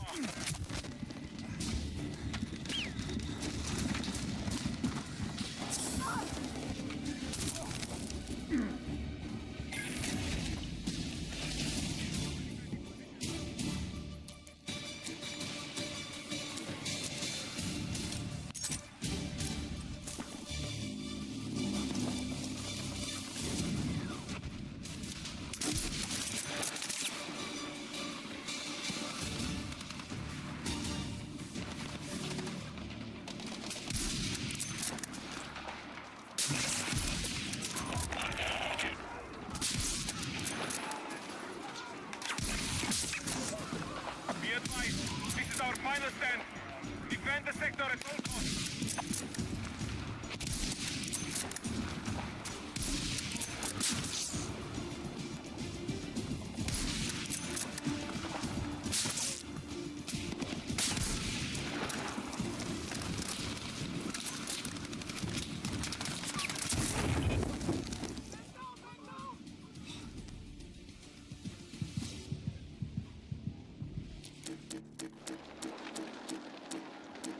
I have eyes on an enemy vehicle bearing north.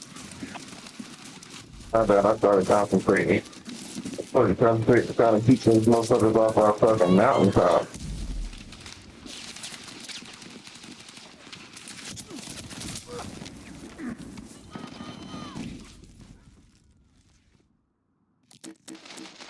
Very, man, clean them animals up. Clean up your area. Plant some flowers. And then clean it up.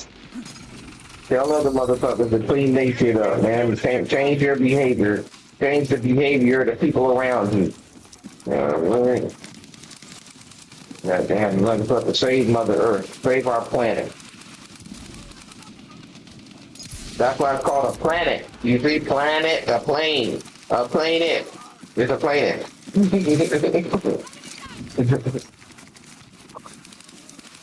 That's the part they don't want you to understand. It's a plane. We have captured Alpha. That's a plane.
Boy, tighten up, tighten up. All shooters need all hands on deck. They moving in.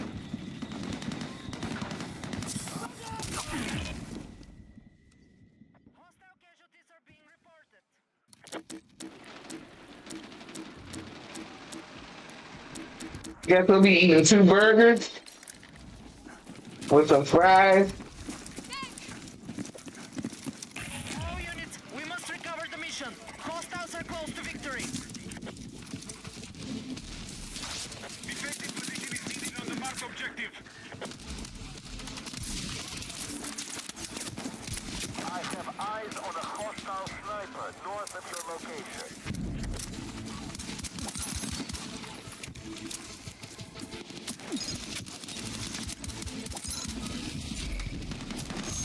That's fine.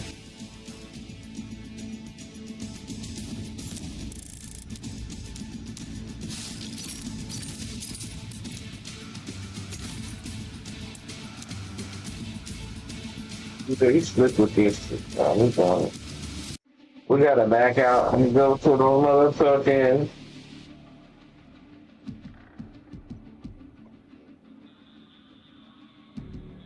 Maybe they went there smart. They said, I ain't talking. That's how I keep my job. I ain't trying to talk.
We going in. We going in. Multiple shooters.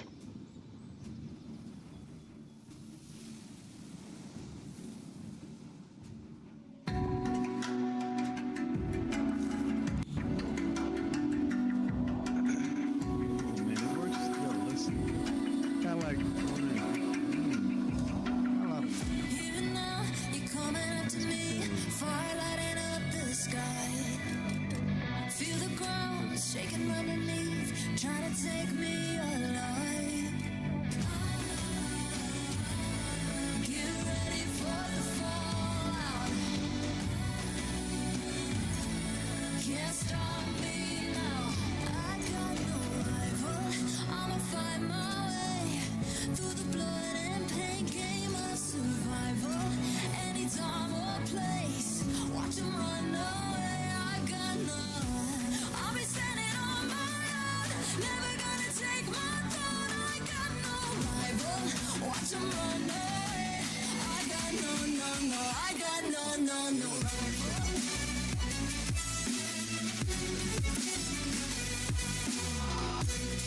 I'm gonna take it with these fucking point systems too, bro. Like, damn, you can't even put nothing on your gun. Well, fucking goddamn, what's that?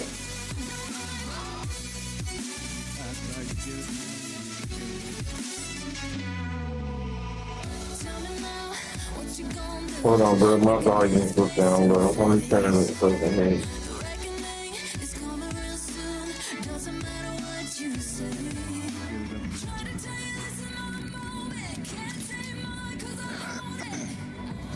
Let's say something.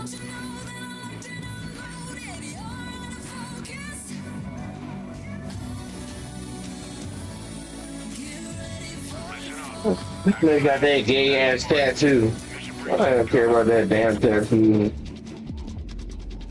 They fake crying and shit. I don't see no tears. Like this nigga crying, they ain't got no motherfucking tears. That nigga ain't crying. Making all them stupid ass faces and shit. That's just a TV show. Oh yeah, look at my baby.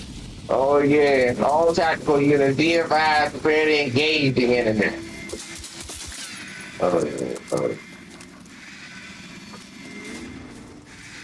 oh yeah. Coming in hot.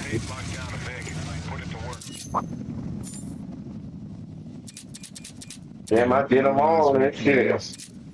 Now we just fucking freelancing now.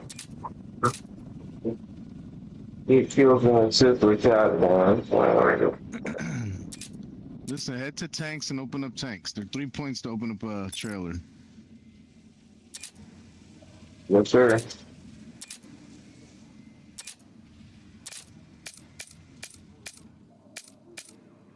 Yeah, how the fuck are you open up trailers. You can look at them, we can try to watch that personnel, man. Like, you gotta be full, but I try to.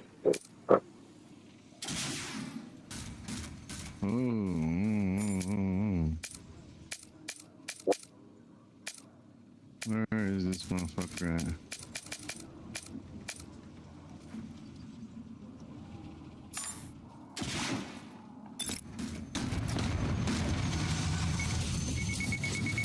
That fire. Get out of that, get out of that. We're Engage, all tactical units, fire. Multiple tanks inbound.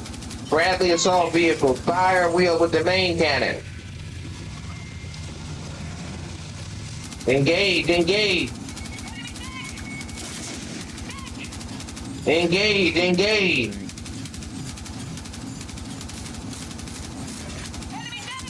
Man, get out this goddamn tank if you're not gonna fucking fire a wheel. Engage.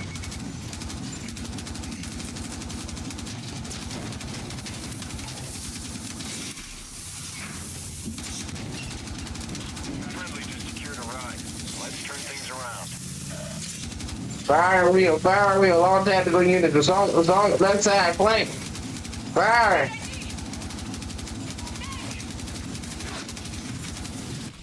There you go, evasive maneuvers.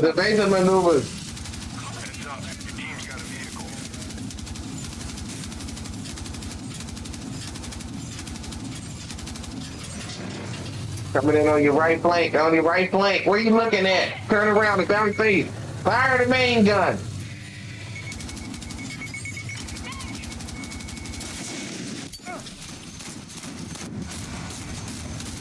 Go fire the main gun. Fire. Engage. Heads up. Your team's got a vehicle. Left side, right here in front of you, right in front of you. Right in front of you, close range, very close, very close, fire the main gun.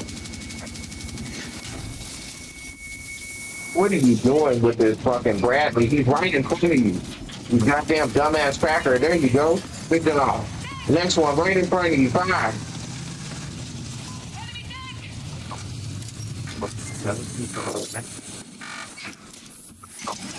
Thank you, this motherfucker. This is Tanker 5941. I am now in control of the vehicle. Prepare to engage all units. Be advised. Striking. Firing the main gun. Missile strike. Target. Firing. Boom. Target down. Reload. I got motherfucking personnel on the ground inside that hole. Firing.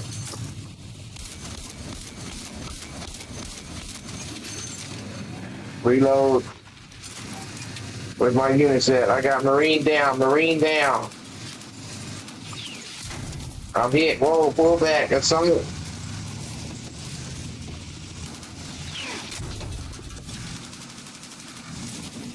Evasive maneuvers, taking cover. Squad base locked down a big. Put it to work. Popping smoke.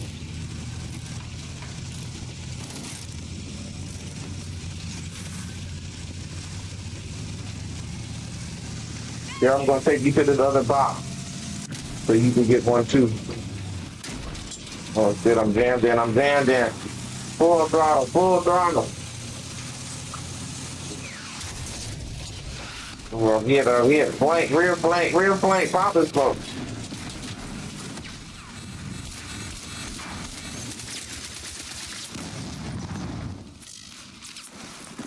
Abandon ship, abandon ship. Let's get this mission done.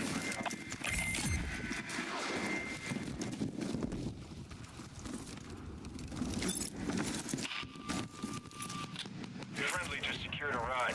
Now let's turn things around. Hold this tank.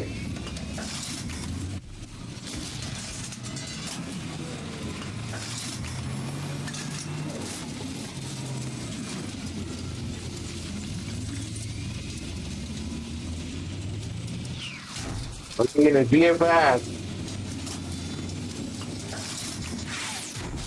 RV on that position. Heads up. Your team's got a vehicle.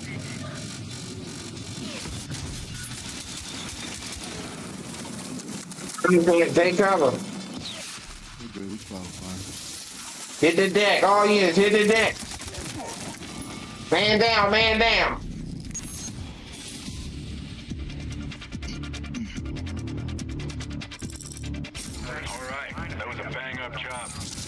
Buddha, all you do is gotta open up trailers and you get points, brother. You got 0 you got 0 points.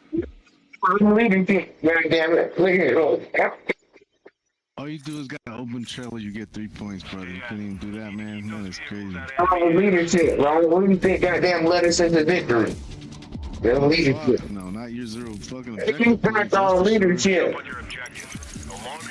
Maybe my 26 objective points got us to the victory. The leadership, who led you to victory? That's leadership. Not you, I was nowhere around you. Leadership. Alright, we'll go to this one right here. It's gonna be dangerous. Gave you my points. That's why they were 0, because I gave them to you. That way you can have more. You didn't give me leadership.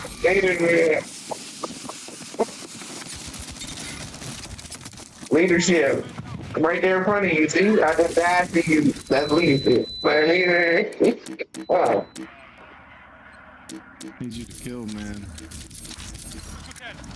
Alright, come on. Hold that ground. It's just like Jesus, he say, damn, I only seen 1 foot on the front. Only seen 1 footprint on the ground. Right? So that's because I was carrying you. I'm carrying you that right with it. Yeah, is that what it is? Interesting. Or you the fire wheel, reload and engage. This is not a drill. This is not a drill. Hold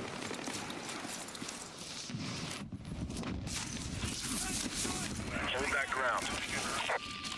Secure the zone, secure the zone. There you go. See, look at that. I'm leading y'all to victory. All right, behind us. This way, guys. Guys, where are you going, man? This way.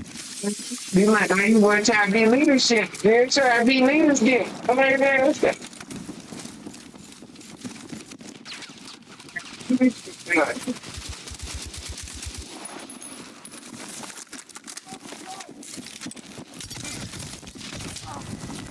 You might want to be like me. You can't be like me. There's only one leader. There's only one team leader.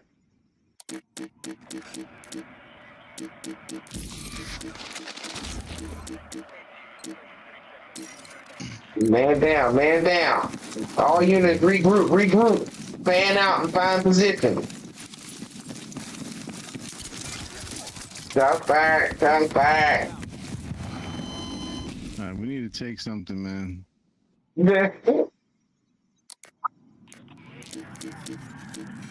This your moment. I thought you been leadership. Don't want to leave. I had no help, man. I got attacked by a whole team.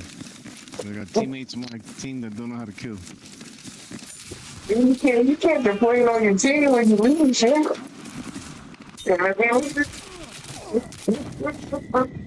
You sound like LeBron. That's what LeBron can't win. Yeah, I got the team. When you're the leader of the team, you're supposed to lead too.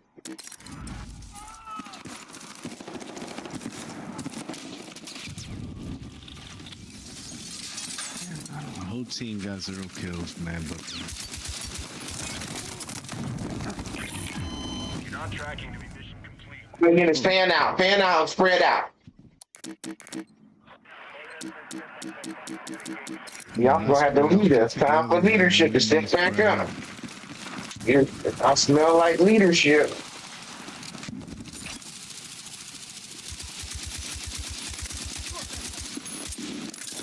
There you go. Fan out, regroup and engage on my position. I'm about to do a tactical weapon swap in a 6. There you go. Tighten up. Zone captured. Good work. Jeez, there's a whole squad there. One down. Reload. 2 down. Reload. Leadership. Reload. Multiple bogeys. Pick them up. Reload.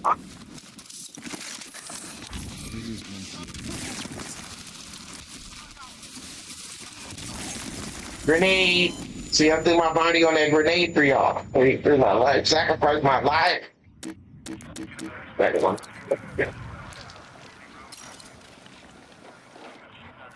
Yeah, we hurting, boys. We hurting.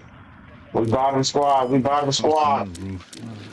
Dig deep. Man, I can't do this by myself, man.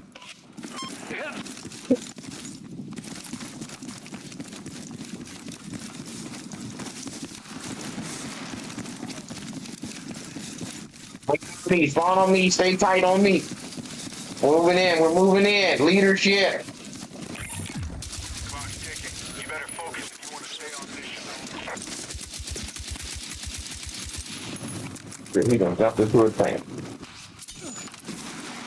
Alright, come on, guys. We need to get most of this new one.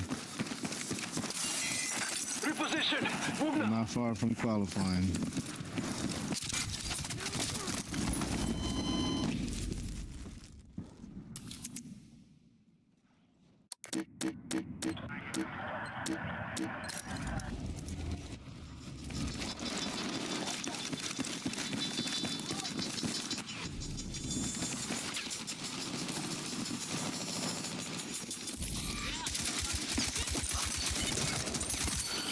Two down, two down.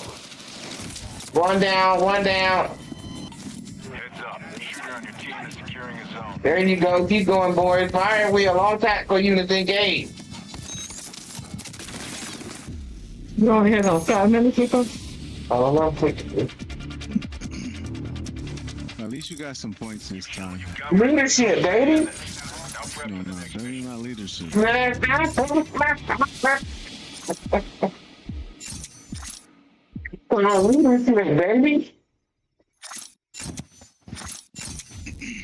That's gonna pay off down the line.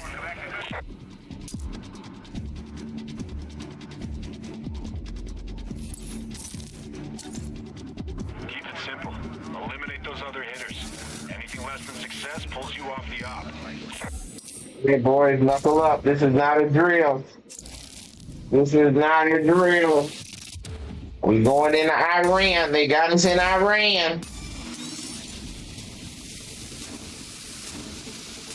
Tighten up, tighten up. Aim for the head, upper thoracic cavity.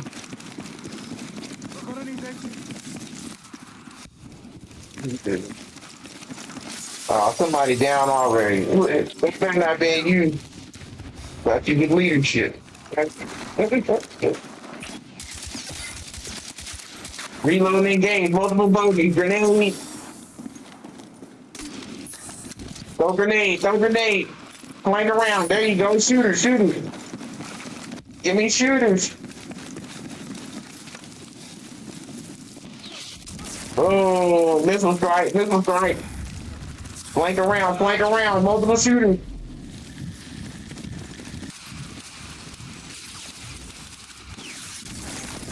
Oh, missile strike, you got motherfuckers on top of the building camping.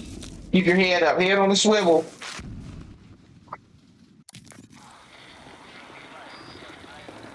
Respawn, just respawn. We can't get wiped. Just respawn. Whoever's down, just respawn. Target down.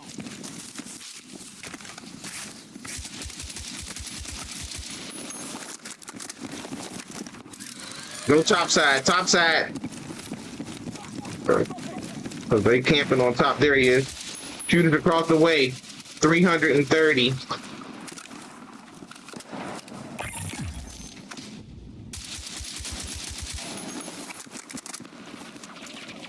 No sudden elimination. Keep your head on a swivel. Grenade. Boom! Grenade!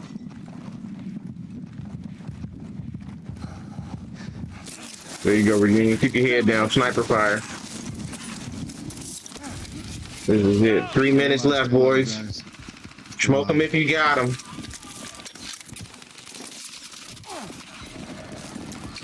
Take cover. Evasive maneuvers. They're closing in on our position. Grenade.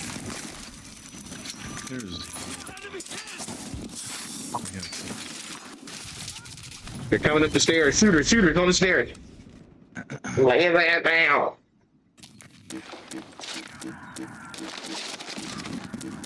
Well, two coming up the step. That's it. Get me up, get me up, get me up. Well, let me spawn. It won't let me spawn.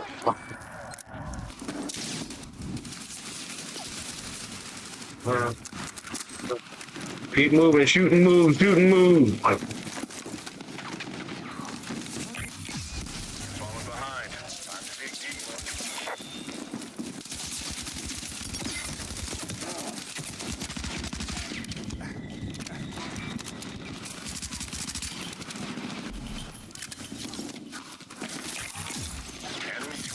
The wipe squad, wipe them! Wipe them! Let's them!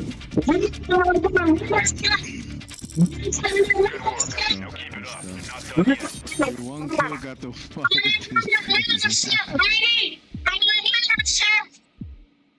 No, that's not leadership. You one kill got a lucky wipe, man. Cause I'm knocking them down. Way to execute. More to come. Yeah, this is for the championship. This is for all the marbles. You know, we're all the goddamn marbles. do whatever's necessary to bring it home.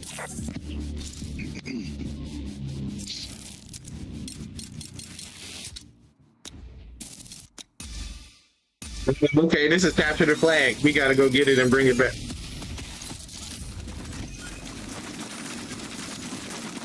All right, boys, this is it. Smoke them if you got them. This is not in jail. The word of the day, leadership.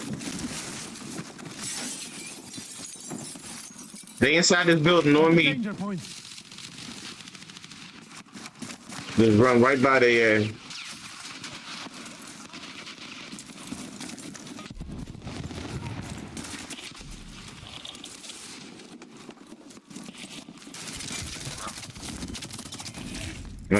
Uh-oh. They got our cash. They got the cash. Leadership. I need leadership right now. There you go. Good defense. Good defense. I'm going in. Oh, shit. Another squad has what we need. Do what you have to get it back.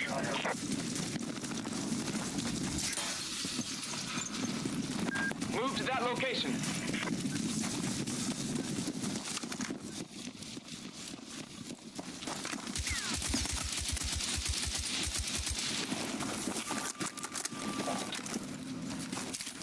I got the package. All units, I got the package. Leadership. Hold the lines. Ammo? Negative.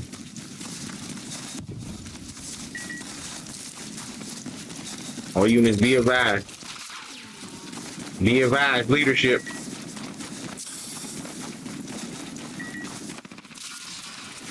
Leadership. Where the fucking place? Where the fucking... Over here. Where you going? Up here. Oh, my bad. That was me. That's me. There it is. I done ran past it. Leadership. There it is. Leadership. Good call, brother. Good call, leadership. Now we just gotta play defense. World Cup. This is World Cup. Championship squadron. Hold the lines. All tactical units engaged.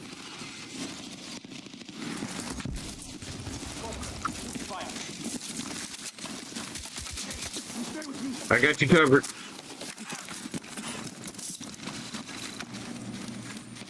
No units, right side. Coming from 150. He's coming from 150. I got shots on him. Take your way to that point. Man, I got 9 bullets. I need ammo, man. Fuck. 10-4. You got to go sidearm. Help get that enemy cash to the Picked up somebody's Good job. weapon. They coming in, 2 of them. One down, reload. Grenade. Focused and don't let up. You're almost mission complete. Mission complete almost. He right there on the thing. Shooters. Multiple shooters. Where my squad? In enemy hands. See that it doesn't stay that way.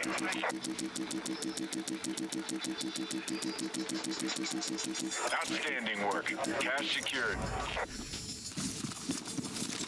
He ran right by us. Yep.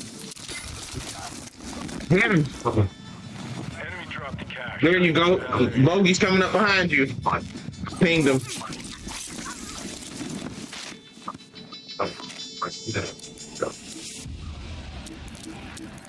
Tighten up, boys. What are you doing, Pink? Tighten up, Pink.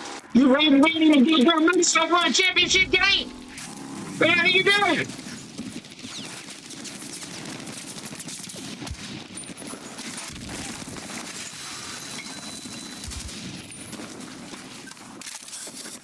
Confirmed you got the cash. Now stay on the move. Ring.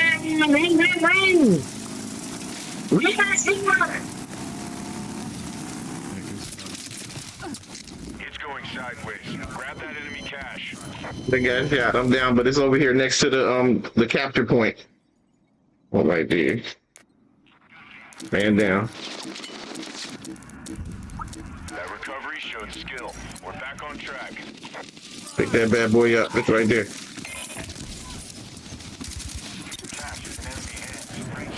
There you go. Pick that motherfucker up and score it. Go all the way. Leadership.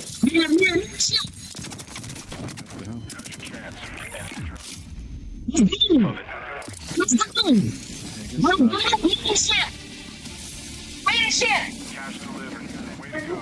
you gotta kill.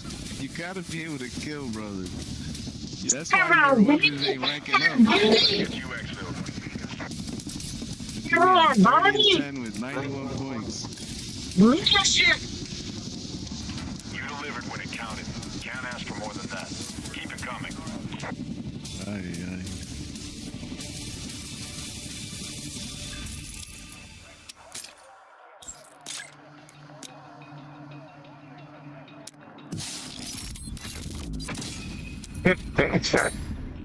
Leadership. Yeah.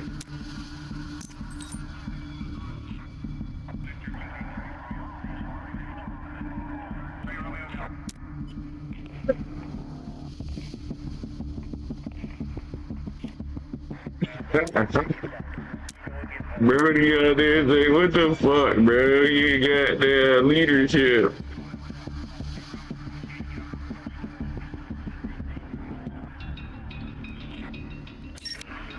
Damn, this nigga got 30 kills. This nigga got 30 kills, no leadership. Good game. Okay.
Won that match.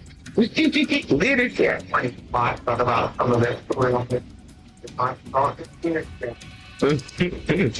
Great.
Well, thank you, being done. I mean,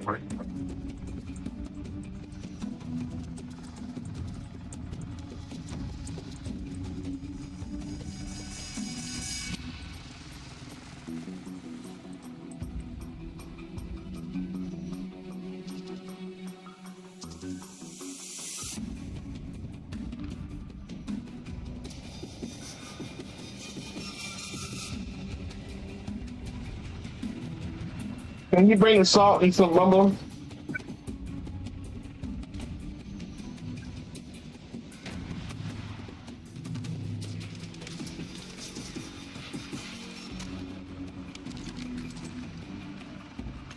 Thank you.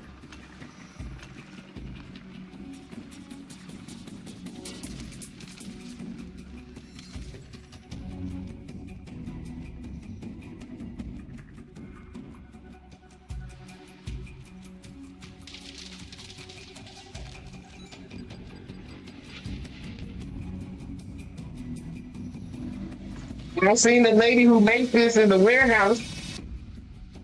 The mama sauce.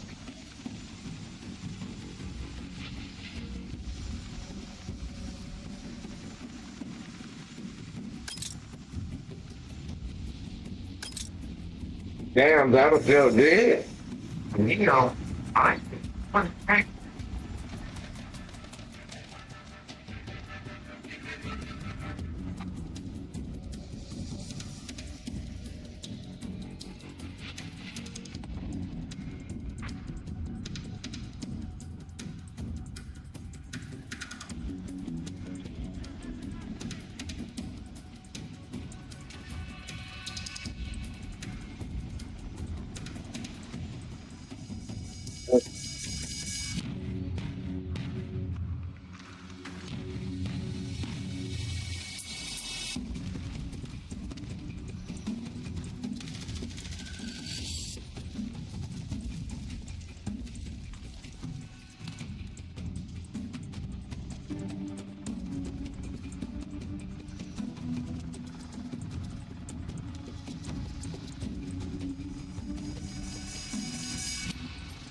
chưa know tụi này quật nó chỉ được bên ngoài không phải nào quá cả qua là phải chạy ra phải đâu quá là như vậy xem mà đấy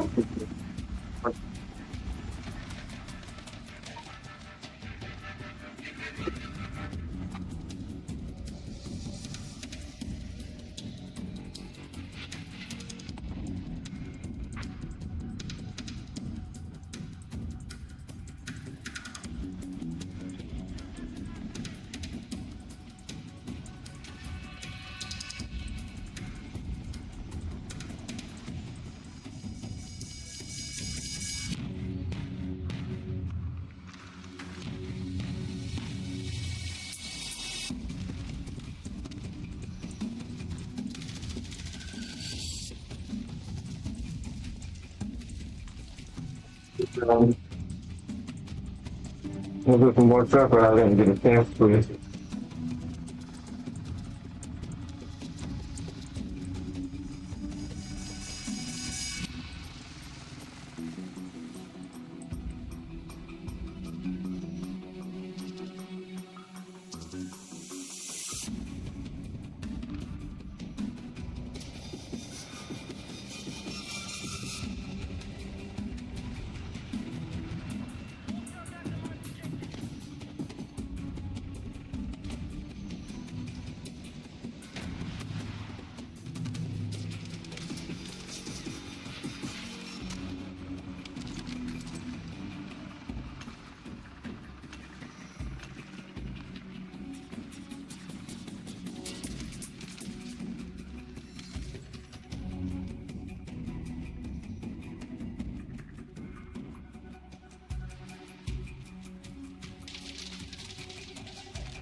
what I do.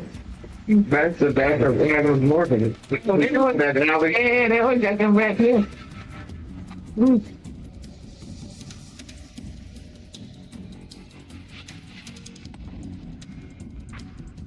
Hello, si Camaro, si Pam. Hello, si Pam.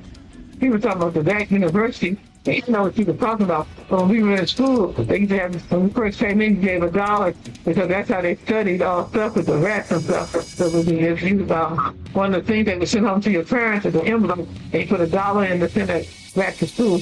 And he didn't know because he's probably in America, so he was like looking at it like, stuff like,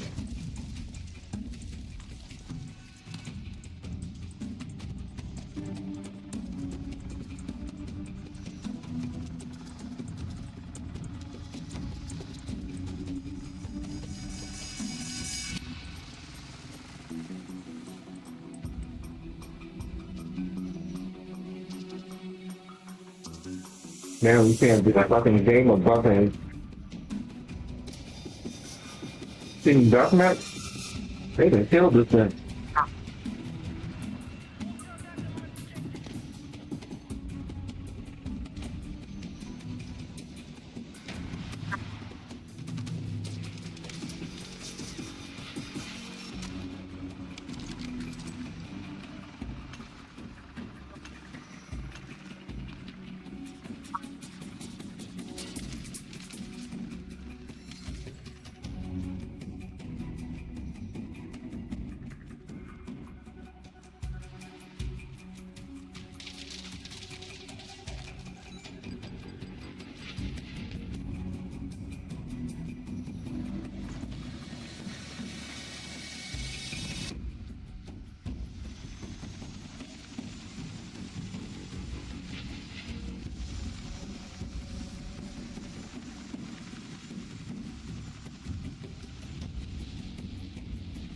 When we make our stuff, we always make it for ourselves.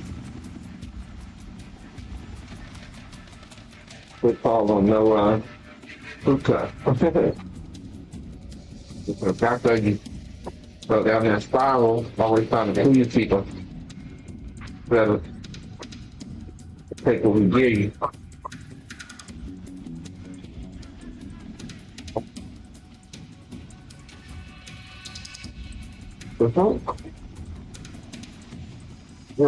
Back then, that breaks.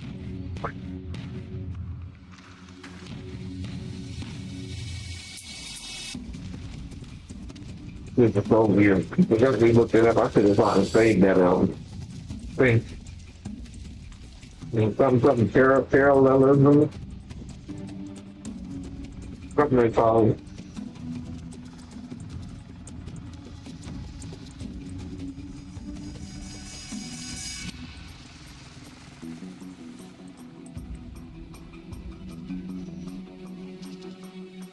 That's that TV chip.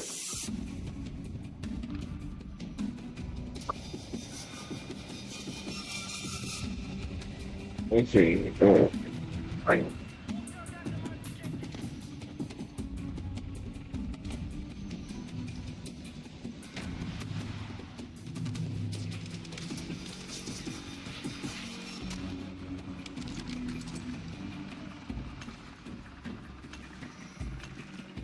It's like in summertime. I don't know what else.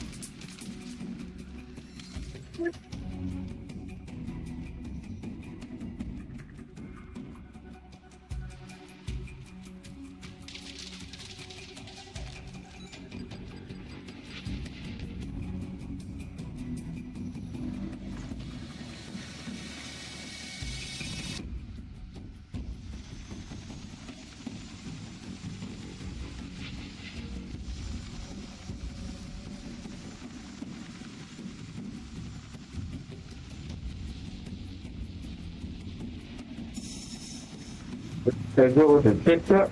There's a different one here for TikTok. Like TikTok, I smoke.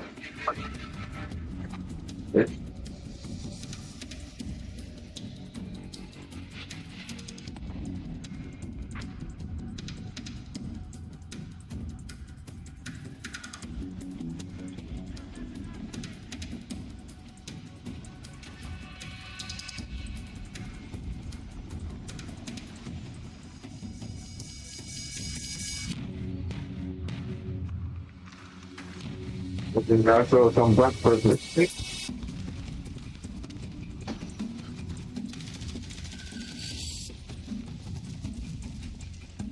Their turn. I can.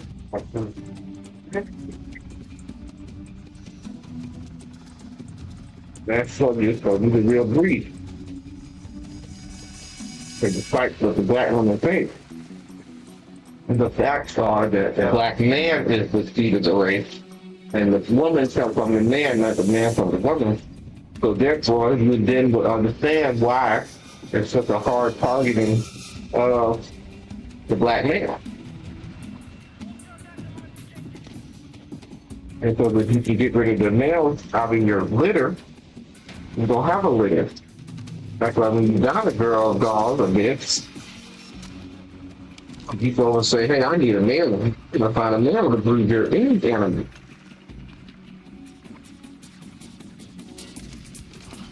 You have to get a store.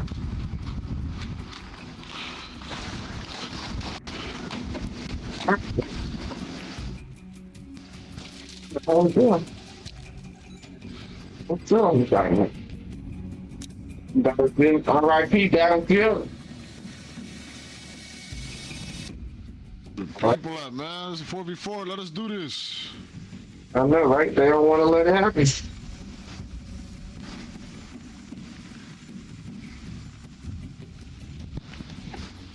R.I.P.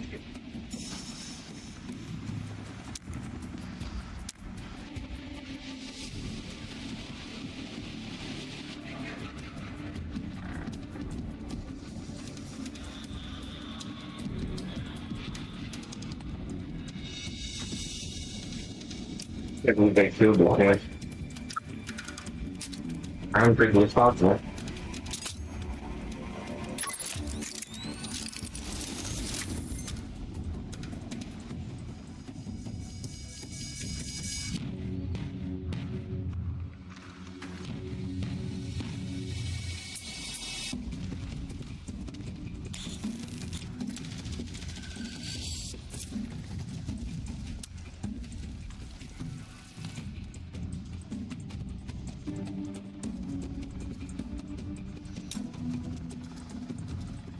That's what we wanted, man.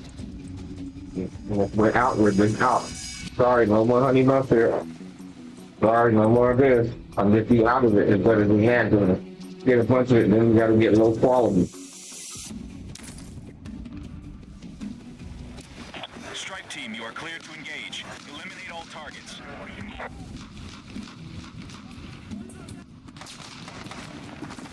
I love the white bass thing I'll become with my brother. Be advised, heavy armor spotted in your area.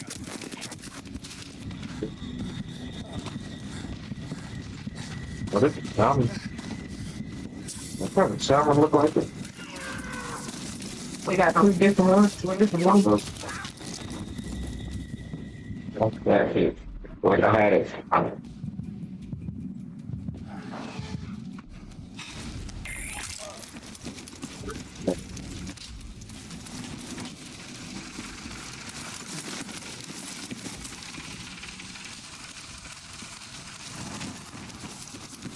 Hey, buddy.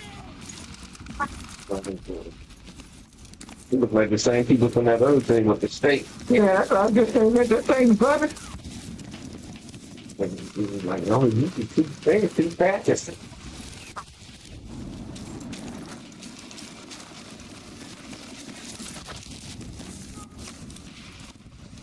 all you gotta do is just buy the compound butter as soon as you bust on that one time. They lasted for a while.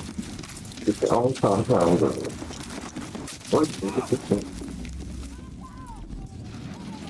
Right at long turkey, goddamn.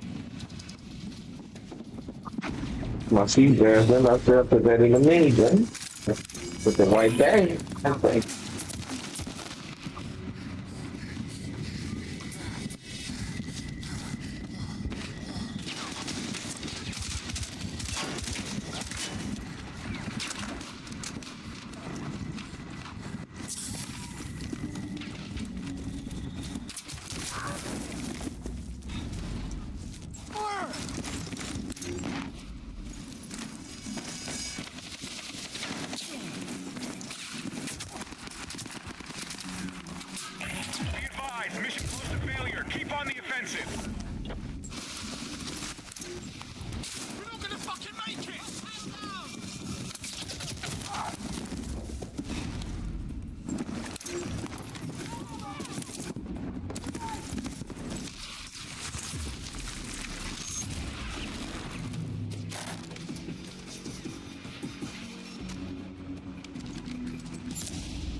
Laser big as shit though.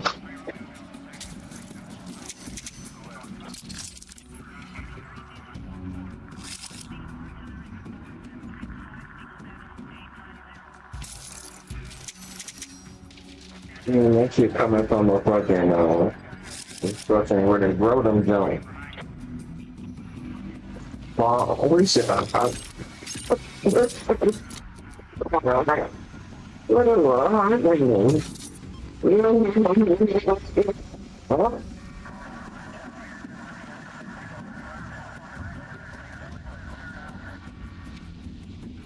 hell is a hot house?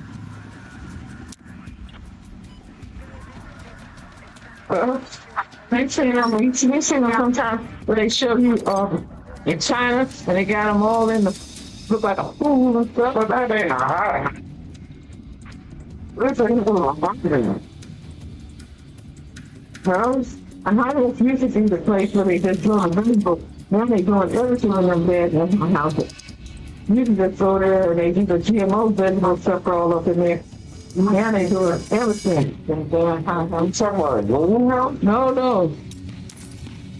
I'm talking about a controlled environment that's different from where you normally would see that in the real, like my tent. Yeah, but a whole big building, and all it is just a place to grow fish. So the fish aren't being, the way, nature has made fish to be in the lake, or you fishing for them in the ocean or whatever.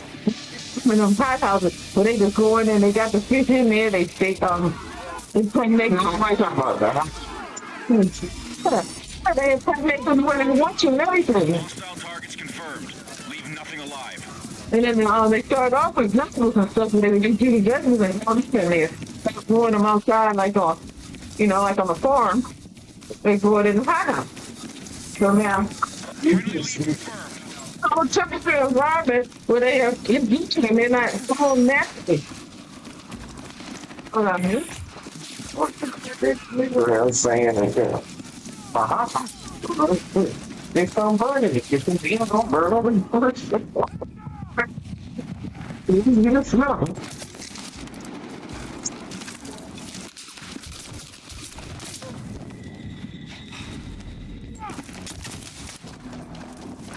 Fucking cold.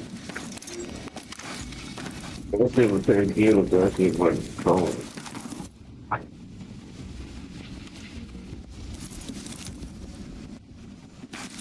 It's just breaking down pieces.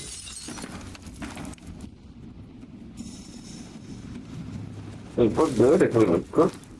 The other one looked like it was cooked earlier today. Yeah, that's like it's a Oh, no, going off and then we started microwave there. Yeah. Okay, if they haven't get the butter, they probably microwave that. Well, it ain't really butter. I mean, reason how's butter? That's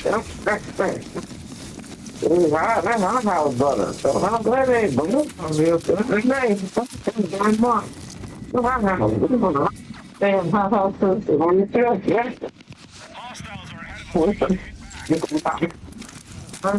Everybody's about playing right here. We gotta get to the bottom of this thing. How? It's so burning. Get it? It's hot house. They don't know. They're crazy. It's stuff open.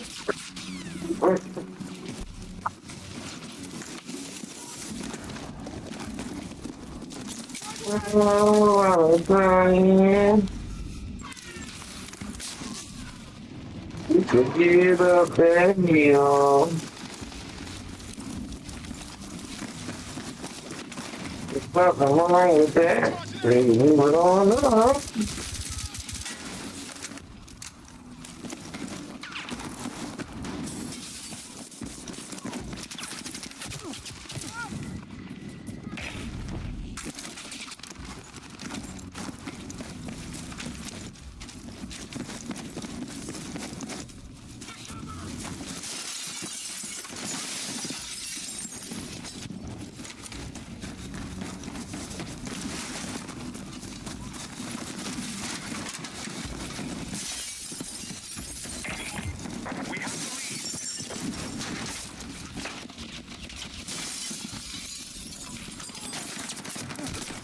I got my piece of bread, getting on bread. Like, I done built that fucking menu out. That menu legendary. That's a multi-million-dollar fucking menu. That's a hot house menu. Okay, what's that? Hostile forces have maintained control of the fight. That's it, man.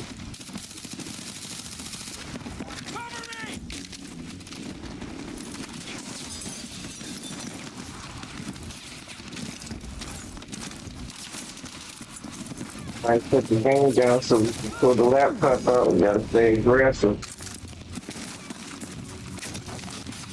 Wrap up whatever we doing. Probably got 2 more matches left.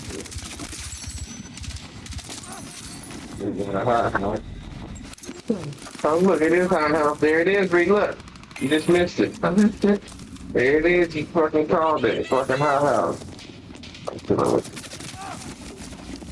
It's a fucking outdoor hot house. There you go.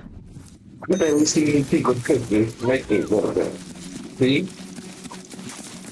See it? That's the hot house. But that is coming to more control, but that ain't involving no something. So that is control, but like we were saying, how the fillets so damn big. yeah, but it is a controlled environment. I knew it was like the band like that because those fillets are too big. I seen them, you see them when they catch fish. Yeah. They fucking a random size with how they all fucking with the same size and all coordinated.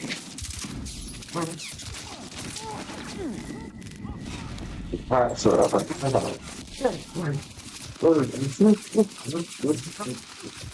that it got slick, it's an outdoor house. Outdoor house. That's some big ass fucking fillet.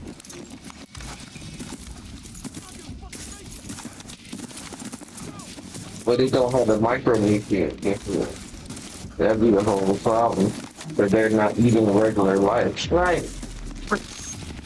What's getting the nutrient, it's just eating whatever kibble they put in the water.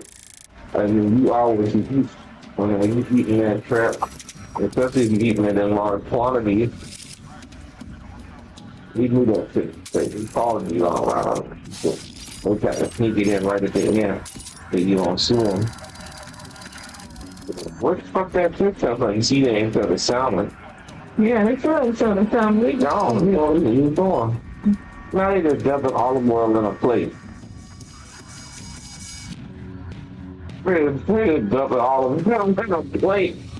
Give me a plate full of olive oil, though. Oh, yeah, but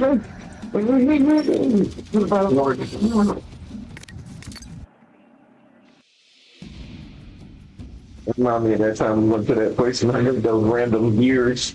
It was like a fucking world beer. Oh, yeah. Before you want to take them right off the left, didn't he? He trying to earn those people.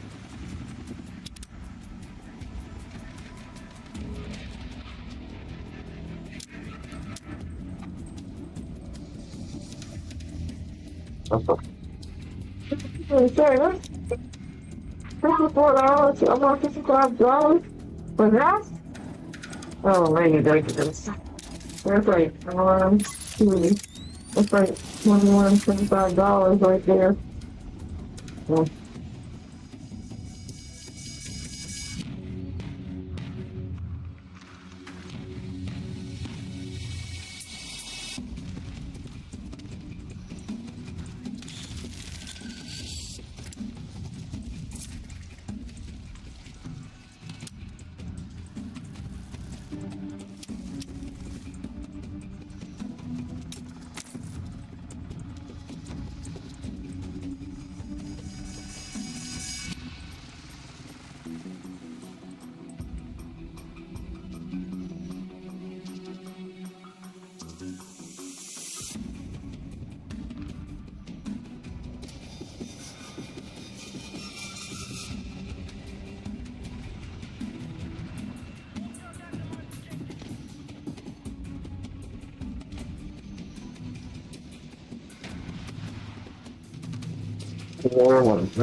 Hear that fucker just grab a lock.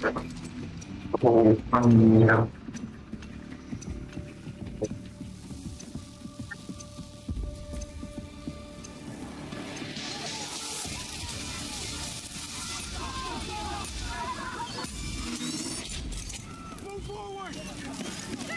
Hostile targets confirmed. Leave nothing alive.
You could pour all that olive oil into a damn thing of lettuce. Look, you could pour the whole fucking bottle out and I'm going to see it.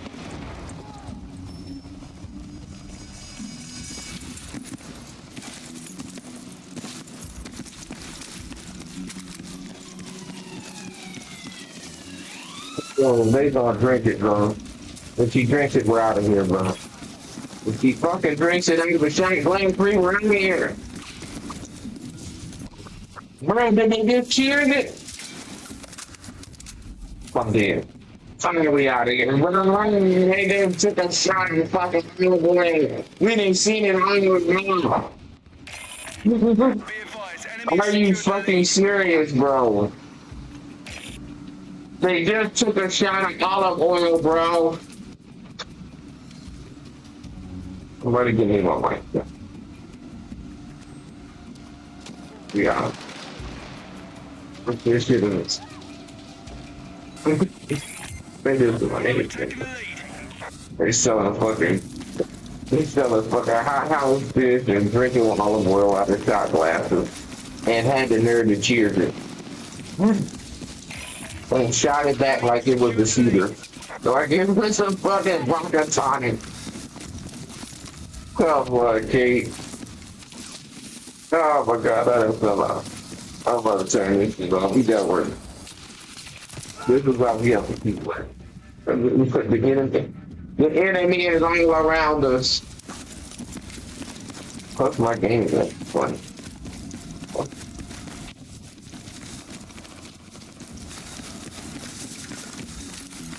He really is a wizard of wizard, ever the wizard of Oz. If ever there was a wizard of Oz, a wizard of Oz, it was because. Because of the wonderful things he does.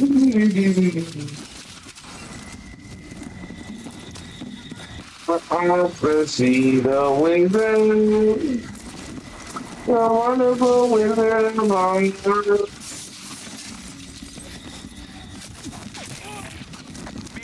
Enemy lead confirmed.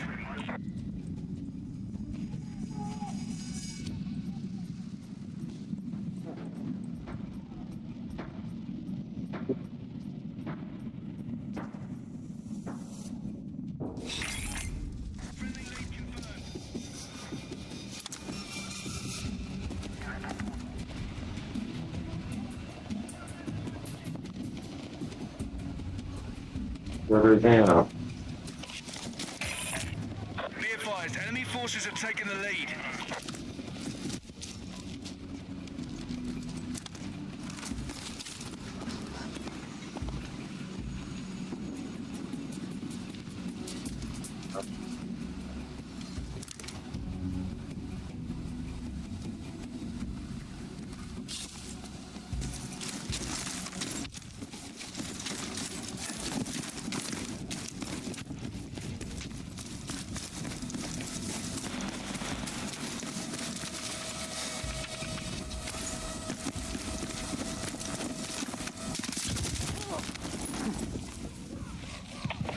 advised, hostiles are ahead of us. We need to hit back.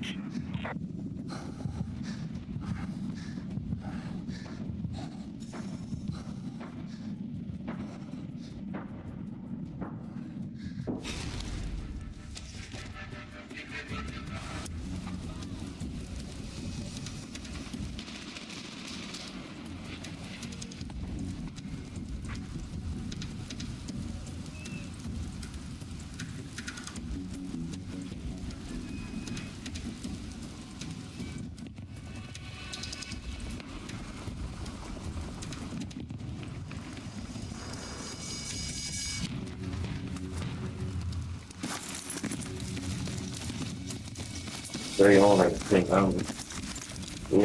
There's probably not going to be problem one, two, work good. Wait, what do you think it needs to be up to? Well, you know, to figure it out what he's going to do and he's going to work on. Right, we're in the lead. You know, another week. Okay. We'll see.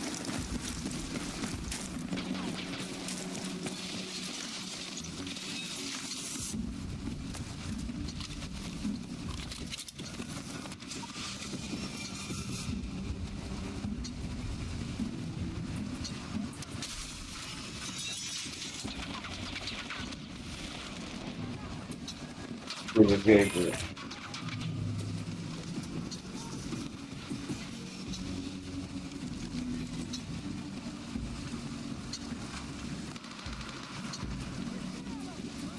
Just the thing that narrative is closer to say, but I'm going to bring out what up. That thing up. Never mind, calling up. Working it out, going around.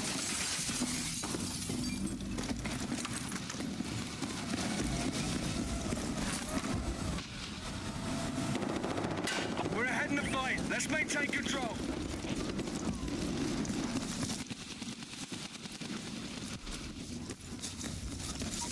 Going over God into the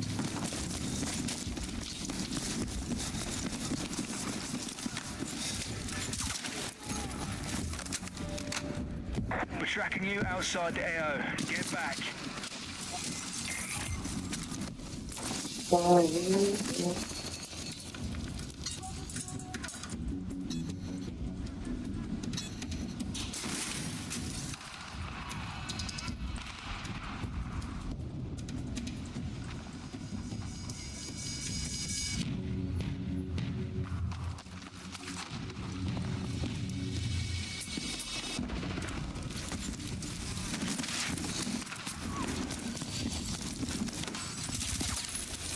Sweet. That's good.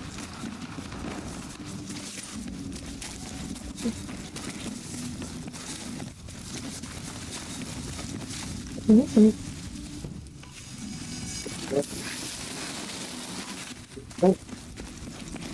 Is there a break? What? I don't think I've seen you when I was in draft and we're trying to get gone. You know, being said this way too long, you know.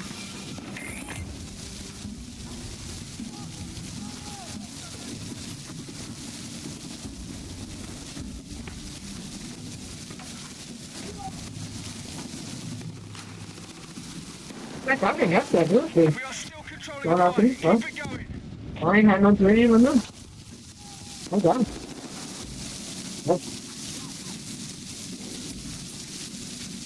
One time at work, I felt like I was falling asleep. I thought,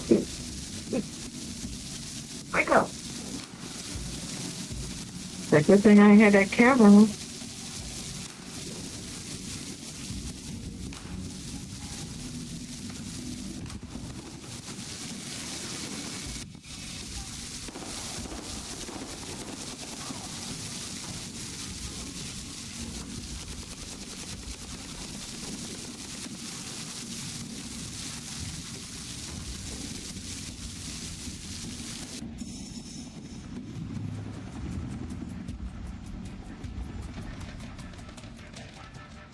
But it wasn't even hot outside. It just, the air wasn't moving. That's all I think. They go there, that's the whole. Where was like.